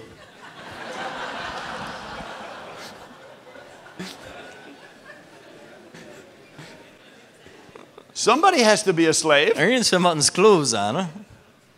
When I thought about that, Als ik erover nadacht, I got angry. dan word ik dol. I thought I've been deceived all my life. Dat is weer verleid worden mijn ganze leven. I thought I had to borrow money to have a house. Ik dacht, ik moest geld lenen om een huis te hebben. I realized I chose to be a slave. En ik had entschloten, mir entschloten, So slaaf te zijn. in year 2000, En zo in 2000, we made a decision. ook wie troffen een We are entscheiding. not going to be slaves anymore. We worden niet meer slaven zijn. We put our foot down. We stelden onze voet erop. I believe that's that spirit of mammon. Ik geloof dat we de geest van Mammon. Deceived us again. Die had ons waar verward. We didn't love money, We leefden niet geld, but we were stupid. maar we werden blij. We chose to be slaves. We hadden entschloten, slaven te A zijn. Jewish man explained to me, En jeder Schaman erklärt mir, you know how to be poor? weet je, wie kannst arm zijn? Spend 100% of your money. De 100% van die geld verbruiken. Poor or rich, Arm oder reich, it doesn't have to do with how much you make. dat heeft nog niet met te doen van hoeveel je maakt. It has to do with how you use it. Dat heeft met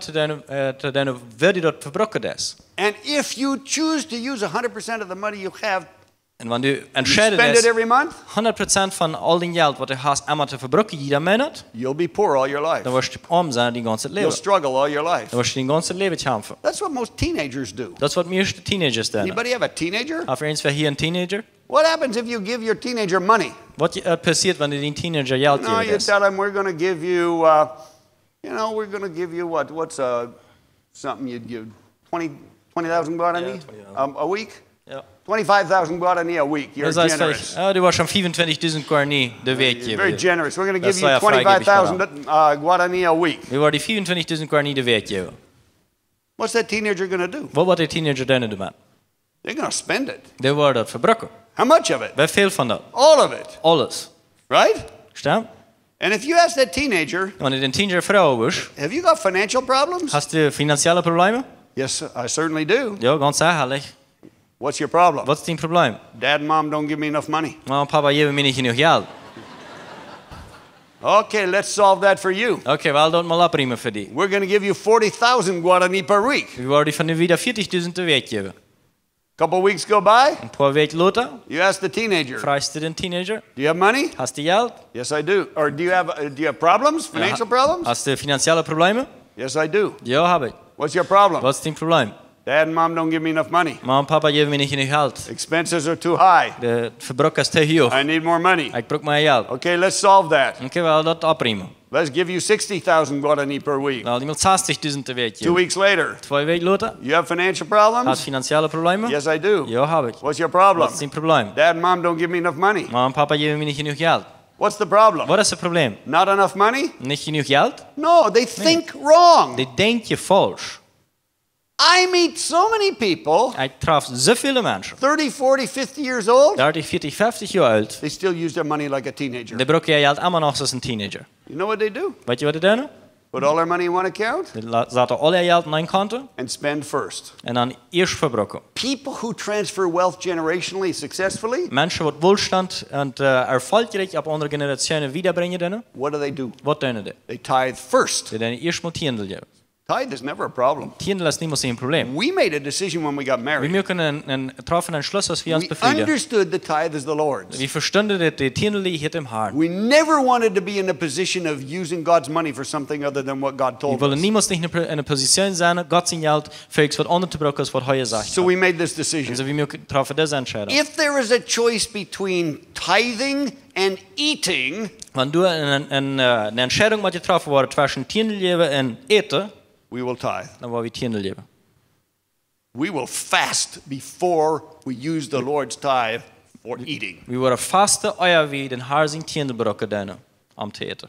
We'll never touch the Lord's tithe. Wir scheren niemals nicht den Haar sein Tiendel an. Why? Warum? It's holy. Wir sind aufgesondert. It's dedicated. Das ist aufgesondert, So we've heilig. always tithed. Also wir haben immer in der Tiendel And gegeben. we decided this. Und wir entschlossen das. God, Gott, to deliver the tithe to the storehouse, den Tiendel Haus zu bringen, Tempelhaus zu bringen, that's our responsibility. das ist unsere Verantwortung. To make sure that we have food, Sie hat zu merken, dass wir Eten haben, that's your das ist responsibility. deine Verantwortung. Do I look like a person that has ever lacked food? Sei ich eine Person, die jemals an Eten gefehlt hat? No. Nee. We never have lacked food all our life. Ons heeft niemand niet eten gefehlt, ons ganzes Leben. So we made a decision. Also wir trafen eine Entscheidung. We are going to eliminate debt. Wir wollen Schulden abnehmen. How do we do it? Wie doen we dat? God, what do we do? Gott, wat doen we? We didn't know. Wir wussten nicht. We said, God, Wir sagen Gott, the main debt we have is our house. der Hauptschuld, was wir haben, ist ans Haus. About $250,000 we owe Rund $250.000, was wir schulden, on our mortgage on our house. auf der Kredit für uns Haus. What do you want us to do? Was ist der Hand, was wir tun? We will sell the house. Wir wollen das Haus verkaufen. That's a simple solution to Das wird debt. eine einfache Lösung dafür. Anything you have debt on, Irgendwann, wo du Schuld abhast, sell it, verkaufe das, no more debt. dann hast du nicht mehr Schuld. God, do you want us to sell the house? Gott, was der Hand, wie das Haus verkaufen? He said, no, Er sagt, nee, keep the house. hält das Haus. I want to show you how to multiply. Ich will dir wissen, wie ihr multipliziert. He took me to Genesis chapter 1, verse 28. Ich brauche mir 1. Mose, Kapitel 1, Vers 28. It's the first command in the Bible. Das ist das erste Gebot in der Bibel. The command is, Und das Gebot ist, be fruitful and multiply. seid fruchtbar und multipliziert. Do two things. Das zwei Sachen. Be fruitful, Fruchtbar sein multiply. und multiplizieren. Subdue the earth. Und das ihr beherrschen. God said to me, Gott sagt zu mir, do you know how to multiply money? weißt du, wie du kannst Geld multiplizieren? I said, God, I thought that verse was just about children. Ich sagte, Gott, ich dachte, das Falsche ging hier bis am Kinder zu haben. He said, yes, it's about children. Ich sage, ja, das hat hier And am I said, Kinder. maybe spiritual children. Und dann haben wir so jährliche Kinder merken. But God said, Aber Gott sagt, it's my nature to multiply. das ist meine Natur, zu multiplizieren. I multiply everything I touch. Ich multipliziere alles, was ich anschaue. You're created in my image. Du bist in mein Bild, Ebenbild gemerkt. Do you know how to multiply resource? Weißt du, wie du Ressourcen kannst multiplizieren? No. Nee. God said, I want to teach you. Gott sagt, ich will die lehren. Okay, God, I want to learn. Okay, Gott, ich will lehren. He said, how much money is in your multiplication jar? Er sagt, wie viel Geld ist in die Multiplikationsglas? At that time, Und zu der Zeit we didn't have 5 jars. hatten wir noch nicht 5 Gläser. We had 2 jars. Wir hatten 2 Gläser. The Lord's tithe Den Haar sind Tiendel and our checking account to pay all our bills. und uns Konto, um alle unsere Sachen bezahlen. God said, how much is in your multiplication jar? Und Gott sagt, wie viel ist in die Multiplikationsglas? I said, we don't have a jar for that. Ich sage, wir haben nicht ein Glas dafür. No money dedicated for Kein that. Geld dafür aufgesondert. God said, well, here's the problem. Und Gott sagt, well, hier ist ein Problem. Suppose I brought to your life Nehmen wir mal an, ich a bringe dein Leben 1,000-fold multiplication factor. eine Multiplikation von 1000 Mal. 1,000 times. 1000 Mal. And I brought that to your jar. Ich brauche dort nur dein Glas. Would you even know I did that? Wusstest du, dass überhaupt eine sein, dass ich das getan habe? Because what's 1,000 times 0? Willst du, wie viel ist 1000 Mal 0? What's a million times 0? Was eine Million Mal 0? God said, my point is, I could have brought a 1,000,000 to 1 multiplication factor to your life last year. You wouldn't know it because you have 0 in your jar. Gott sagt, ich konnte eine Million Mal 1 in Multiplikation in dein Glas bringen. Du wirst nicht mal eine sein, was hast du noch spannend nicht. God said, even I can't multiply 0. Gott sagt, nicht mal ich kann 0 multiplizieren. All the multiplication examples in the Bible Alle Beispiele von Multiplikation in der Bibel, started with something. die fangen mit Wort an. There was a widow, Und da wird eine Witwe, had a huge debt. die hat viel Schuld. She went to Elisha. Und sie ging nach Elisha. What should I do? Und sie fragt, was soll ich tun? Elisha said, Und Elisa sagt, what do you have? was hast du? First word out of her mouth, Erste Wort in der Müll, nothing. nichts. That's what everybody says. Das wird nie einer sagen. Nothing. Nein, nichts. Nothing but this Nichts als das one eine bottle of oil, just this. kleine Bottle Oil. Elisha said, Elisa sagt, that's enough. das ist genug. Go get as many jars as you can. Go sieg so viel Gläser als du kannst Begin to pour the oil. und fang an, das Öl zu She nehmen. did something very natural. Sei das was sehr Natürliches. Poured oil from this jar into another jar. Sei geht Öl von das Glas in ein anderes Glas nehmen. That's natural. Das ist ganz natürlich. Pouring oil is not supernatural. Öl zu heute, das ist nicht was Übernatürliches. She did something natural. Sei das was Natürliches. Her natural action Natürliche Handel, released God's supernatural. das Leute Gott sein Übernatürliches And lässt. the oil kept flowing. Und das Öl, das schält wieder. Filled all the jars she had. Und mir alle Gläser, was sie hat, fallen. But she had to start Aber sie muss anfangen with one jar. mit einem Glas. Jesus told his disciples, Jesus sagte seine Jünger, feed 5,000 men and all their families. Geef deze 5000 man en al ihre families te eten. The disciples were perplexed. De jingen die werden daarheen onder.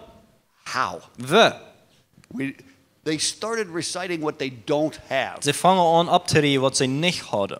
We don't have money. We hebben niet geld. Even if we had money, En ook wanneer we geld hadden, the town is far away. het dorp dat is weit af. How would we transport all that food for 20,000 people? We worden al dat eten voor 20.000 mensen And it's almost transporteren. Shabbat. En dat is meest krijg Shabbat. By the time we get there, Wat we eerst maar bij toe the komen, sun will go down, waar de zon al onder zijn, all the stores will be closed. al de storen worden al thuis zijn, We couldn't buy the food. we worden niet naar het eten kopen.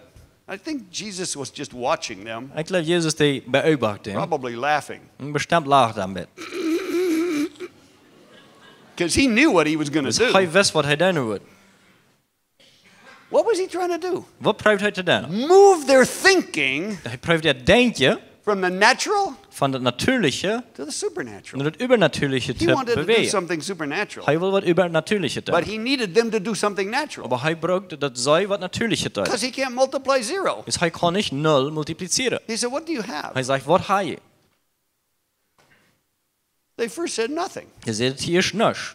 Really? Waarlijk? Nobody has anything? Keiner heeft wat? Andrew finally says, Een andere zegt dan endlich, okay, oké, one little boy een kleiner jong, has his own personal lunch. die heeft zijn één middag. But for 20,000 people, Maar voor 20.000 mensen it's like nothing. is dat niks. Jesus said, that's not nothing. En Jezus zegt, dat is niet niks, That's enough. dat is genoeg. Just bring it here. Breng dat her. They did. En die duiden, Multiplication. multiplicatie. But he needed one lunch. Maar hij braucht een middag. Can't multiply Hij zero. kan niet 0 multipliceren.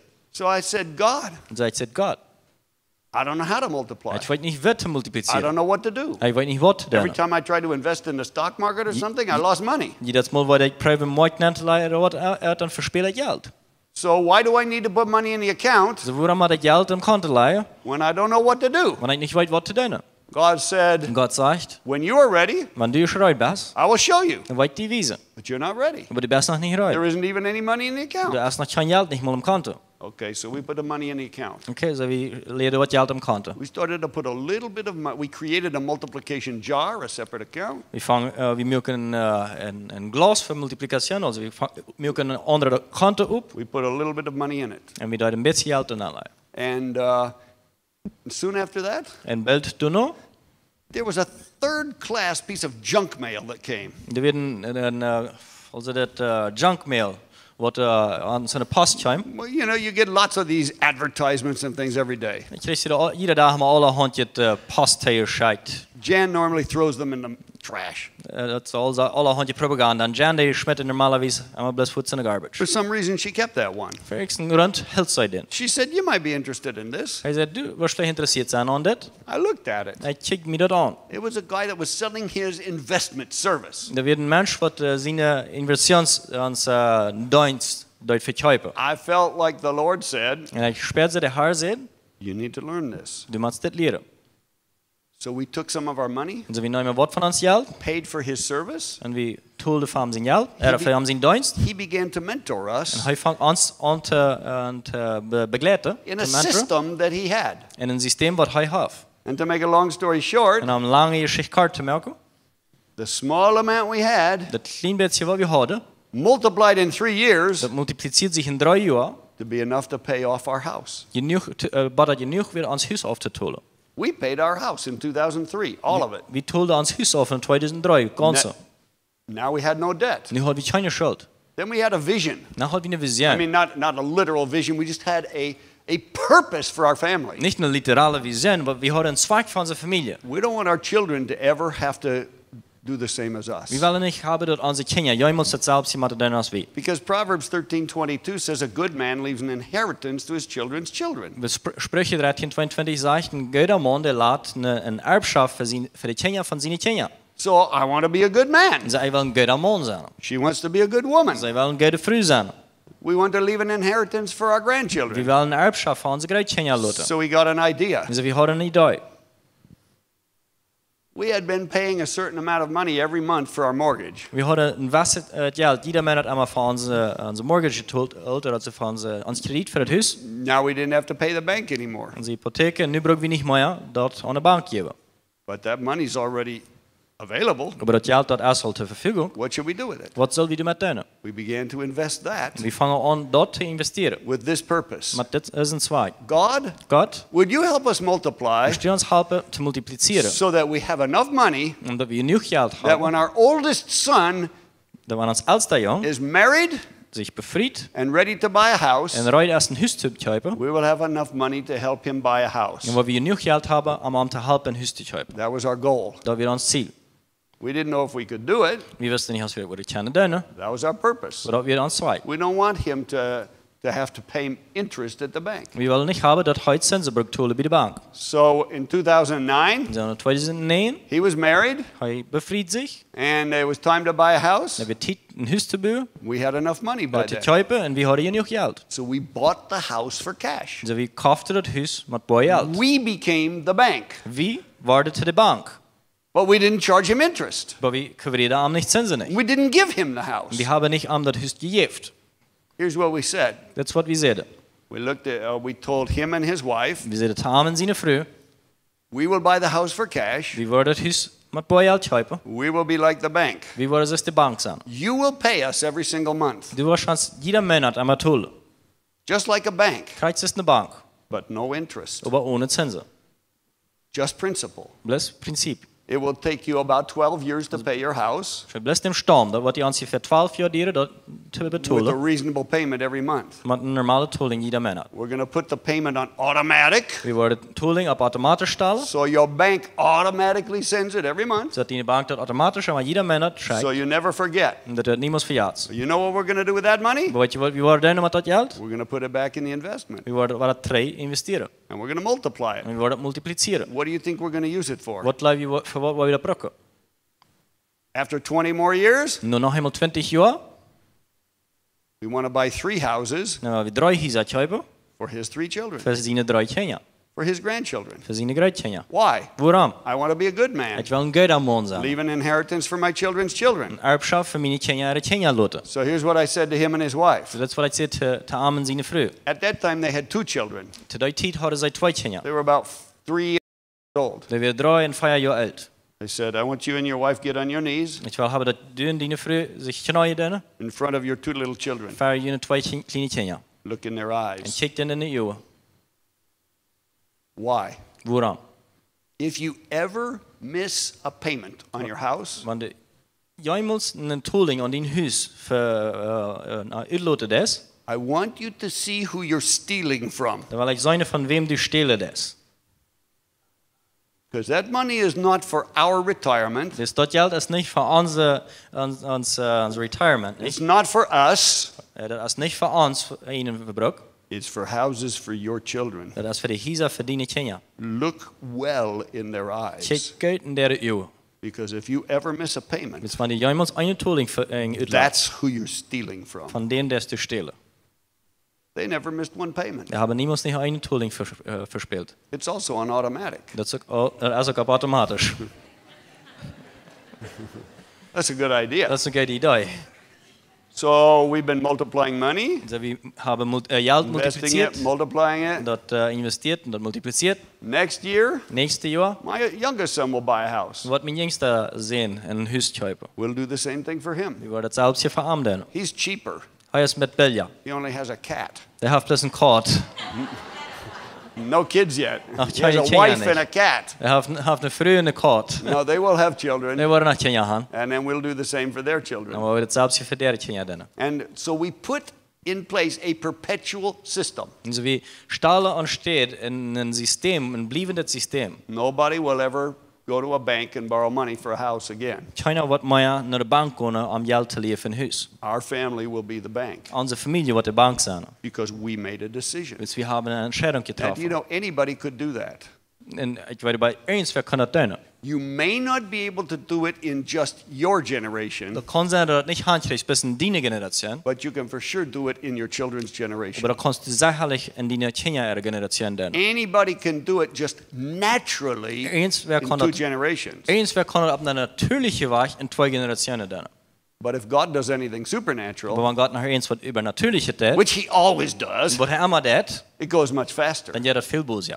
Some people say, Manche Menschen sagen, oh, I just don't have any kind of opportunities. oh, ich habe bloß nicht Gelegenheiten. You know, we don't have investments available like you do in the United States. Wir haben nicht so eine Investitionen zur Verfügung, dass die du in States. A lot of other people say, Viele andere Menschen sagen, who's that investment advisor?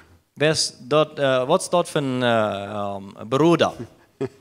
We want to know, what's that investment? Wir wollen wissen, was ist dort für eine Tell us, Investition, was du tell machst. us so we can put our money there. Sei uns, dass wir uns Geld durchkennen. No, I won't tell you. Nein, ich will dir nicht Why sagen. not? Warum nicht? Because it won't work for you. Wisst ihr, für die wird das nicht funktionieren. Because God has a plan for you. Jetzt Gott hat einen Plan für die. That's totally different. Das ist ganz anders. Actually, I tried to help other people with that same investment. Ich probeerde andere Menschen mit derselben Investition zu helfen. Nobody prospered. Keiner hat Erfolg damit. It's like David trying to wear the armor of Saul to fight Goliath. Das ist David, was ich probiert, Saul seinen Anzug untertragen, gegen Goliath zu kämpfen. It didn't work. Das funktioniert nicht. David had to go with stones, David, der muss mit Steinen gehen. not Saul's sword and his shield. Nicht mit Saul seinen Schwert, seinen Panzer oder seinen That will never Anzug. work. Das wird niemals funktionieren. David had to go with stones. David, der muss mit Steinen gehen. Why? Warum? Because God showed him this is your way. Jetzt Gott weiß das ist dein Weg. I was speaking, I've shared this all over the world. Ich habe das über die ganze Welt mitgeteilt. We've got some friends in northern Mexico, Carlos and Blanca. Wir haben in Norden von Mexiko habe ich einen Freund, Carlos und Blanca. Carlos was an uneducated man. Carlos, dort wird ein nicht geschulter Mann. His father died when he was about 3. Sein Vater starb, als er ungefähr 3 wird. His mother, he was the middle child of 3 kids, Er wird der mittelste Jung von 3 Kindern. and his mother always cursed him. Und seine Mutter, die verpflegt am His immer. mother always said, Seine Mutter sagt immer, why can't you be like your older brother? warum kannst du nicht dein ältester Bruder sein? He gets good grades, Die hat gute, you get bad grades, die hat you're gute in der Schule. stupid, Du you're lazy, nicht, du bist dumm, du you'll bist never viel. amount to Du anything. wirst niemals zu Wort Why merken. can't you be like your younger brother? Warum kannst du nicht dein jünger Bruder sein? He's good in sports. Der ist gut in Sport. You're not good in Du sports. bist nicht gut in You're Sport. not good in Du anything. bist nicht gut in nichts. You're lazy, Du bist you're viel, stupid, du bist you never dumm. amount to Du anything. wirst niemals nicht zu Wort merken. So Carlos always got bad grades. Also Carlos hat immer schlechte Noten. Carlos went through Ancient Paths seminar. Und Carlos, der ging durch ein Seminar von wegen der Vorzeit. God began to change his heart. Und Gott fängt an, sein Hort zu ändern. God said, that was your mother's opinion. Gott sagt, dort wird dort, was deine Mutter über die denkt. You never asked me. Du hast mich nicht mehr gefragt. Who am I, Lord? Wer sie echt hat. He had a powerful experience with the Lord. Der hat eine machtvolle Erfahrung mit dem God Herrn. began to change his image. Gott fängt an, sein Bild zu ändern. And he realized, Und er wird an, my mother is still alive. meine Mutter, der ist immer noch, lebt immer noch. I'm going to ask for her blessing. Ich war ja fair und sehen, Frau. She was Catholic, So wie katholisch, didn't really have a strong relationship with the Lord hat nicht wirklich personally. eine persönliche Beziehung mit dem Herrn. So you know what Carlos did? So, weißt du, was Carlos tut? He wrote his own blessing Er schreibt sie in ihnen sehen, for himself. für sich selbst. He went to his mother Er ging zu seiner Mutter. and he said, Mom, Er sagt, Ma, it would mean a lot to me das wird für mich sehr bedienenswert sein. if you would put your hand on my head Wenn du deine Hand auf meine Hauptseite leihst and read this. und das lesen. So he was like this, you know. So, hey, Okay. jetzt ist das. And read this. Du So liest das. she starts reading Sie fängt an zu lesen. and the Holy Spirit touches her heart. Und der Heilige Geist schiert ihr Hart an. She starts Und crying. sie fängt an zu rühren. She says, my son, Und sie sagt, mein Sohn, I realize Ich what sag- I've said about you is not true. was ich über dich gesagt habe, ist nicht so. Actually, you're the most intelligent. Die Wahrheit ist, du bist der Klügste. You're more intelligent than your brothers. Du bist klüger als deine Brüder. You always had greater capability than them. Du hast immer größere Fähigkeit als du. I was always just trying to motivate you. Ich probiere dich bis zu motivieren. But son, Aber sehen, I love you. ich liebe dich. I'm proud of you. She began to I see- speak from her heart, Sie fängt an, einfach von ihr Hart zu reden. weeping. In Rot. He was weeping. Heiraten. God changed his heart that day. Gott ändert sein Hort den da. completely changed the image. Und ändert ganz total sein He Bild. began to see himself as intelligent, Er fängt sich an, selbst als klug zu with the sein. capacity to prosper. Mit einer Fähigkeit, zu Erfolg zu haben. Then he went through that course, And then Wealth, Riches, and Money. Und ich in diesem Kursus Wohlstand, Reichtum und Geld. He realized, I've always been in debt. Und er war einer, ich immer in Schuld gewesen. He decided, he and his wife decided, we're going to get out of debt. Und er in seine früheren Schläge, wie war in Schuld But he gekommen. lived in a rural area in northern Mexico. Aber er lebte in einer befallenden Stadt in Mexiko. No opportunity for investment in anything. Du wirst keine, also wieder Ritter wird noch nicht keine Möglichkeit, nicht irgendwo eine Inversion zu machen. He was a cattle rancher. Und er wird ein Viehzüchter. Made a little bit of money. Mit einem kleinen bisschen Geld. They had a mortgage for like 35 years, some long time. Er hatte eine Hypothek für ein Haus von 35 Jahren. Oh, we'll never be able to pay that off. Oder wir niemals nicht auftun But haben. when he went through that seminar, Was er durch das Seminar ging, or that course, oder den Kursus, God began to change his mind fängt Gott an, seinen Verstand zu ändern. because he realized Das heißt auch an, God doesn't love us more than him. Gott läuft uns nicht mehr als arm, God did it for us. und Gott hat es für uns getan. So he said, God, I believe you'll do that for Und us. so er sagt, Gott, ich glaube, du hast es So fast he and his tun. wife prayed. Und sie haben seine frühe Bete. What should we do? Was soll wir tun?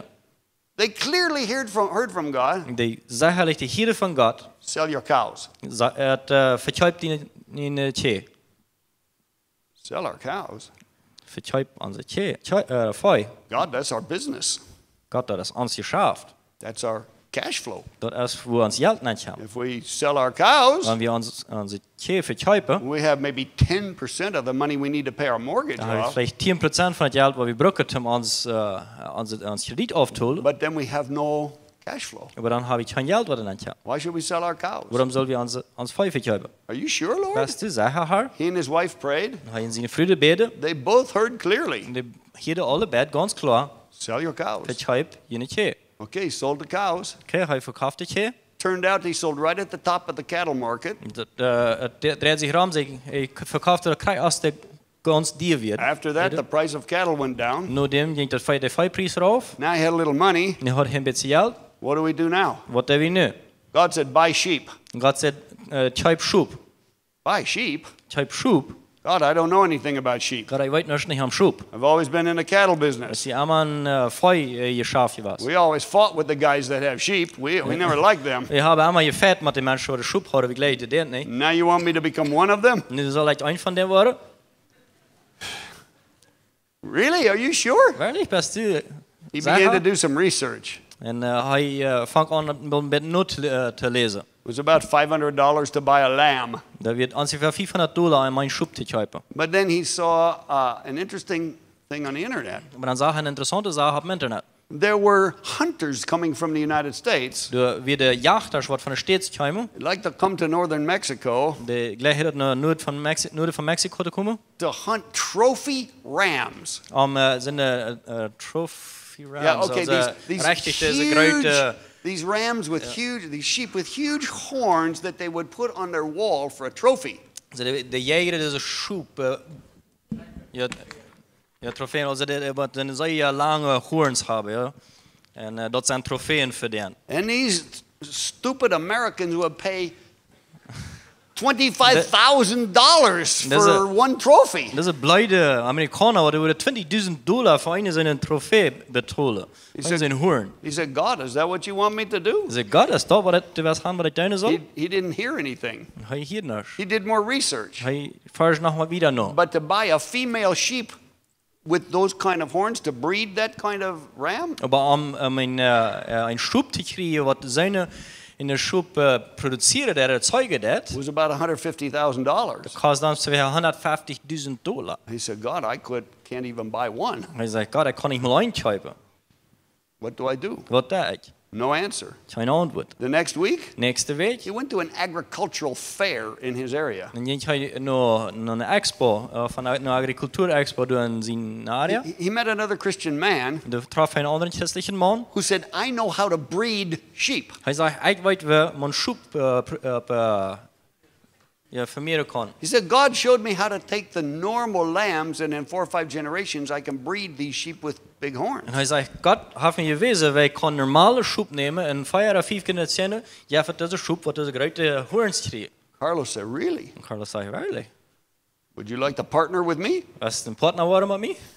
So they made a partnership. Und so die mögen eine Partnerschaft. They began to breed sheep. Die fangen an, Schub zu zeigen. And in, I don't know how long, 2 or 3 years, 2 oder 3 Jahre später, they had these sheep with these big horns. da hadden diese Schub mit diesen großen Horns. They invited the guys down from the United States. Und die Leute, die Jungs von States rauf, Started selling these rams for $25,000 each. fangen an, diese Schub für $20.000 jeder zu Selling betreiben. the ewes for $150,000. Und verkaufte die Gebrückte für 150.000. He paid off his entire ranch. Das betont seine ganze Wirtschaft. 3 years, 4 In 3 Jahren, years. 4 Jahren. I saw him a little after that. Ich sah ihn ein bisschen nur dem. He told me this story. Dann hat er vertalt mir diese Geschichte. I thought that's amazing. Ich dachte, das ist wunderbar. Everybody has a different story. Jeder einer hat eine verschiedene I could Geschichte. stand here all night and I tell would- you story after story after story after story Aber ich kann die ganze Nacht seine Geschichten und From Geschichten und people in Geschichten Russia, vertellen. Von Menschen in Russland, people in Brazil, Menschen in Brasilien. people in Dubai, United Menschen in Arab Dubai. Emirates. Those are just the ones that come to my Das sind bloß mind. die, die nu gerade gerade in meinen Kopf kommen. Everybody has a story. Jeder einer hat eine Geschichte. Everybody's story is different. Jede Geschichte ist verschieden. It's all supernatural. Das ist alle übernatürlich. People say, well, what's the formula? Menschen sagen, was ist die Formel? How do you get out of debt? Wie kannst du dir die Schulden kommen? Multiply. Multiplizieren. How do you Wie multiply? das die multiplizieren? Here's the formula. Hier ist die Formel. Sell cows, 5 Scheiben buy sheep. und Schubscheiben. That's the formula. No, there is no formula. Je hebt er niet een formule. Here's the formula. Hier ist die Formel. Seek God. Seek Gott. God will show you. Gott wat die wil. God has a way for you. Gott heeft een weg voor die. God will use your expertise, Gott wat your die personality, your ervaringen, die family. personaliteit, die familie brokken. What's the start? Wat is de aanvang? Make a decision. Een entscheiding I treffen. don't want to be a slave Ik wil anymore. niet meer een slaaf zijn. I'm tired of being a slave. Ik heb dat zot een I'm going to slaaf te break the zijn. power of this. Ik wil de macht van dit breedje. What's the formula? Wat is de formule? Open junk mail that comes from investment advisors. De junkmail, wat al die propaganda wordt de tegengeschickt krijgt, dat opmerken. No, there is no formula. Nee, dat heeft niet een God formule. has a different plan for Gott everybody. heeft een verschillende plannen voor I met a iedereen. guy in Brazil. Ik traf een mens in Brazilië. He said, you remember me? Hij zei, erinnerst du dich an mich? No. Ik zei, nee. Came to your conference on finances in Sumaré in Brazil 4 years ago, he said. Ik heb naar die conferentie over Finanzen in Brazilië op een stad voor 5 jaar. He said, you know, I was so sad Hij zei, weet je, ik ben zo treurig. because my children were with me. Weet je, mijn kinderen weer met me. They asked me to buy them ice cream. Die vroegen mij ijscream te kopen. We didn't have enough money to buy my children ice cream. We hadden niet genoeg geld om voor mijn kinderen ijscream te He kopen. said, I cried. Hij zei, ik rood. I couldn't even give my children ice cream. Ik kon niet mal mijn jongens ijscream geven. He said, you know what? Hij zei, weet je wat? We heard your conference. We hielden die conferentie. God did something in our hearts. Gott deed wat in ons gehoord. We made a decision. En we trafen een entscheidung. Eliminated 100% of our debt. We riemen 100% van onze schuld ab. Now we have a nice house Nu hebben we een schmackend huis. on the banks of the Amazon River in Belén. Aan Flussband van Amazonas. And we look out over the river. En we kijken op een flussen op. We paid for it with cash. We hebben het alles met boeigeld betaald. No debt. Geen schuld. We don't have any other debts. We hebben geen andere schulden. I said, how did you do Ik that? zei, hoe hast du dat gedaan? He had a story. Je had een geschichte. And it was supernatural. En dat wordt übernatürlich. Everybody has a En story. iedereen heeft een geschichte. So here's the principle. Dus hier is het principe. When you do the natural, Want du doet natuurlijke des. you do what you can. Du des wat du kannst. God will do what you cannot. Gott wat dat doen wat du niet kannst. The devil always wants you to focus on what you don't De have. duivel wil hebben dat du aan dat die concentreert is wat du niet hast. What do you have? Wat hast du? Well, Lord, Na haar? I don't have this. Hij had niet I dit. don't have Hij that. had niet dat. I can't do Hij this. kan niet dit doen. Well, God cannot work with what you don't have and you can't do. Gott kann nicht mit dat arbeiten, wat du nicht hast, nicht doen kannst. God can only multiply what you do have Gott kann nur dort multiplizieren, wat du hast. and what you can do. En dat wat du doen kannst. So start with that. Und so fang du an. Make a decision. Merk eine Entscheidung. Get 5 jars. Hol die 5 Gläser. Make sure you qualify yourself to even work with God by managing the Lord's tithe. Men også sier at de kvalifiserer det, indem at du den Herre sin tiendel riktig forvalter det. That's the first Det qualification. er den første kvalifikasjonen. Put something in each jar. Leide vårt in jeder glas. Ask God to teach you how to multiply. Frau Gott, die te leren wie du dat multipliceren That's kannst. exactly what we did. Das krijgt al wat wie deiden. And God does En miracles. God deed wonder. What's the next thing? Wat is de nächste Sache? Teach your children. En je recht die niet kennen. Determine your own values. En zat vast in Values of your de family. werte van die familie. Mission for your family. Mission voor die familie. Start having meetings. Fang an Treffes te haben. I suggest once a month. Ik sloeg veel eenmaal de maand. Meet together as a family. Traft heb als Pray familie. together. Bid heb. Once a year. Eenmaal im Jahr. Have a 2 or 3 day retreat with your family. Neemt eenmaal voor 2 oder 3 Uhr met de familie thuis voor het Determine where are we going? What are we doing? En sluit waar voor je gaan. Wat wil je dan? We are Rechabites. What do the Rechabites do? We zijn Rekabita. Wat is de Rekabita? That we will be remembered for 300 years from now. Omdat we 300 jaar van nu naar hem herinnerd worden. Your children need to know. Your grandchildren Die need to niet know. moeten dat weten. Die grootchilderen moeten dat weten. Pray the 6-minute prayer. Bid, dat 6 minuten je bid. Create interdependence in your own marriage. En bouw deze gegenseitige Abhängigkeit in je Ehe. Bless your children once a week. Zijn eenmaal de week. Look them in their Kijk eyes. dan in de ogen. If you hurt them, ask forgiveness. Wanneer wat je doen hast, vraag om vergeving. Bless them. Zijn den. Tell them powerful things. Things Reden of God. machtvolle Sachen über den, Sachen von Gott. One last thing. Eine letzte Sache.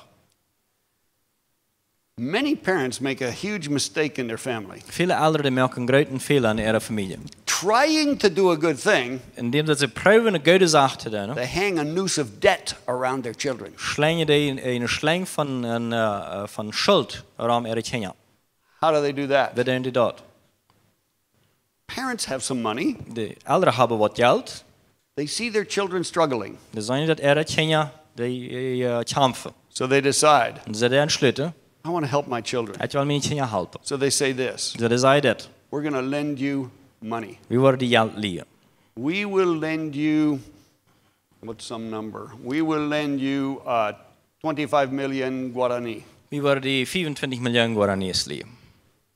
Thank you, Dad. Dankeschön, Pa. That will help us a lot. Da wird uns viel helfen. And here's the mistake. Und hier ist der Fehler. You know what most parents say? Weet je wat meeste Eltern zeggen? Pay us back when you can. Tul ons terug wanneer du kannst. Huge mistake. Groter Fehler. Why? Waarom? When does when you can come? Wanneer je kämpft, dat wanneer du kannst. En el 12 de nunca. Den 12. von niemals. It never comes. Dat kämpft niemals. I mean, like, if you're the children, Wanneer je Kinder zijn, you wake up one day, en je op een dag, you look in your bank account. je kijkt op die bankkonto. Wow, look at that. Oh, wow, kijk mal. There's an extra 25 million in my bank Er is een account. extra 24 miljoen op mijn konto. Now I can pay my parents back. Nu kan ik mijn ouderen terugholen. That never Dat happens. passiert niemals. Am I right? Stimmt dat zo? It never happens. Dat passiert niet. So what happens instead? So wat passiert anstatt? The parents said, De ouderen zeiden, pay us back when you can. tul ons terug wanneer du kannst. But the children never have the full amount, Aber die Kinder hebben niemals niet de volle som. so they never pay So anything. die tullen niemals wat. So what happens? So wat passiert? Years go by, De jaren vergaan and the children pay nothing. en de Kinder die tullen niks. But the parents observe, Aber de ouderen die beobachten. they just took their whole family to the beach in Brazil for a week. Die hebben die Russen ganze Familie am Strand in Brasilien genommen für eine ganze Week. That's interesting. Dat is interessant. They have enough money to take their family to the beach, Die hebben genoeg geld om ihre Familie am Strand te nemen. but they can't pay 1 million Guarani on their debt. Aber die können nicht 1 Million Guarani an ihre Schuld betalen. Another year goes by, Nog een jaar gaat voorbij. children buy a brand new big screen TV entertainment system for their house. Kinder die kopen zich een smaak krijgt niet het telesysteem voor hun huis. The parents look, Die ouderen die checken zich dat aan. isn't that interesting? Is dat niet interessant? Have enough money to buy a big screen TV, Die hebben genoeg geld om een grote tele te kopen. can't pay us anything on our debt. Kunnen, want ze hebben niks niet aan ihre Schuld betalen. So what happens? So wat passiert? Resentment in the heart of the lender. De vangt aan deze bitternis en het hart van die wat Not just uitgeleid parents. heeft. Niet maar bij de ouderen. You want to destroy a church? Dass du eine Kirche verstieren, If people start lending money to other people, dann lässt Menschen Geld an einen anderen leiden. same thing happens Selbst die Sache passiert. with brothers, Mit Brüdern, church members, in Kirchenlieder, other people. andere Menschen. So the lender becomes resentful. Also der wird utliehen, der fängt noch besser zu werden. Maybe they say something. Vielleicht sage der was. Hey, why don't you start paying back your debt? Wir würden wussten nicht mal anfangen, deine Schuld zu Well, tun. Dad, we'd love to, but we don't have the money. Opa, wir würden das reagieren, aber wir haben nicht das Geld. So resentment grows. Und diese Bitternis fängt an zu wachsen. What do the borrowers feel? Und was später, dass die Lied haben, They feel more and more guilt. die fallen immer mehr, sich immer mehr schuldig. Now, do the children want to be around the parents? Weil die Kinder nur um die Eltern sind? No. Nee. They start avoiding each other. Die fangen an, sich den Stich zu gehen. Why? Warum? Because there's an undertone of emotion. Willst du einen Ton von Emotionen in Union? Now the lenders and the borrowers don't want to be around each other and their family members. Weil die Lehrer, die was ich Lied haben, nicht mehr Raum sich sein. Or in the church, In der Kirche, somebody leaves the church die verlässt eins für die Kirche. because they don't want to see that brother anymore Weil die den Brüder nicht mehr sein. because they feel guilty. Weil die fühlen sich schuldig. Maybe it never gets resolved. Vielleicht hat niemand nicht wurde niemand So what abgelehnt. happens if you borrow money from a family member, So was passiert, wenn du Geld von einem Familienglied you liehst haven't done anything to pay it back? und du hast nichts getan, das zurückzuholen. What does let's look in Psalm 37 verse 21. Und ich was sagt im Psalm 37, Vers 21. What does Psalm 37:21 say?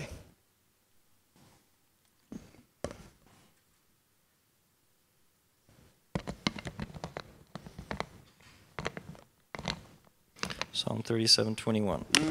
Psalm 37, 21 sagt, der gewissenlose leiht sich Geld und zahlt es nicht zurück. Doch wer Gott gehorcht, ist großzügig und schenkt gerne. The person who borrows and doesn't pay back? Der Mensch, der liehen und nicht zurückholen, Who is that person wer ist dort für eine Person? according to the Bible? Nur die Bibel noch. What's the word? Ja, In English it's wicked. In Yeah. Spanish it's malvado. ja. And over here it is, what we don't know, gewissenlos. Also. What's that mean? That doesn't have no conscience. No conscience. Ja. In Hebrew In Hebräischen is much stronger. das hat viel schwerer das Wort. Significa malvado. Bedeutet einfach ein Böser. You are wicked. Das Böse. This is something really bad. Das wird sehr schlimm. You don't want to be that person. Du wirst nicht die Person sein. But that's what the Bible says you are if you borrow from others and you don't pay back. Aber das ist, was die Bibel sagt, was du bist, wenn du liehst und du tust nicht zurück. So how do you solve that? So wird es du das lösen. If you have a good heart, Und ein gutes Hart you hast, want to lend money to your children du wirst Geld liehen, die or Kinder to Geld somebody liehen, else, oder irgendeinen anderen, how do you do it? wird es das. Do one of two things. Der eine von zwei Sachen. Number one, Nummer 1, consider just giving it. jeder eine Option, das einfach zu geben. Just give it as a gift. Das einfach eine Gabe, den das geben. Pray about that. Das ist eine Option. Bete Consider darüber. just giving it. Sei es nicht einfach geben was. Second option, Und die zweite Option, if you want it to be a loan, wenn du was haben als ein Lohn, ein Kredit, make it official dann merkt das offiziell and set terms. und sagt Termine. Sit down and say, Sagt, die Hand mit denen sei, I want to give you 25 million Guarani, ich will die 25 Millionen Guaranis geben, but it's not a gift. aber das ist nicht eine Gabe, It's a loan. das ist ein Geschenk, das ist ein Lohn. How much can you pay back every month? Wie viel kannst du jeder Monat zurückholen? Well, I think maybe I could pay Ich glaube, vielleicht kann ich 100,000 Guarani every month. 100.000 Guarani jeder Monat. Let's see, 100,000 will take 250 months. Also da wird 250 I Monate think I'll brauchen. be dead before that. Ich glaube, ich werde dann al dort sein. No, you make some kind of you make an agreement. Ich komme über ein Einverständnis. Okay, I can pay back 1 million a month. Okay, ich kann 1 Million im Monat How zurückholen. long will it take? Wie lange wird das dauern? A little over 2 years. Misschien wird mehr als 2 Jahre. Fine. Okay. So I want you to put it on automatic. Und ich will haben, dass ihr das automatisch stellen lässt. Automatically every month on certain day, Automatisch jeder Monat. Und wessen Tag? 1 million Guarani transfers. 1 Million Guarani, whatever ich schreibe. Then we don't have a problem. Dann habe ich nicht ein Problem. You won't forget. Du wirst nicht vergessen. And then you won't be a wicked man. dan word je niet een böse människa. That's how you lend money to family members. Dat is waar je geld aan familieleden I also is. suggest you put it in writing. En dat je sloeg verder dat op te schrijven. If you don't put it in writing, Wenn het nicht abschreiben ist, it's not really official. dann ist es nicht wirklich offiziell. They may forget. Dann kann er vergeten. And you're not helping them. En du darfst den nicht helpen. You're enslaving them. Du darfst den zu Sklaven machen. You're making them wicked. Du machst den zu böse Menschen. You're cutting off relationship with God. Du darfst Beziehungen mit Gott aufbauen. Because what happens when they sin? Was passiert, wenn die sündigen? When they don't pay? Wenn die sich versündigen, die den nicht holen. They're guilty. Dann sind die schuldig. They know it with God. Und die weten das mit Gott. It damages their relationship with God. Und dat der Beziehung mit Gott beschädigt. Do you really want to damage the relationship of your children with God? Dass du wirklich deine Kinder ihre Beziehung mit Gott beschädigen. Of course not. Das heilig nicht. Don't do that. Das nicht. Now, suppose you already did it. Nehmen wir mal an, du hast es al gedaan. You're sitting here going, Und du sagst hier in der Jas. well, that would have been good to know about 5 years ago. Dat wordt goed gewesen dat 5 jaar terug te weten. Because I already did that. Dus dan heb dat al gedaan. What do you do now? Wat is er nu? If you're the lender, Want doe je best wat uitgeleid heeft, ask God. dan vraag God. Lord, we should do one of two things. Maar we zullen een van twee zaken doen. First question. Eerste vraag. God, God, should we just give them the money, zal we den einfach dat geld geven cancel the debt, en der schuld uitstrekken and release them from it? en den loslaten ervan? That's one option. Dat is een optie. Ask God. Vraag God. God, is that what you want us to do? God, is dat wat we gaan we doen? Cancel the debt and release them? Der schuld einfach annuleren en den loslaten. Or Oder, do you want us to hold them accountable? was de hand dat we den ter Rechenschaft raadje? If God says, hold them accountable, Want God zei, dat helden ter they Rechenschaft. need to learn to be Die responsible. moeten leren naar responsabel te zijn. Then what do? Wat is er dan? First of all, repent. Eerstens mal boete. Ask God to forgive you Vraag God die te vergeven. for doing the right thing the wrong way. Voor de rechte zaak de falsche weg te doen. Second thing, De tweede zaak. go to the borrower, Go naar dem wat je dit uitgeleid like hast. if it's your children. Wat die kinderen zijn. Repent. En dan de boete. Ask them to forgive you. Vraag den die te vergeven. Tell them, I think we did the right thing, Zeiden, ik geloof dat de rechte zaak. but we did it the wrong way. Maar we hebben het de falsche weg gedaan. We lent you money, We hebben die geld geleid. but there's no terms. Maar er zijn geen We terminen. don't have any agreement. We hebben nog niet It's abgesteld. harming our relationship. Ik wil met om te gaan dat dat onze beziehung was. Please forgive us. Bitte vergeef ons. Here's my question. Hier is mijn vrouw. What can you do? Wat kannst du doen? What's possible within your budget? Wat is mogelijk met een hotelroom? Help them establish a budget. Help den dit te vastleggen. Maybe they don't know how. Vielleicht weten die niet waar een huishoudsplan. Suppose they say, Neem maar aan, zij zeggen, we can pay $100,000 per month we kunnen 100.000 per maand betalen. on a 25 million debt. Op 25 miljoen schuld. And you say, 250 months? Die zeggen, nou ja, 250 maanden. It'll be a long time. Dat wordt een lange tijd zijn. Hè? That's okay. Maar dat is oké. Let them start with something. Laat dit aanvangen met ergens wat. You can do 100,000? Kannst 100.000? Good. Up till now it's been zero. Oké, goed. Maar nu weer het nul. 100,000 is a good start. 100.000 is een goede Let's aanvang. start with that. Waarom doen we het Let's make aanvangen? an agreement. Wel hier een afmerken. Let's put it on automatic. Wel dat op automatisch stellen. You know what you just did? Weet je wat je dat doet? You relieved them from being wicked. Du hast den losgelaten van buis te zijn. They're not wicked anymore. Die zijn niet meer buis. They just restored relationship with God. Die hebben grootste beziehung met God waar hij herstelt. Now, I've been teaching this for many years, Hij had het voor vele jaren onderricht. and I have heard this story over and over and over. En ik heb deze geschichte waar hij gehoord. I think of one man Ik denk aan een man, who did that with his adult children. wat met zijn erwachsene kinderen doet. His son-in-law was a real estate agent. He sold properties. En ze zijn son-in-law, The husband of his daughter. de man van zijn dochter. Yeah, that one. Schwer zijn.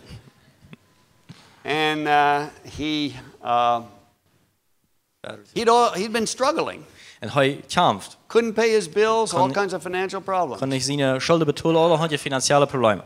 Because he was cut off from God. Dus hij afgesneden werd van God. Because he was wicked. Hij werd buis. Because he had borrowed and wouldn't pay. Hij had geliet en kon niet tollen niet. When his father-in-law went to him, En als zijn vader, vader van zijn vrouw naar hem kwam, asked him to forgive him, de boete en vroeg they aan hem te established a vergeven, small payment plan. dan zaten ze een kleine tolingsplan. Again, it was going to take like 15 or 20 years, some long time to pay Dat the sollte dan debt. 15 oder 20 jaar duren. Father said, that's okay. De Let's vader start zegt, with that. dat is oké, we vangen du maar aan. Guess what happened? Rood maar wat passiert. They removed a barrier in the spirit, Door een wand wat im Geistlichen wird uns sieht. and that young man began to sell lots of houses. En de jonge man die vangt aan viele Häuser te verkaufen. His business began Zijn prospering. Geschäfte vangt aan und sich te entwickeln.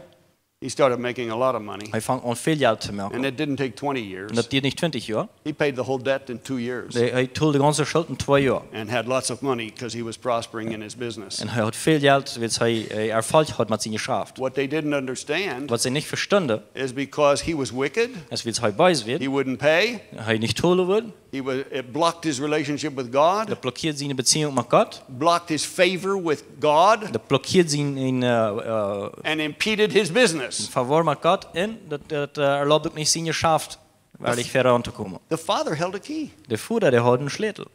When he went and asked forgiveness, De sleutel wird am Verzeihung der Frau. the young man and daughter asked forgiveness also. De jonge man en de dochter die ook aan Verzeihung Frau. They started to pay monthly. Die vangen aan monatlich te tolen. It unlocked something spiritually, En dat het milk wordt geistlich het op. and their business began to En prosper. de schaf vangt aan erfolg te hebben. So if you're the lender, So, wenn du die best wat uitgeliehen hast, I encourage you to do that. moet ik die merken dat te doen. Either release the debt and make it a gift, Entweder dat de schuld loslaten en dat als een geschenk merken, or go and ask forgiveness. oder gewoon een Vergebung Frau. Second thing, De tweede zaak, if you're the borrower, wenn du die best wat geliehen hast, what do? wat is het? First of all, Eerstens, repent before God. buße deine voor God. Ask forgiveness. Frau aan Vergebung. God, forgive me. Gott vergib mir. I've been wicked. Ich sie bei sie was. I borrowed money. Ich habe Geld geliehen. I have not paid any Ich back. habe noch nicht zurückgezahlt. Your word says I'm wicked. Den Wort sagt, ich sie bei I agree with you. und ich sie in einem Verständnis mit. Lord, forgive me Herr, vergib mir. by the blood of Jesus. Wie das Blut von Jesus. Thank God Jesus paid for that. Dank Gott, dass Jesus dafür bezahlt hat. What do? Was ist du? Make a budget. Merkst du einen Plan, einen Discover Haushaltsplan? how much you can pay every month. Und du fängst aus, wie viel kannst du jeden Monat zahlen? Go to your parents Geh nicht deine Eltern. or go to the lender. Oder wer immer die das Geld geliehen hat. Acknowledge, Steht her. I have sinned against you. Ich habe gegen die gesündigt. I borrowed money. Ich habe Geld geliehen. I haven't paid. Ich habe das nicht gezahlt. I was wrong. Ich bin falsch. Please forgive me. Bitte vergib mir. Here's my plan. Hier ist mein Plan. This is what I can pay. Das ist, was ich zahlen kann. Pay this every month. Ich zahle das jeden Monat. Will you agree with me Warst du in Einverständnis sein mit mir? to allow me to begin to pay that? Am mir zu erlauben, das aufzuzahlen. I hope I can pay more later, Ich hoffe, ich kann Lothar mehr but zahlen. let me start with this. Aber lass mich mit das anfangen. I will be faithful from today. Ich werde treu von der wieder sein. I will pay it every month. Und ich werde jeden Monat zahlen. And most of the time, Und im ersten Mal, the lender will agree. was der was uitgeliehen hat, sich in Einverständnis sein. Parents will agree. Der andere werden einverstanden sein. Now you're not wicked anymore. Du bist nicht mehr bei uns. You'll open something in the spirit. Du warst Wort im Geistlichen aufmerken. And every time I've ever heard any story about this from anybody, Und jedes Mal, wenn ich eine Geschichte von eins von mir, was ich gehört habe, the story is the same. die Geschichte ist dasselbe. In the beginning, Am Anfang it's going to take me 20 years, war das 20 Jahre dauern. 10 years, 10 Jahre. some long time. Echt eine lange Zeit. How long did it take? Wie lange dauert das? 2 years, 2 Jahre. 3 years. 3 Jahre. It's always very short. Das ist immer sehr kort. Why? Warum? Because when you do what's right, Weil wenn du dort das, was richtig break the ist, power of the spirit of mammon, und du die Macht von dem Geist von Mammon brichst das, you open something in the dann spirit, merkst du Wort im Geistlichen auf, you begin to have favor with God. und du fängst an mit Gott ein Favor zu haben. God shows you how to multiply. Und Gott weist dir, wie du multiplizieren kannst. Das And Gunst mit Gott, du kriegst Gunst mit Gott. Everything changes. Und alles ändert sich. Okay. I think we'll stop with that, Ich glaube, wir werden da abhören. and we have just a few minutes for questions Wir haben noch ein paar Minuten für Frau. on anything. Ab irgendwas. By the way, there's a course Und das gibt noch einen Kursus. called Wealth, Riches, and Money. Und Reichtum, That's going to be right here in Loma, Plata. Das kann ich hier in Loma Plata sein. And if you're interested in that, Und wenn du interessiert bist daran, you go to the table at the back. dann gehst du nur im Dash hängen Please put your name. und du schreibst dir eine Nummer ab. Say, I'm interested. Sei, ich sie interessiert. And then they will contact you. Dann werden die kontaktieren. Or you can contact Helmut and Erna, Du kannst Helmut und Erna kontaktieren. and he's going to tell you more information right now. Ich wollte dir noch mal Informationen nicht geben. Da wil ik zeggen dat Karsten Friesen, hij is im Sozialbüro, hij wordt einen Kurs organisieren, das ist Wohlstand, Reichtum und Geld. Aber auch eine Gemeinde, das sind verschiedene Gruppenleiter, die dort anleiten können. Von Nilund, Peter und Mathilde Thiese leiten das einen Kurs an. Also Maltjend, wo einmal je wählen, wenn je dort Seminar Wohlstand, Reichtum und Geld mehr machen wollen. And there's books back there. Du zijn ook beetje de hingen. 2 fleas and no dog. 2 hupsvliegen en geen hond. Don't be a flea. Zie niet een hupsvlieg. Be a battery. Zie een batterie. How do you move from being a flea to a battery? Dan kan je van een hupsvlieg even gewoon in een batterie zijn. 3 things you must do to move. 3 zaken wat de mats om dat te bewegen. 3 critical things. 3 kritische zaken. What are those 3 things? Wat zijn die 3 zaken? They're right here in this book. Die zijn hier in dit boek. All right, and wealth, riches, and money. Ja, wohlstand, rijkdom en geld. Those books, and there's other books also. En er zijn ook nog andere beetje. Okay, questions? Kijk, vrouwen. Yes. I would have a question. If you work in a association for somebody, and this person is now with the work that I've done in this association.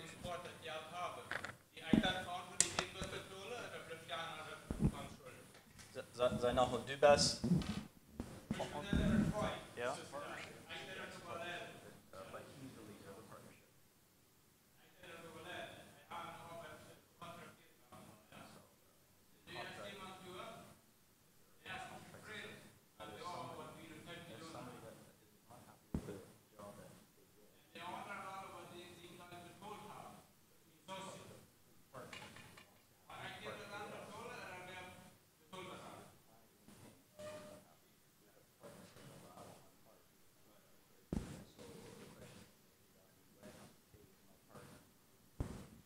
Partnerships are always difficult. Seine Partnerschaften sind immer schwierig. I don't like partnerships. Ich like nicht Partnerschaften. Because, and I'll tell you why. Weil ich sage, warum? Because if I'm a partner with him, Hvis man er en partner med arm sie, and God wants to deal with him, en Gott vil med arm mot døgnet, guess who also gets dealt with? dann råd må wem das noch håndtrafen wird. Me. Me. Because we're partners. Hvis vi er partner. There's really only one person I'm willing to do that with.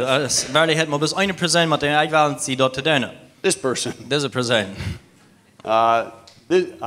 This is a covenant for life. Dit is een bund voor leven. I'm willing to bear the consequence of her sin. Ik zie wellend de consequenties van zin And if God wants to deal with her, en Gott met gaan wel, he can deal with me. dan kan hij ook met mij. But I don't want to do that with other people. Wij willen dat niet met andere mensen doen. So partnerships can become difficult. De partnerschaften kunnen schwierig So worden. what I suggest So wat ik rode in partnerships, in partnerschaften, you have very clear written agreements. dat je zeer klare, abgeschriebene zaken hebben. What to do when you're in conflict. Wat te doen wanneer je in conflict bent. And how to, I call it a relational covenant. Ik naam dat een beziehungsbund. What do we do when we don't agree? Wat doen we wanneer we niet im Einverständnis zijn?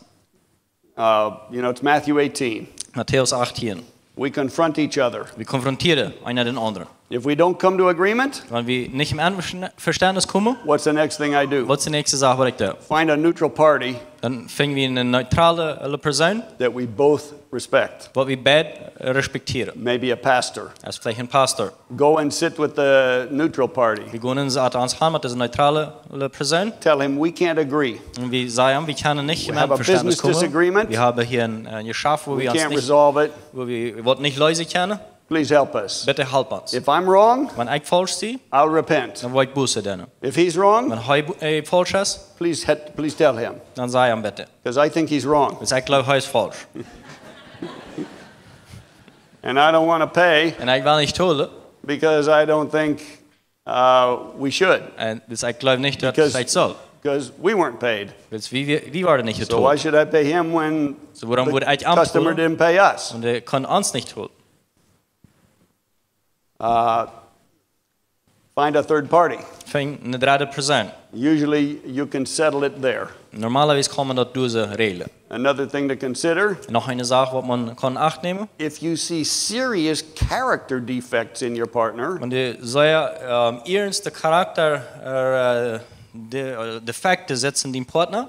it's not just one-time disagreement, Das ist nicht nur das eine einmal Sache. but you look and you say, I question really whether the person is the kind of person that has the character I want to continue to work with. Ich stelle mir wirklich auf Frau, als diese Person, so eine Person, als man da Typ arbeiten will, Consider dissolving the partnership dann stelle die Frau, als man die Partnerschaft nicht ablösen will. and say, you know, I will pay you for this one, So, jetzt ich würde betonen für diesen, but let's not work together in the future. weil in Zukunft nicht wieder Typ arbeitet. So that would be my suggestion. Also da würde mein Vorschlag sein. Talk to him. Reden mit ihm, If you can't resolve it, wenn du nicht kannst lösen, take the next step in Matthew 18. nimm den nächsten Stopp, Matthäus 18, Find a neutral party. fäng eine dritte Person, That you neutrale both Person, respect. was die beide respektieren, See if you can resolve it there. und seid, als ihr durchhören ablösen. If not, Wenn nicht, decide, dann entschlüsselt. how important is this? Wie wichtig ist das? Do I want to dissolve the partnership over this? Weil ich unsere Partnerschaft ab das ablöse? If so, Wenn ja, then let's make an agreement and dissolve it. dann wollen wir ein Einverständnis kommen und das ablösen. Decide it doesn't work for us to continue to work together. Entschlüsselt, das funktioniert für uns nicht, wie der Typ zu arbeiten. If it's just a one-time disagreement, Wenn es bloß eine Sache von einmal ist, but not a serious character problem, aber nicht wirklich ein deepes Charakterproblem, okay, maybe we want to continue to work together because it's a benefit for both of us. okay, vielleicht werden wir, wenn wieder Typ arbeiten, weil das kommt uns beide bereich, But let's find somebody who can help us resolve. weil dann wir finden, was uns helfen, das lösen. Does that make sense? Merkt das an? And I don't know whether you should pay because I wouldn't have enough information just from what you said to know all the detail. What I found out in the Bible, Ich weiß nicht, als du dran sein zu tun oder nicht, weil ich habe nicht genug Informationen, Proverbs, bloß von das Proverbs probiert. says, Aber was ich weiß, das Sprüche sagt, every man is right jeder Mann ist richtig, until you hear the other side. but die andere Seite hier ist. So if you tell me your story, Also wenn du mir deine Geschichte I will sagst, always agree with you ich will immer ein Einverständnis sein mit dir, until I hear your partner. aber ich deinen Partner auch nicht anhöre. And I go, oh, Und dann gehe ich, okay, that's different than what he said. okay, das ist anders, als was du sagst. So that's why I can't say because I didn't hear the other side. Deswegen kann ich nicht sagen, weil ich habe nicht die andere Seite gehört. But I think if you find a neutral party that can relate to you both, you Aber can resolve it. ich glaube, wenn die eine natürliche Person finde ich kennen, was die beide respektieren, dann gleich ich das lösen. Does that help? Helpt das? No, but Nee, aber. There's a question Okay. over here. yeah. Great. Okay. Next one is over here. Which one? That one was, yeah, but Okay. because of the tithe. What is the tithe? Tithe on the gross or net? He's got a business, just so you know. Yeah. So is it what I take home from business or? Yeah, you can. I believe it's a little different in a business than if you're an employee. Das ist mit anders in Geschäft, was man den ein Arbeiter bist. If you're an employee, Und ein Arbeiter bist, the tithe is just 10% of the amount you receive. ist der Titel einfach 10% von dort, was du kriegst. If you have a business, Wenn du den Geschäft hast, the tithe is on the profit. ist der Titel ab dort, was man verdient hat. All the examples in the Bible are agricultural. All die Beispiele in der Bibel handeln sich um Agrikultur. So if you have, you put in the ground 100 bushels of corn, So, wenn der 100 Bushels von Korn in der Erde ist, and you get back 1,000 bushels of corn. wahrscheinlich kriegst du 1000 Träger. I'm not a farmer. I have no idea how much corn produces. But Als ich kein Wirtschaftler bin, ich weiß nicht, wie viel Korn produziert. let's say you get back 1,000 bushels. Aber sei, du kriegst 1000 und wahrscheinlich Träger. And you spend some other money on fertilizer and water and other things. Du verbrauchst verschiedene Geld nach dem Wasser und Düngerungsstoffe und solche Sachen. Maybe 200 bushels worth. Das ist dann vielleicht 200 im Wert. So your expenses were 300 bushels. Also 300 hast du verbraucht. You got back 1,000 bushels. Je har 1000 moten hast du Your teruggekregen. profit is 700 bushels. Die verdienst is 700 moten. You tithe on that. En dat is op dat.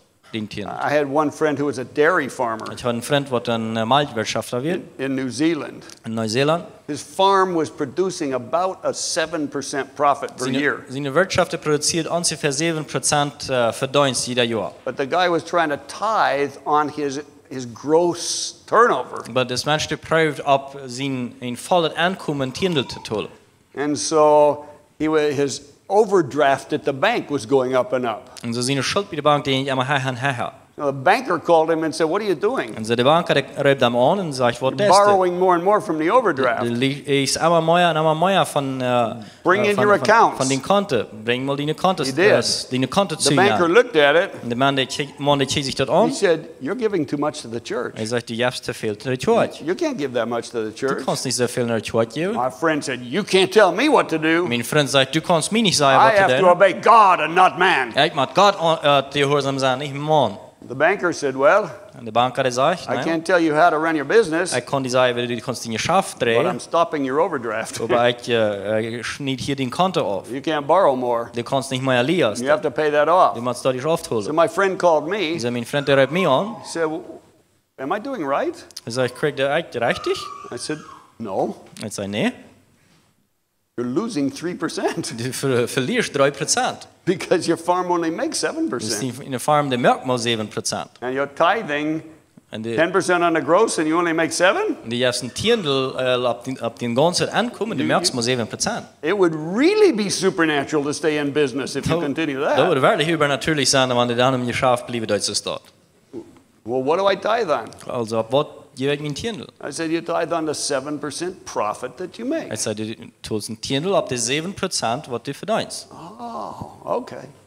And so he began to do that, and I his farm began to make money again. Er fängt an, das zu tun, und seine Wirtschaft fängt an, wieder Geld zu machen. Yeah. Oh, where was this one? Ja.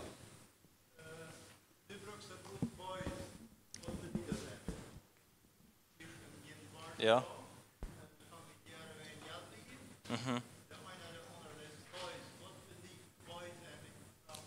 Een plotischen.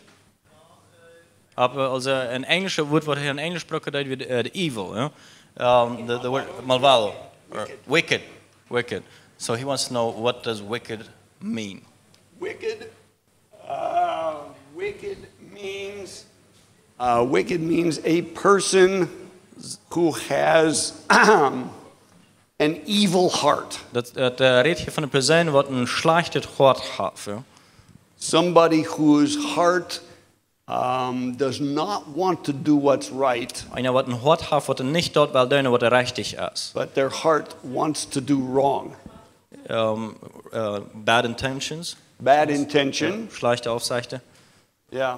Their heart wants to do wrong. Der hart wil het falsche doen. Yeah. There was one more. Oh, we can.